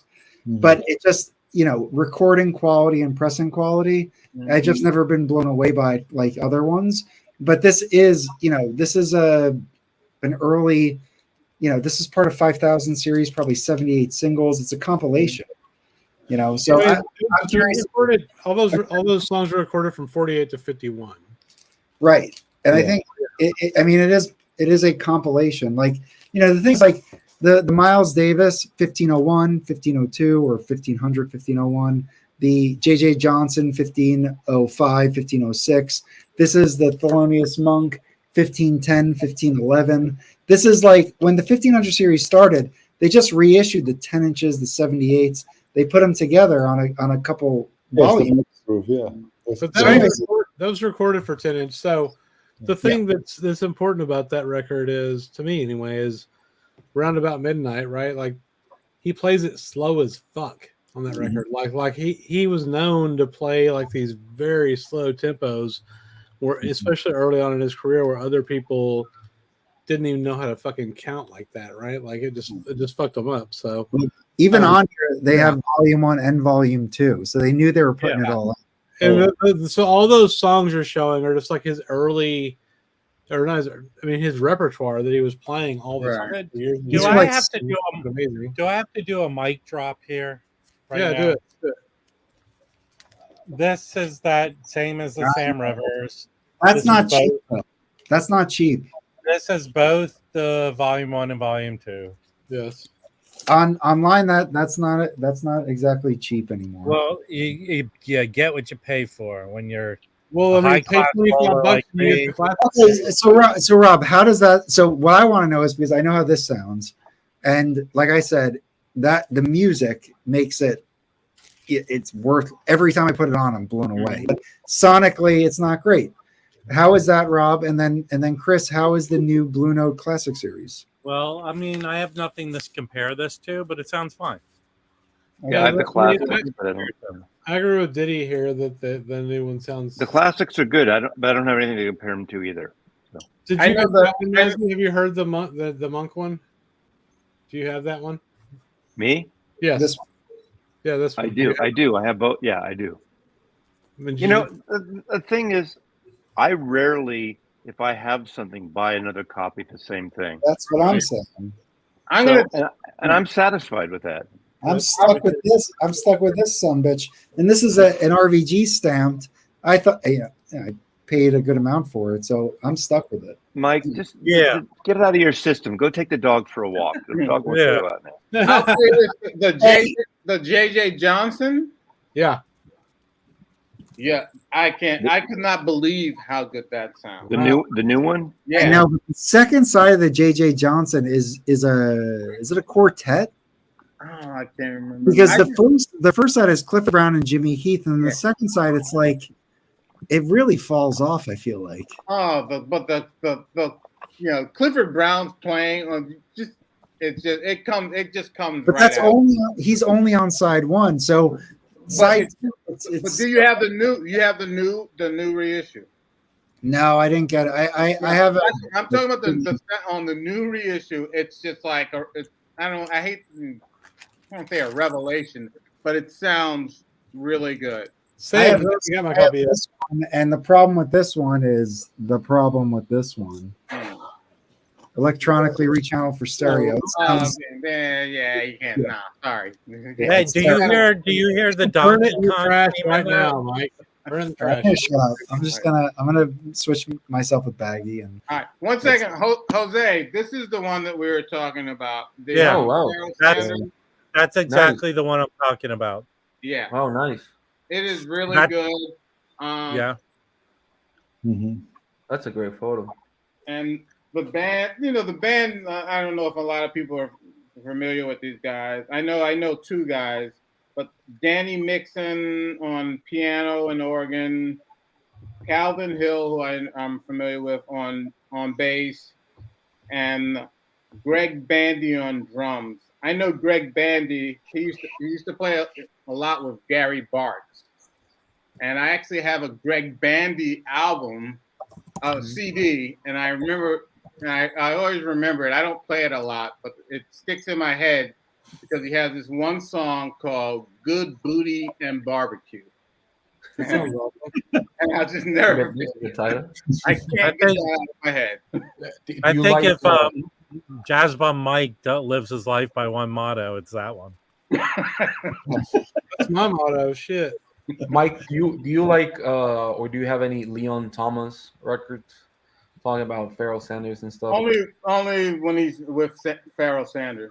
Yeah, I know it got reissued, the Spirits Known and Unknown last year, but I haven't. Yeah, I just had and I have it, and it's gonna be on CD. The Leon. That's a good one with Pharaoh Sanders. But yeah, I mean, my problem with jazz sometimes when I go to the US, I buy all this stuff, and when I get the chance to buy them, I don't. So I've missed out on a lot of stuff. And now that Pharaoh Sanders died, like the price. You're not gonna. Yeah. Well, Mike, here's something I'm interested in. That in Europe, there's a company that got the rights, and they're repressing a lot of Impulse titles. Yeah. So there's a couple of Pharaoh Sanders that were just reissued. Yeah. But look, you can only get them from Europe. My favorite Pharaoh Sanders. Let me look the name of the label. My favorite Pharaoh Sanders record. It's in a label called India Navigation. That's a great label.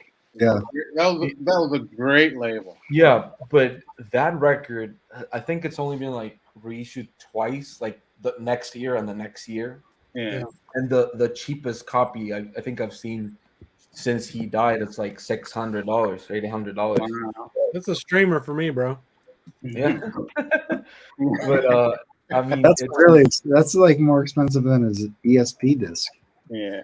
Yeah, but it's weird how, because there's like great records, but I don't know like if they just want to do it or there's no one. Because I'm happy that Chad reissued Karma. Yeah, but he didn't even want to. He was like, he hated it. That was like a contractual agreement. Yeah, fuck Chad. Fuck Chad. And I don't know, with India Navigation, I don't know who owns, Well, it was from Shut New York. the fuck up, Chad. Don't buy anything from Chad. I have a lot. There's a lot of guys that I listen to. There's in a while. this flute player who's great. This guy James Newton, and he's on India Navigation. You can get his stuff for like $8. Nice. Same label, just like unfortunate career, I guess, in the beginning. Right. Cecil McBee has records there, and I know for a fact that there's been CD reissues of those titles, but what the fuck is It's just ridiculous.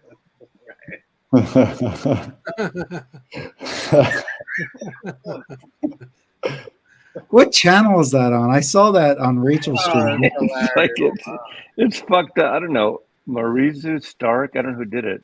How many views does it have? Only 144, actually. Oh man! Let's crank it up. Let's crank it up. And like, how many people would care about that or know who he is?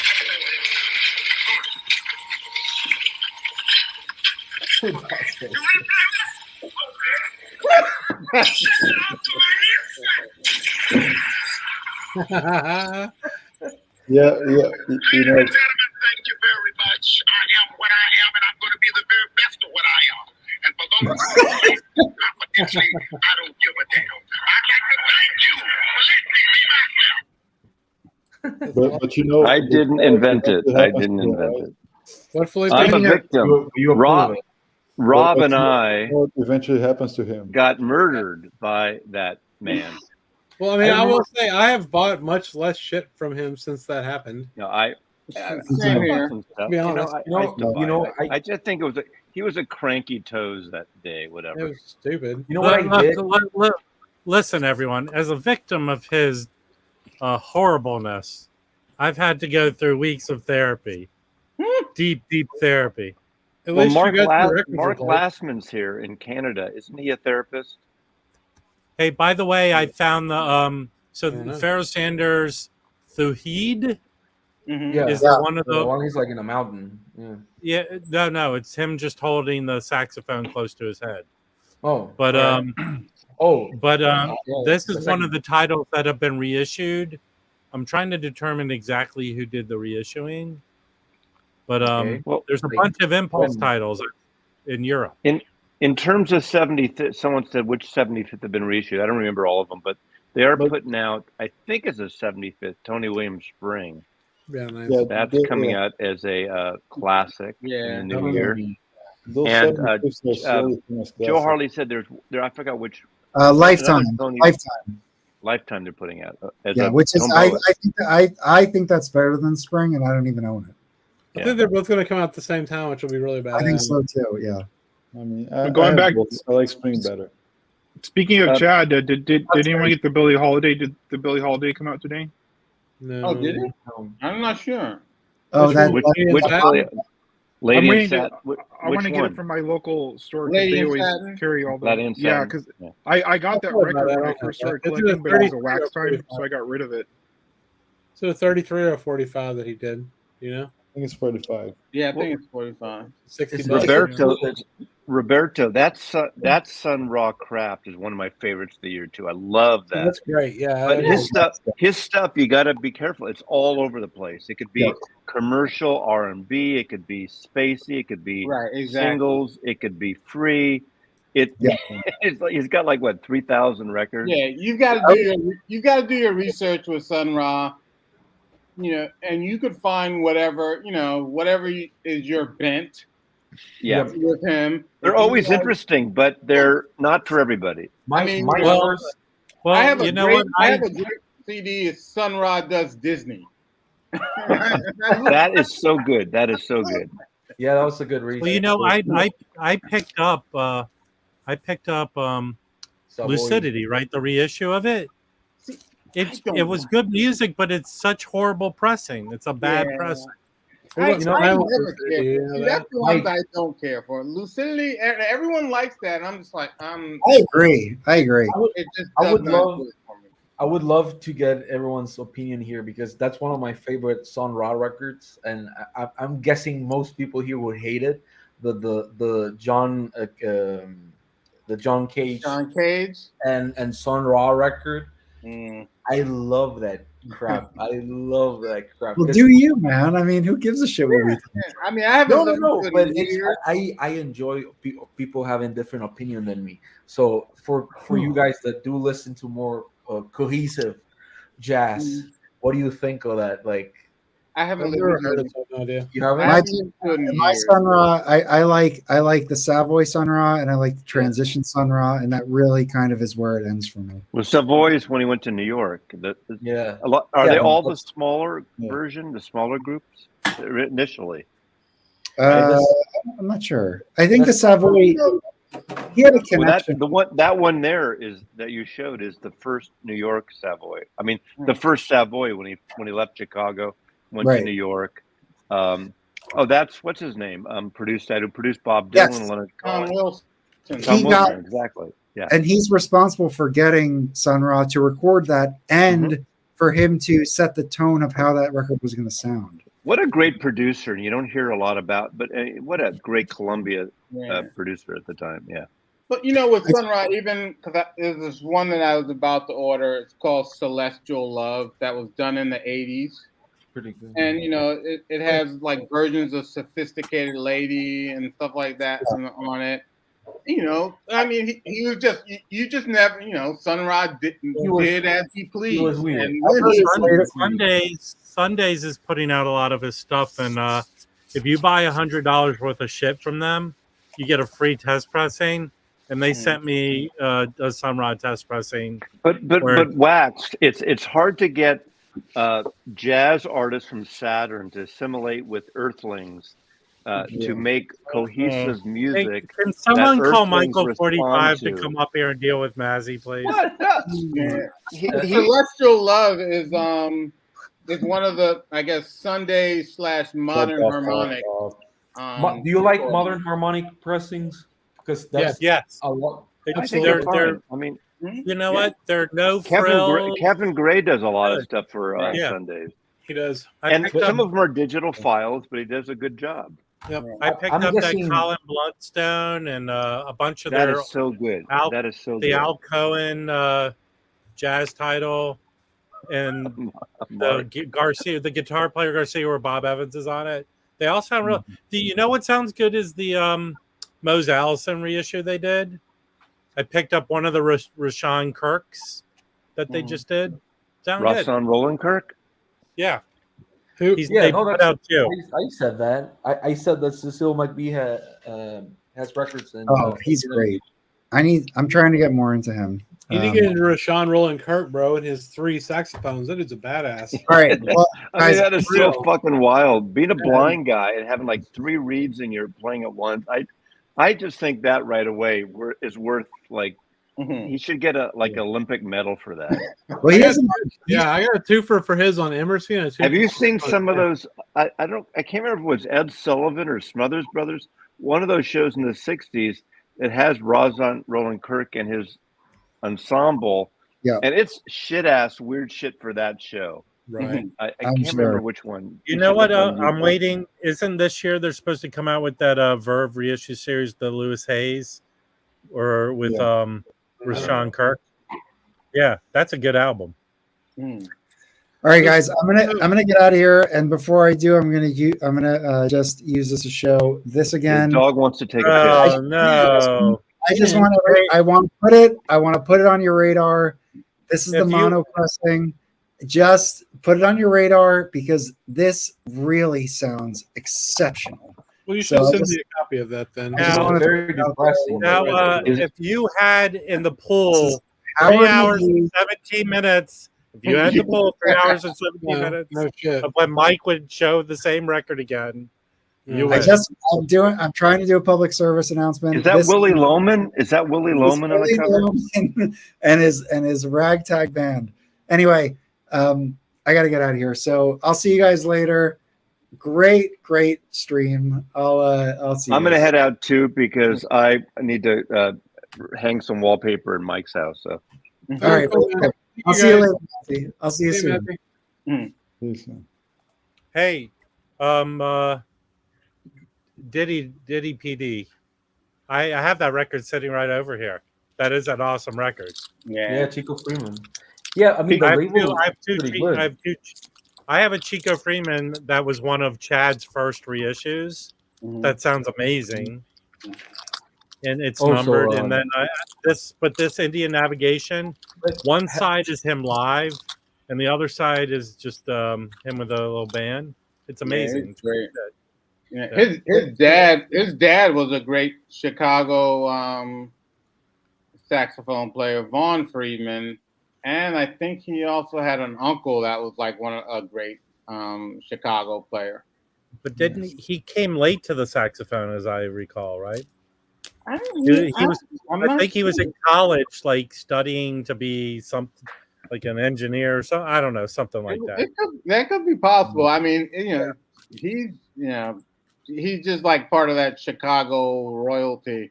I think his dad recorded, I mean, gosh, up until, shortly before he died. I'll say that his stuff is cheap, but it's usually good stuff. Mm-hmm.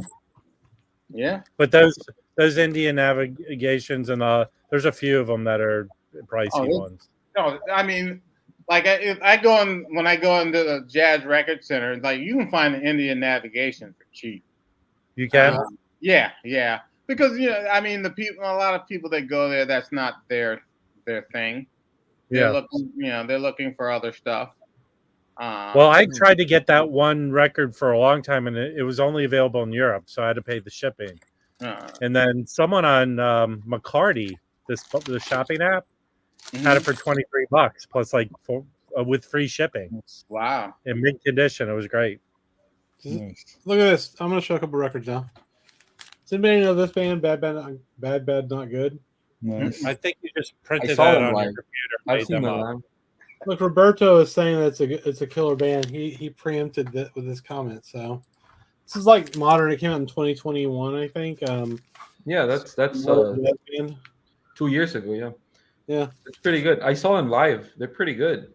Yeah, they're fucking awesome, man. Yeah, the other modern band, not like them, but Snarky Puppy's another really good, modern, bigger jazz band. That one's cool. And then this Xanadu.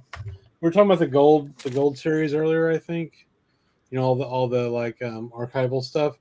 This one is from Japan, so it's got a different cover on it. It's Wardell Gray live in Hollywood.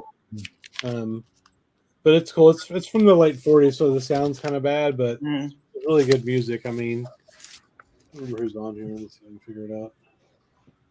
So it's got Wardell Gray, Art Farmer, Hampton Hawes, Joe Mondragon, and Shelly Mann. It's like a live gig they did in 1948, I believe. It's kind of cool.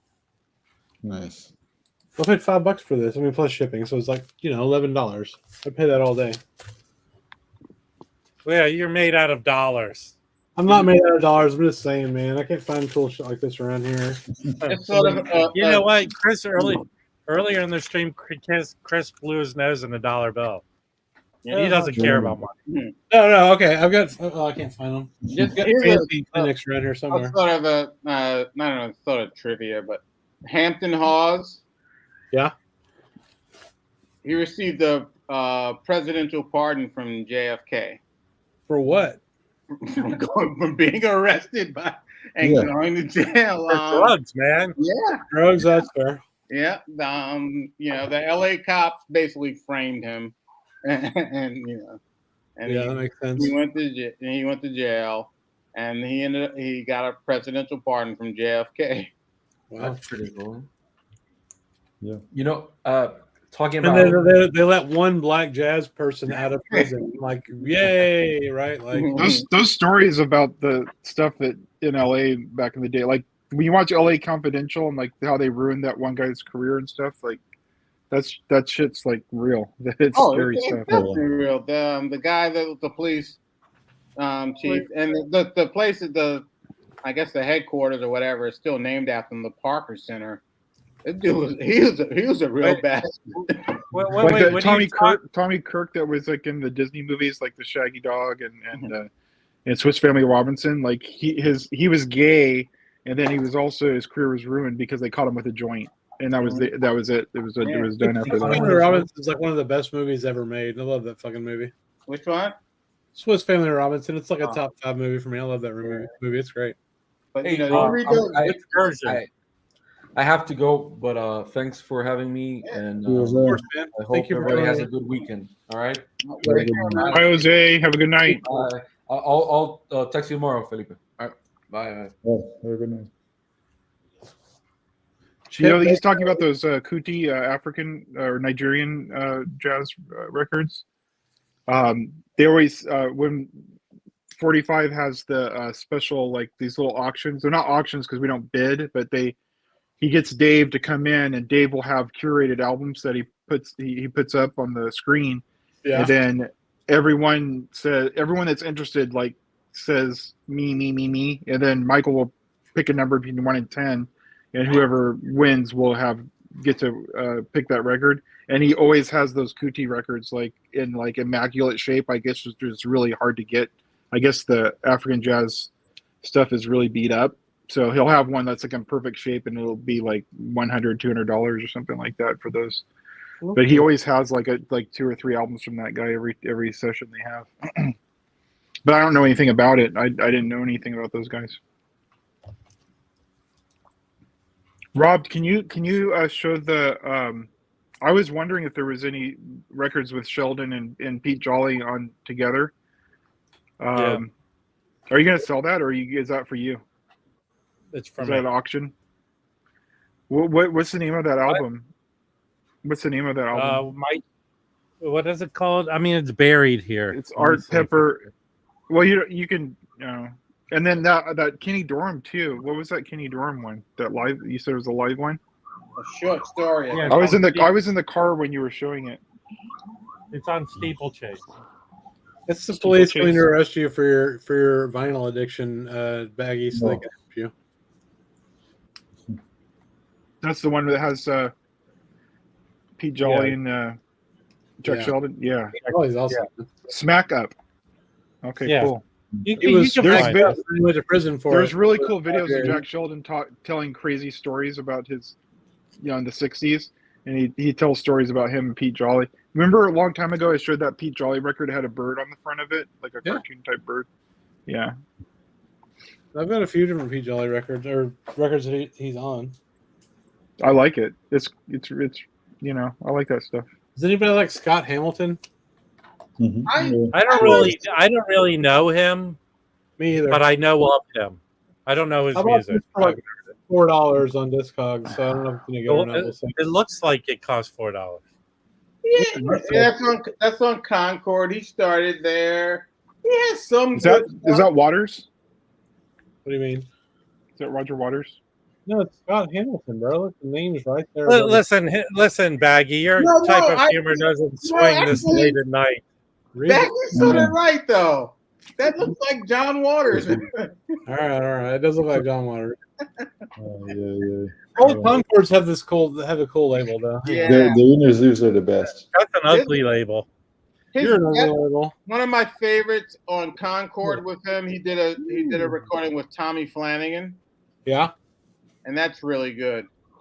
I don't know if 4 or 5 of those Concord records from the 70s or whatever. They all sound great. I like Scott Hamilton when he won all those gold medals ice skating. Isn't he the one that lost his testicle or something? Yeah, he had cancer, but he marched on through it and won a gold medal for us. Now I feel bad. You know Tom? You don't remember Tom Green from like MTV? No, the guy that was married to what's his name? Yeah, he was Drew Barrymore. He had a testicle removed and talks about it on the show and stuff. Anyway, he's like doing like rap beats and writing all kinds of music on TikTok now and just like streaming. Wait, is Alex Dickey Tom Green? No. Tom Green's way cooler than Alex Dickey. I don't know about that. He was living out in the desert. And he was like traveling around in this van with a music studio in it, and then he started doing TikToks. And I just remember when he painted that like porno picture on his parents' the hood of their car. Fox was stupid enough to allow him to write and direct a movie, and I Yeah. had to go down to San Diego to test it for a college audience. Yeah. There's one part in the movie where 70 people got up and walked out of the film. He delivers a baby and starts swinging it around by its umbilical cord. It wasn't Freddie I'm got not fingered? joking. Huh? Did you Freddie like got Freddie fingered, yeah. That movie's Freddie great.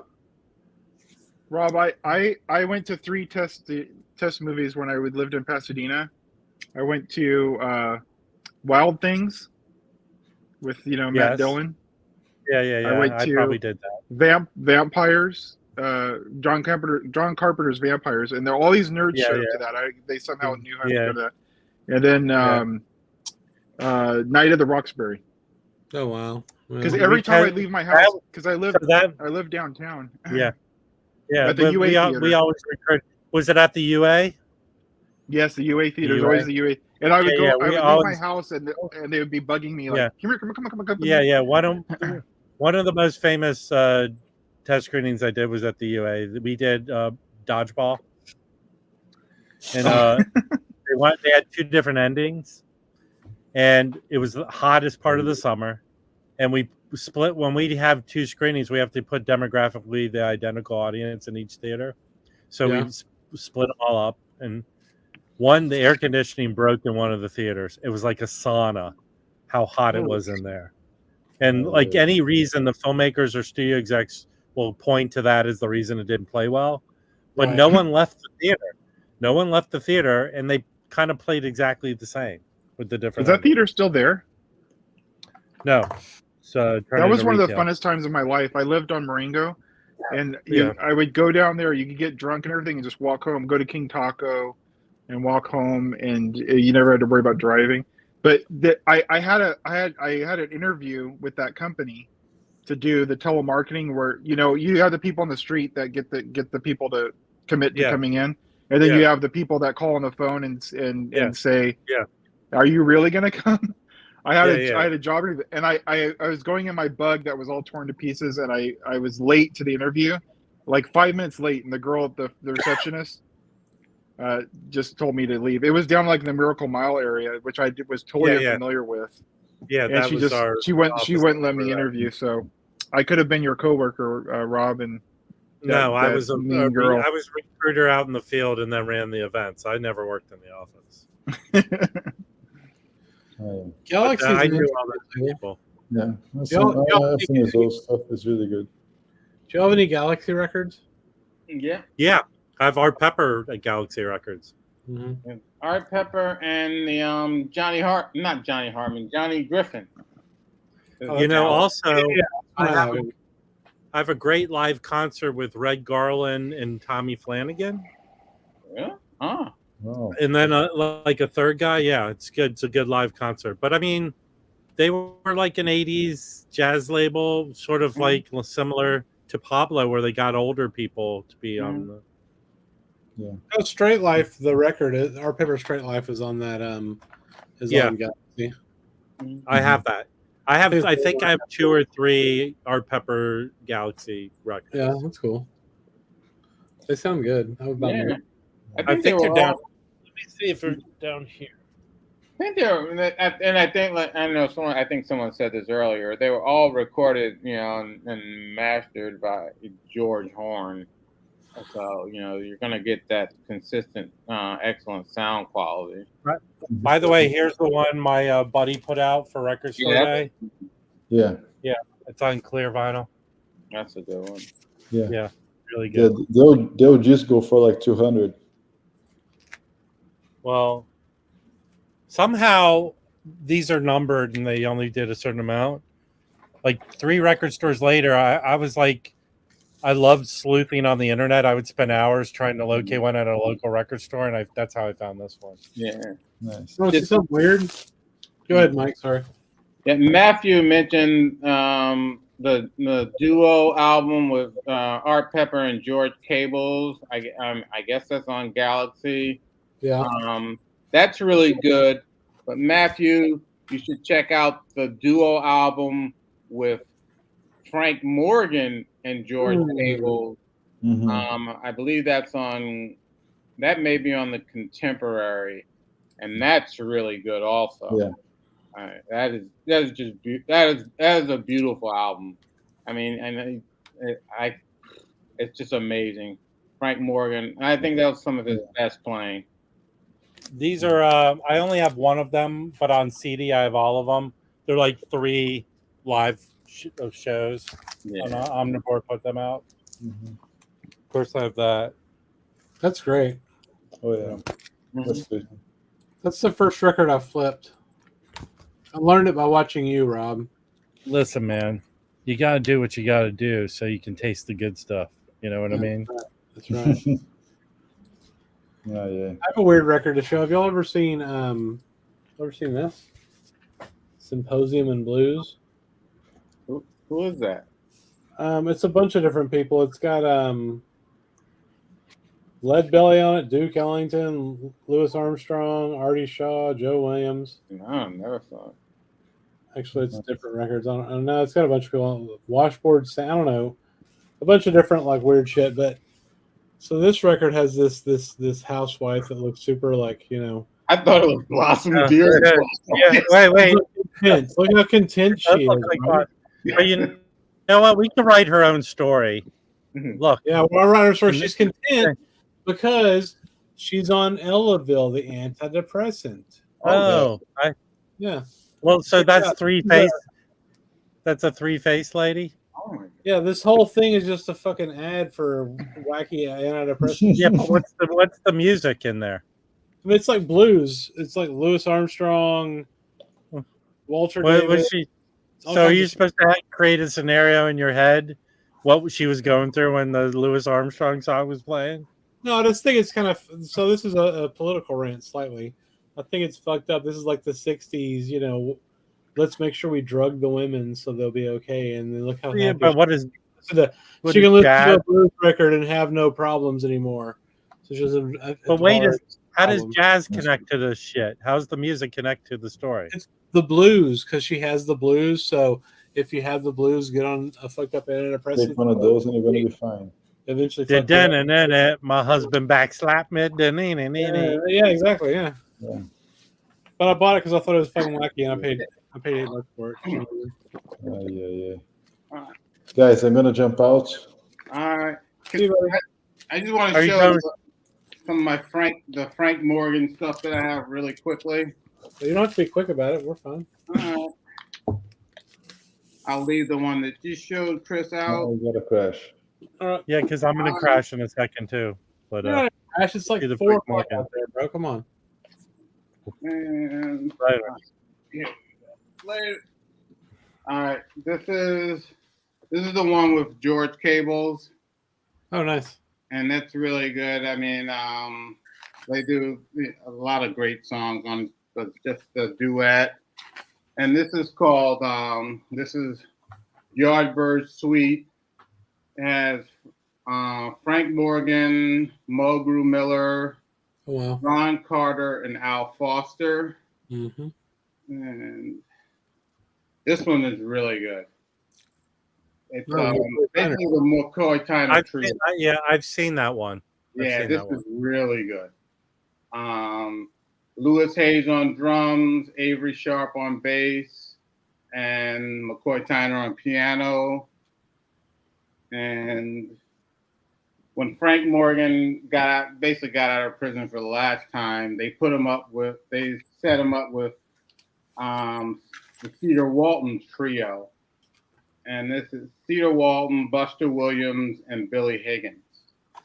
Yeah, that's the trios on that record I showed earlier. That's cool. Yeah, and they're also on this one here, Easy Living. Nice. And they're all the recording, the sound is like really good, and you can there's one more. Yes, this is the last one before the Contemporary folded. With the All Stars, and it's Frank Morgan, Joe Henderson, Bobby Hutchison, Mulgrew Miller, Ron Carter, Al Foster. And I mean, I got this one at the Ingroove for like $10. He had used stuff on there or what? And when we were visiting Arizona, cool. like 2 years ago, and I went through his used section. It's killer. I bet. It is absolutely killer. There's so much that I got a Kenny Barron Xanadu solo for like $8, and it was in pristine condition. Wow. Yeah. But yeah, I mean that's the best. I mean, I think that's the best part of going to the store is the used section. Oh yeah, I'm sure. And the records are all like in great condition. Yeah, but he cleans all of them and puts them in his sleeve. That's fucking awesome, man. Yeah. And I mean, this, like I said, this was maybe 2-3 years ago during the pandemic. We went to Arizona, and great. Check out these. I want to show 3 records I got from that Face score I had last week. You know that I bought on eBay. So this one, I actually listened to him. This one's fucking cool. This is Gigi Grice record called Nika's Tempo. It actually had a different title at one point. But I mean, this thing's like in perfect shape. I paid $6 for it plus shipping, right? I mean, it's got Gigi Grice, Art Farmer, Jimmy Cleveland, Cecil Payne, who else? Forrest Silver, Oscar Pettiford, Art Blakey, Kenny Clark on one side, right? It's like this orchestra. And the other side's like a quartet with Gigi, Thelonious Monk, Percy Heath, and Art Blakey. And that's, Nika's Tempo is on that side. So that's really cool. Mm-hmm. Like, good luck finding a nice copy of that, original copy of that, right? And then 2 more. This one is another Curtis Fuller called Bluesette, which is a really nice record. Like, all the records from America of this are expensive as hell. Paid $6 for this one. It's like an 80s Arista repress. Sounds good. This was my favorite though. It's Cedar Walton at I think it's what was it called? At Boomers. Yeah, Boomers Volume 2 with Clifford Jordan. So it's might as well be a Clifford Jordan record from the 70s. This one's fucking do you like trombone though? Trombone. Are you into trombone? Curtis Fuller and Curtis Fuller. I mean, he was because I got that record store day, that one that was only from Japan previously, that CTI. Yeah, and this I don't know. I'm not as into the trombone. I don't know. When did you get this one? Yeah. What was it? It's the one. Who are the famous trombone players? The JJ Johnson and and Kai Wendig. Yeah, Kai Wendig. Yeah, Kai Wendig. That one. It was previously only released in Japan. Yeah, the Stonebone. Oh, yeah. I have that. J&K Stonebone. Mm-hmm. Yeah. I have that one. It's fine. I like JJ a lot more than I like Kai. Kai's. I mean, it stretches all the way from the 40s. Yeah. The records that I have that Kai led by himself suck compared to the ones where he had JJ with him. There's a lot. When you go on to like Whatnot, there's a ton of Kai Wendig stuff, lead stuff. Oh yeah, it's all over the place. There's a Byrd one that I bought early on. I paid $5 for it, but it's like him in the middle of an album cover with a bunch of umbrellas or some shit. I can't remember what it's called, but it's fucking terrible, man. It's just like him playing and then a bunch of weird singing and shit. Like, it's just awful. Yeah, the JJ stuff is really good. And he took a number of years off. He went to Hollywood and did music there. I think he did what's the movie? Across the I remember he produced a soundtrack thing. Yeah, Across 110th Street. That's it. I have. You know what? That's how I know it. I have that. Yes. Yeah, he did that, and then he may have even did stuff for television series Mannix. I'm not even sure, but and then he came when he decided to come back to playing jazz. It was a really big thing. He signed with Verve, and he did these 2. They're not on vinyl. 2 CDs at the Village Vanguard that are really good, and then he did some other recordings. And then the ending was sad with him. He ended up committing suicide. Yeah, that is sad. Yeah, but he's a great player, great composer. Roberta says that he likes street sounding trombones, New Orleans style. That's true. Yeah. Yeah. There was a guy. It's funny. I was out in. I'm so starved for live jazz. That's why I'm jealous every time I see you post pictures, Mike. Because there's not much here. But I was in Boulder, Colorado last year, and there's just a single guy playing trombone. He was up from New Orleans, just trying to make money, like right after the pandemic ended, you know. Mm-hmm. But he was playing Ellington tunes and shit. It was really cool. I know it sounds silly, but I bought a year-round pass in like 2015 to Disneyland. Yeah, and I would go there, and I just silly, man. I would watch that when they were making the Star Wars land, they cut off the river, and they had the river boat just sitting there, and they had all of their jazz bands that they have like usually cycled through the day. They had them just there on that boat all day long. I would sit there for 8 hours and just watch all of the different guys. They have some like really, really excellent players that come up there. That's awesome. What are they playing? And I was like, where else are you going to see trad jazz? You know, in this day and age, because usually if you go out, it's going to be like bebop and stuff like that, or avant-garde stuff. I'm going to go see the University of North Texas. They've always been known for music, right? Go to the universities. That's where I go. Yeah, they have a 1 o'clock jazz band. You'll be surprised. They're right near me. Right near me, the Santa Monica City College has a band that plays jazz. Yeah, even the City College. I mean, the one that I'm actually enrolled in. I'm going to start taking music theory class there. Oh, sweet. I mean, they have like these old timers there that are just, you know, the universities are the really cool. schools are probably the biggest employers of jazz musicians now. You know. Yeah. Hey, Show Go Productions. I have that album. I have that one. I have a reissue of it. Oh yeah, I have that. That's great. Yeah, I think that's not a hard one to find. No, it's not. All right, I'm gonna take off too. It's been a long day. Okay, buddy. Got too much to do. But I might be afraid to go to sleep because of my fear you're gonna go out and murder some more animals. Well, not murdering animals. You may wake up to some pigeons in your room. Listen, I noticed there used to be more pigeons around here, but then they're not. It'll be all right, man. Well, bird killing is for the birds. See you later. See ya later. What is that one? Well, do y'all got any other shit you want to talk about? I got closing time yesterday or the day before. What's that? Closing time? There was this guy.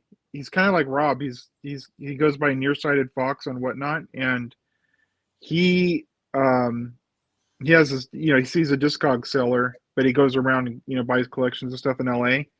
And he was on Whatnot, but instead of like showing the auctions and stuff like that, he's doing like his boxing up packages and stuff. And while he's doing that, he just plays records, kind of like Patrick. He just kind of just lets records play, and then he has this whole collection input there.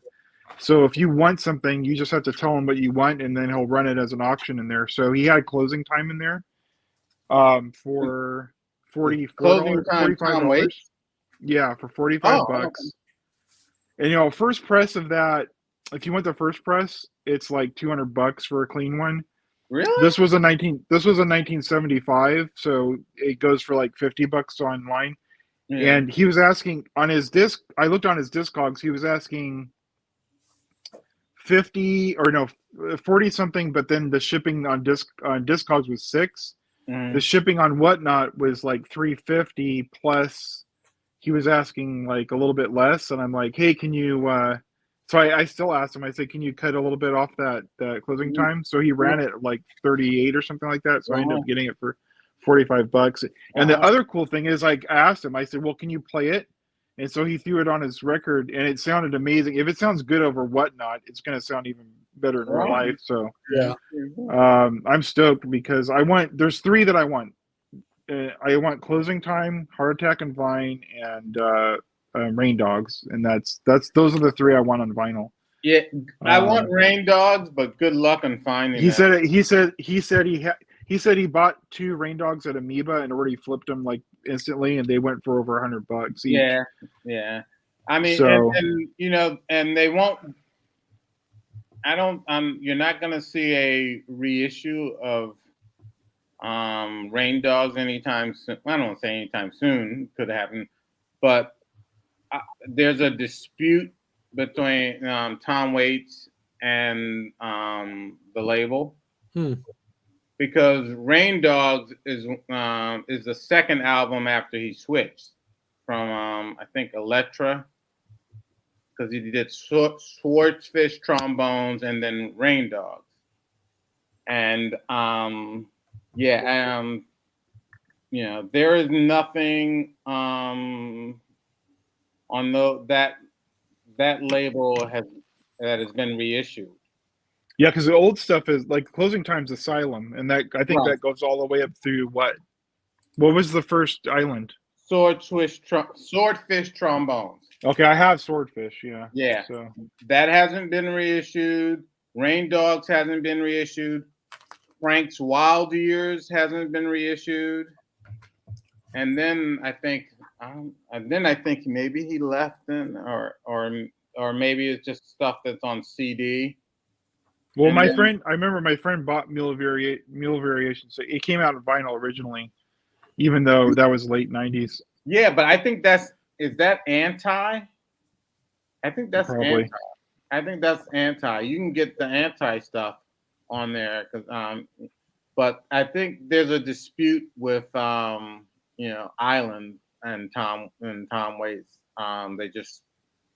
They're not reissuing stuff because of that. Here's a question. Do y'all know Ronnie Laws at all? You like Ronnie Laws? I don't have any Ronnie Laws. I mean, I just I know the whole family. Yeah. Ronnie, Hubert, and Eloise. We got this one. So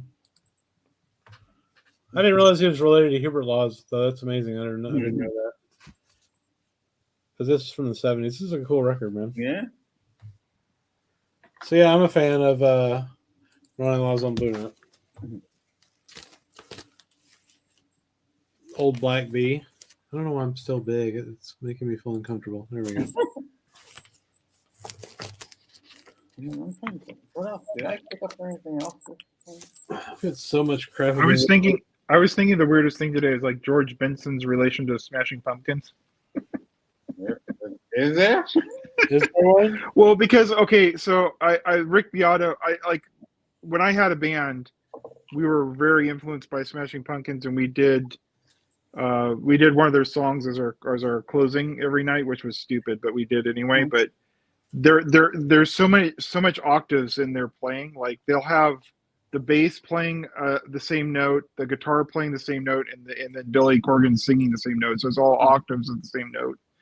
And I was thinking about the other person that plays octaves like that is like George Benson when he plays guitars. Uh-huh. And I have when I was in my band, we were so influenced like that. I would sing, in a low voice, and then my friend would sing in a high voice, and we thought we were harmonizing, but we're not. We're just doing octaves apart from each other. And like now I understand that now that I'm like actually learning music theory. And it was kind of funny, but yeah, I was thinking. So I went back because after that, Rick Beato did the interview with Billy Corgan. I went back to say, can I still listen to that? Does that record hold up for me?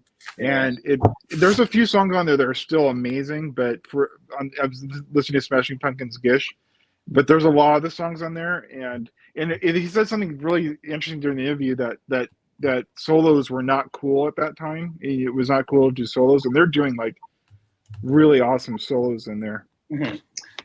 But yeah, a lot of it did not hold up for me, including the song that we always closed with. But some of the songs are still really cool. You know who has some great George Benson stories? And he used to have, I guess he still does on Sirius, Christian McBride. Oh, Christian McBride's cool. Oh, they're hilarious. They're just hilarious. He talked, he loved George Benson, and they're just really hilarious stories. Everything about George Benson giving him shoes and from his wardrobe to just conversations about music. They're just hilarious. I mean, I think Gish is amazing. That was the first. It's funny. I remember specifically graduating from high school in 1994, and Gish. I graduated in '93. Nice. I think Gish or Siamese Dream probably is what it was. That and the Tank Girl soundtrack. Are you familiar with that, Becky, at all? Have you ever seen that movie or heard the soundtrack to Tank Girl? I don't know if I paid that much. I had read the comic. Yeah, the soundtrack's badass. You should check it out. Just stream it. But those were the first two CDs I bought when I graduated high school. I was 18 and got a job. It was a really cool time for a while, and then reality set in, and it wasn't so cool. But Yeah, one of these days I'll upload the 4 songs that we recorded onto my YouTube so that you can hear how horrible it was. But yeah, that I remember when it came out, I was like, oh, this is the last unique sound for rock and roll. And then I felt that way until the White Stripes came out, and I said, this is the last unique sound. And then MGMT too. And then after that, I've never really thought about that again. Check this out. I have a copy right here. But Ice-T was in that movie, right? And Lori Penny. Yeah. Lori Penny. Not Lori. I think that's her name. Yeah. Anyway. What's her name? Lori Petty. Lori Petty, not Penny. Yeah, Lori Petty. Petty. Yeah, Lori Petty. Look, Portishead is on that soundtrack. Yeah, it's got Bjork. Huge Portishead fan here. Yeah, Portishead. That song's awesome. It's got L7, Ice-T, Joan Jett, and Paul Westerfield. This is a badass soundtrack, man. That's something I need on vinyl. The two for those first 2 Portishead albums. Yeah, I've got the most popular. Dummy. Yeah. What's the other one? Dummy and. I don't remember. Get the other one. Portishead's fucking awesome, man. That Eric Burdon and War album that I showed the other day on Rachel's, or that they use that on De La Soul uses that they use that, and then that's also used. Portishead uses that when he scratches that in their song as well.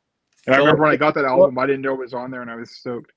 Do you like this record? You know what, dude? I hated them in the 90s. I detested them. Yeah. I changed the channel every time they came on MTV.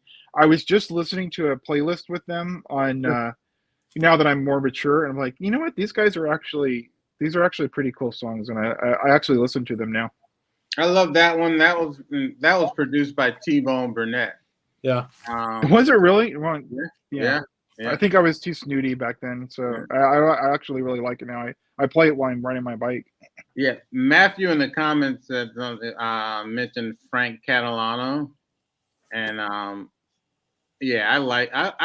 enjoy his playing, and I don't know, it's been like a few years ago when I posted some of his CDs on Instagram, and we had like a little conversation in the chat. He seems like a pretty nice guy. Tank Girl's pretty good. Nice. This is cool. I have an OG Siamese Dream LP on orange wax. I do not. I have the reissue, but the OG is cool because it's got the original. It was on orange back then? It was on orange back then, yeah. Mm-hmm. I didn't even know they put out. I didn't realize it's like a $34 record. That's pretty cool. I just want to show one thing that I got today. Yeah. This Fred Hirsch, Esmeralda Spalding. Oh, cool. And why do I know her name so well? She's a bass player. Yeah, she's a bass player. Here she's doing vocals. Oh, okay. Oh, cool. And her vocals are okay. But Fred Hirsch, I love Fred Hirsch. His playing on it is just outstanding. And you get to the point on a lot of the songs where you're like, okay, when is Fred Hirsch gonna solo? Right. and that's his solos are so, and his comping behind her, it's so magnificent. But her vocals are okay, but she needs a little more. I don't know. She needs to develop her skills as a vocalist. Do y'all know? Here's another record to show. Check this out. This is Earl Hines' Tour de Force. I might have. Do I have? I might have that on CD. It's playing. It's all solo stuff. It's on Black Lion. I think I might have that on CD. Yeah, it got reissued, recently, but I bought it for $10. I guess somebody sold it back to the record store. I love Earl Hines' playing. Oh, me too. I just can't stand those photographs in with the toupee. Yeah, that's fair. And then I listened to this one. I think I talked about this. I listened to this one a couple of times. So this is really good. Are they reissuing that? They probably will. How about this? This is the 70s reissue on Barnaby or whatever. Wow. But if they do, yeah, this was sealed. It's great, man. It's got Phil Woods, Curtis Fuller, Benny Bailey, Tommy Flanagan, Julius Watkins, Sadiq Shahab, Ossie Johnson, Willie Dennis. I don't know who Willie Dennis is, but I know who the rest of them are. It's pretty good, man. Pretty good shit. Yeah, I mean, I'm hoping that the Candid thing keeps going. Mike from the In-Groove said the early pressings there were some issues with, but they're getting better, kind of like the classic series did. So I didn't have any problem with my early one. I mean, I got the Max Roach and the Abby Lincoln. Nice. The only problem is, and I think Fred had mentioned it when he did a stream. I think I'm trying to think which one. Maybe my Abby Lincoln was sort of dirty.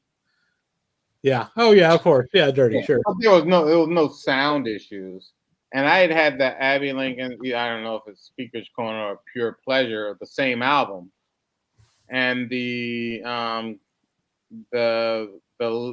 most recent reissue is I think is better than the Pure Pleasure one. Nice. Yeah, straight ahead. I want to get more of their stuff. This one is the first. Well, that's not true. I got the Mingus and the Monk from Record Store Day. Yeah, I got those two. Well, I got the Mingus. I didn't get the Monk. I'm trying to remember which one. I think the Mingus had some kind of issues, static, like non-fill. Yeah, but I had that Mingus is part of a box set that I bought from Mosaic.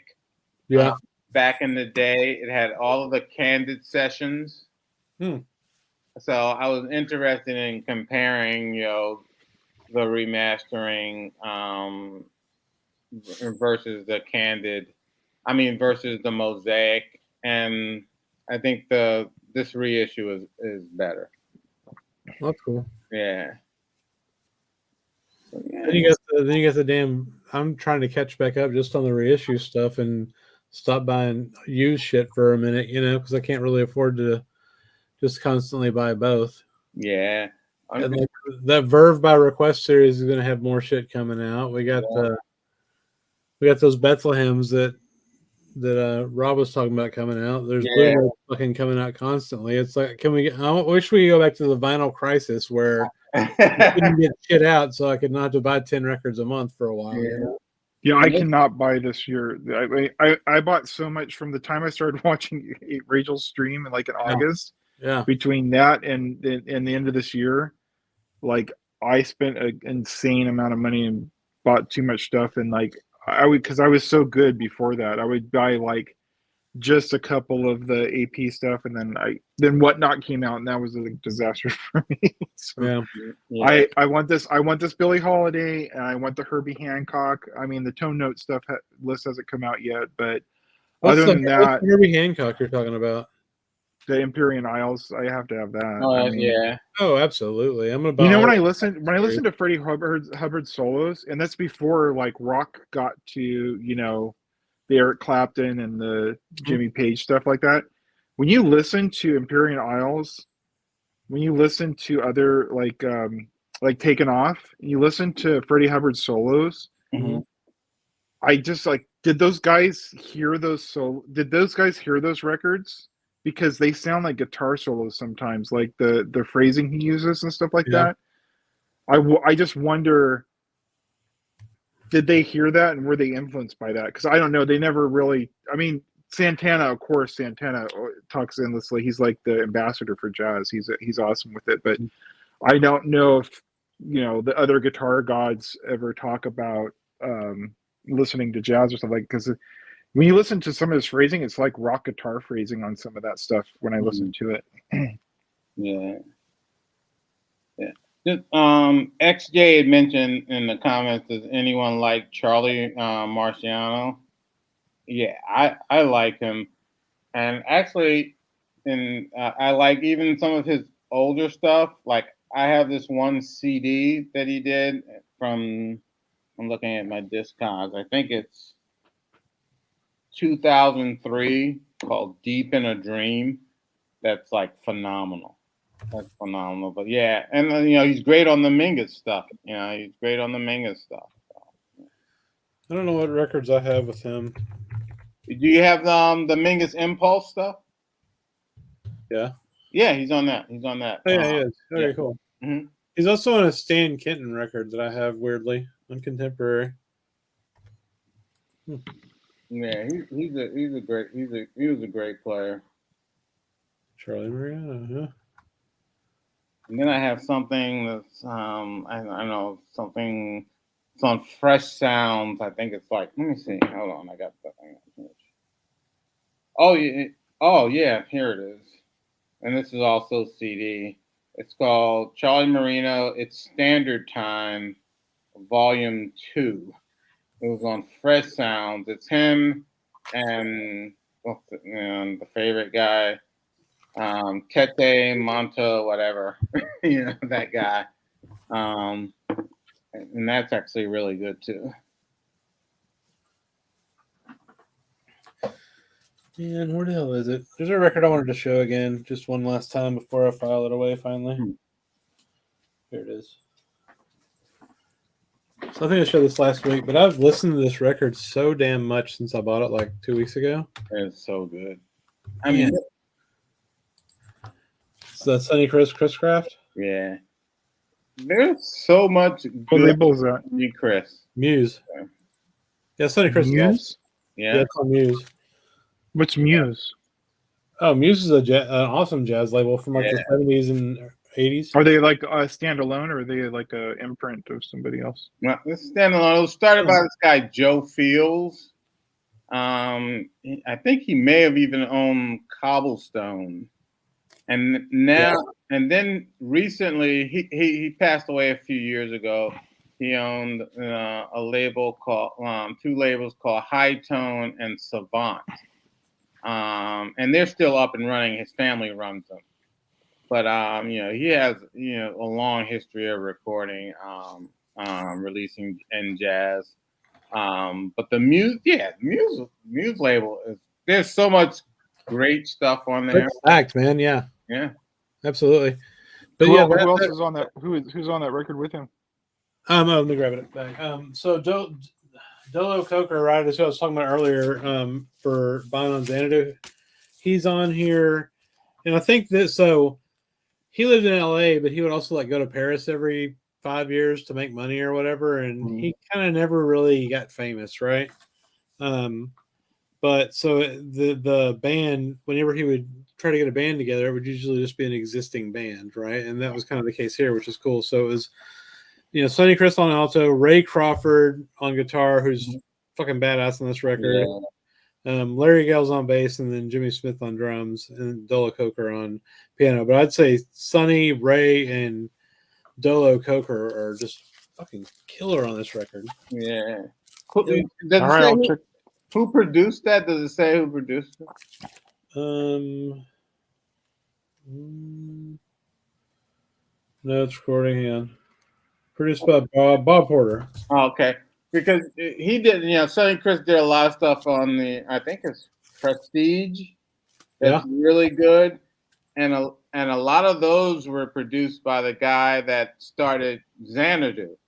Don Chitlin, whatever his name is. And actually, he did. Sonny Chris has one on Xanadu that is really good. Yeah, I've got that. It's called Saturday Morning. Yeah. Yeah, that's a great record, man. Yeah, that's the guy that produced him at Prestige. Nice. Who started Xanadu, the Xanadu label. Yeah, I mean, I want to get more of them, but the ones I want, it's funny. Like it feels like these and like the Pablos, like 3 years ago, were $5 records all over the place. They definitely were. And some of them are $15-$20, man. Like it's crazy. When Chad made that video, like you go on Whatnot, and like all of a sudden all the Pablos were going for like $30. Oh, well, yeah.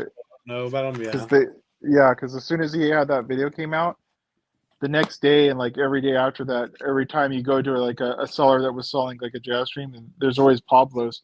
Yeah. They would start going, and if it was one of the ones that was in his video, oh yeah, they would go for like 40, 50 almost sometimes. Yeah, never paying for Pablo. I have the most of the Xanadus I got in my collection. I got from this guy,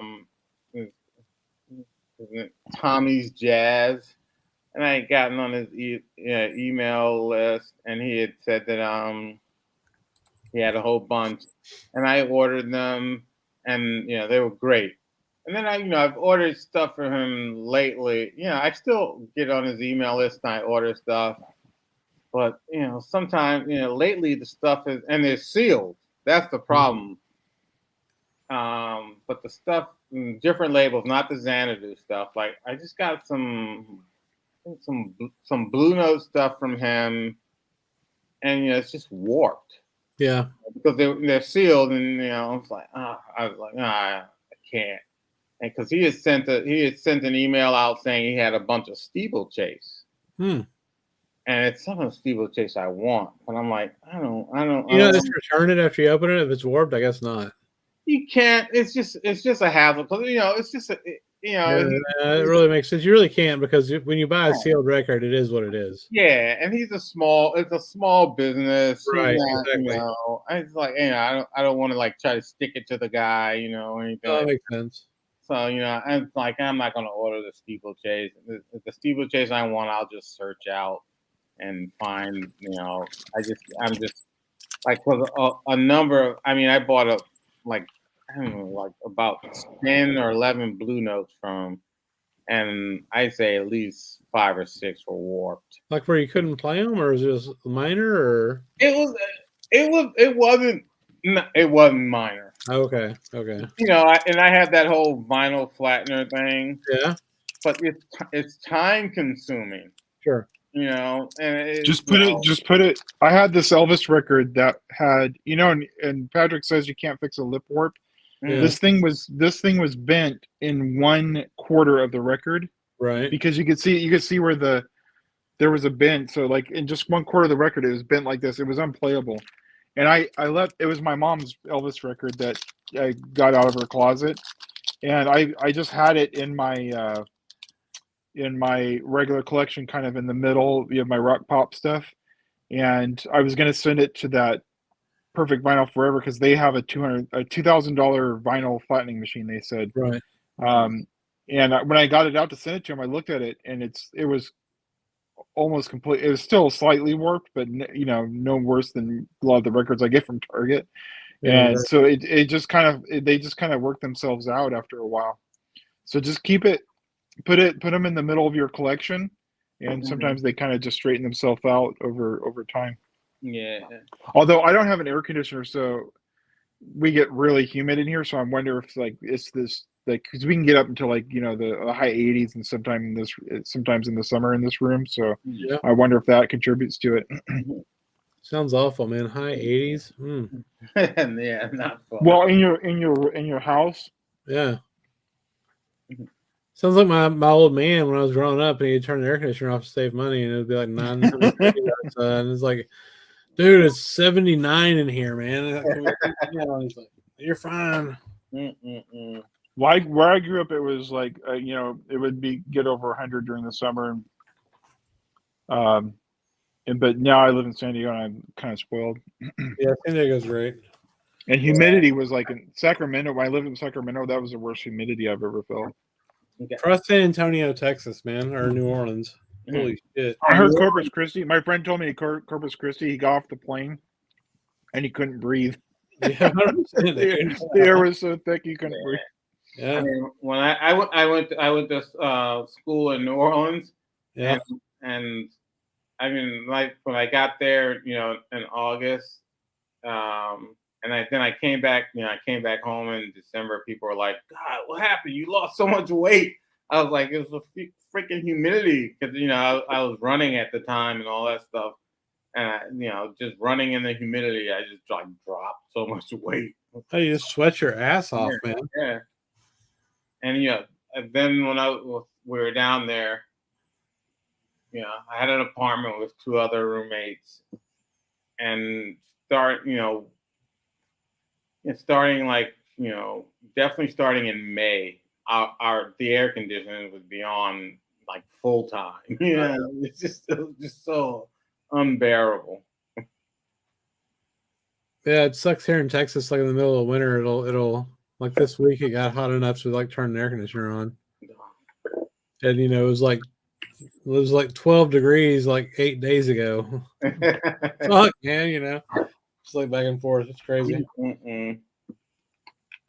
All right, guys, I gotta go. I'm gonna probably grab something to eat before I go to bed.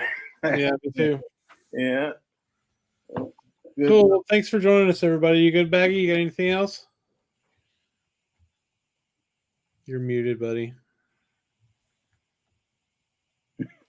We'll see you guys. All right, man.